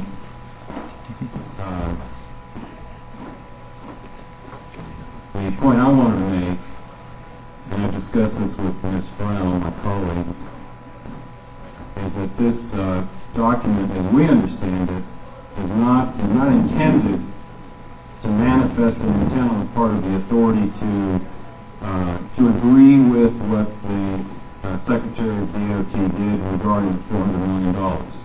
It is intended to be silent on that subject. It's not intended to be a concession or agreement or a ratification of the decision on the part of the Department of Transportation to direct $400 million of the $2.25 billion to the Trans-Bay Joint Powers Authority. Thank you. Which suggests, to me, I don't want my vote construed, notwithstanding the last sentence of the MOU/agreement, to be construed as acquiescing. Thank you very much, Mr. Kopp. Actually, let's ensure that everyone's vote should not be misconstrued as meaning something different than what is written in the agreement. On this item, I know, Mr. Schonberg, you turned in a card very late. You have just a brief comment? Exceedingly brief, sir. Thank you. I want to call you, David Schoenberg, Transdev. I want to call your attention to what has been exceedingly inappropriate behavior on the part of one of your authority members who's used his position on your authority in the interest of a personal vendetta. So is this relating to which item on the It's relating to a history of attacks on the Trans-Bay Terminal by one of your board members, which we've just heard yet another piece. Mr. Chairman, this is out of order, and I call the question. I just requested board members to be aware. I heard you. Thank you very much. Thank you. There's all the items that have been took place at our committee meeting yesterday are before the board for full consideration. There's a motion by Ms. Shank, a second by Mr. Katz. Any further discussion? Seeing none, all those in favor signify by saying aye. Aye. Any opposed? Hearing none, with Mr. Crane and Ms. Flores noted as being absent. The next item on our agenda is item number 4, and that's a report from the Operations Committee. No, Mr. Katz? Mr. Chairman, I was not there, so I can give you a really brief report. And I will turn it over to Rod. One thing I would like, if we could put on the agenda for a future discussion of the Rate Committee, Mr. Chairman, is the development of a minority women business policy for contracting with the agency. I think that it's critical in California that we have as aggressive a policy as we possibly can. So, if we can put that on, thank you. Mr. Reardon, any additional report comments? No, Mr. Chairman, I hardly agree with Rich's remark. Hardly? Hardly. That's with enthusiasm. And we'll note that after an hour and a half of meeting, we concluded that all of the programs were on schedule, and we'll report that to you at this time. Thank you very much. Any action necessary to be taken? Seeing none, we'll move to item number 5 on our agenda. The board policies were just amended by action of the executive committee and ratified by this board to allow for us to establish officers over and above the chair and vice chair positions. I would at this time like to move the selection of Ms. Shank to serve as the second vice chairman. Second. Any further discussion? All those in favor signify by saying aye. Any opposed? Very good. That passes unanimously. Brings us to members' reports. This is very late. I don't think many members have much to report.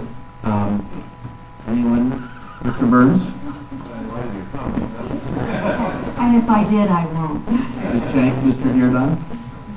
There's much that happened this month, but we will be glad to have a fuller report next month. Mr. Umber? Mr. Katz? Mr. Kopp? Thank you. CEO's report. 7 members of your board have a very brief report. Maybe. Mr. Chairman, I'd just like to mention 1 or 2 items. Outreach continues, 87 meetings this month, so we had a busy month again.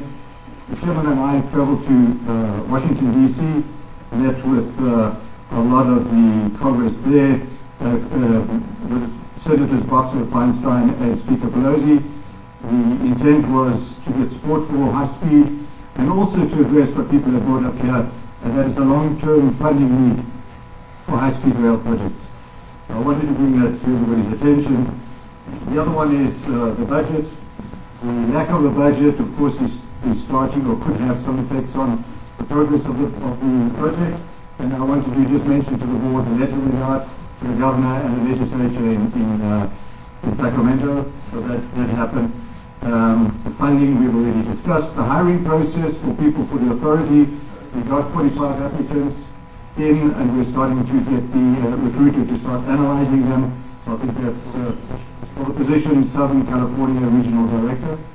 So I think that's a positive aspect as well. RFP for financial advisors closed, and we've got 5 applicants or offers in. The evaluation thereof will continue during this month. So I think that is also very positive. So with that, really does, if we look at our full agenda today, and then all of the things that you referenced that are really behind the scenes, but are really demonstrating the progress of high-speed rail, there's much happening. And I congratulate you as you are in your 8th week as the CEO of this organization, and I know we're moving, yeah, I'm still here, is a big deal, but moving forward very aggressively. Any other business to come before the California High-Speed Rail Authority? Do we have purposes for a closed session? No, we don't. So motion by Mr. Katz, second by Ms. Shank. Seeing no debate, we stand adjourned until our next meeting in September.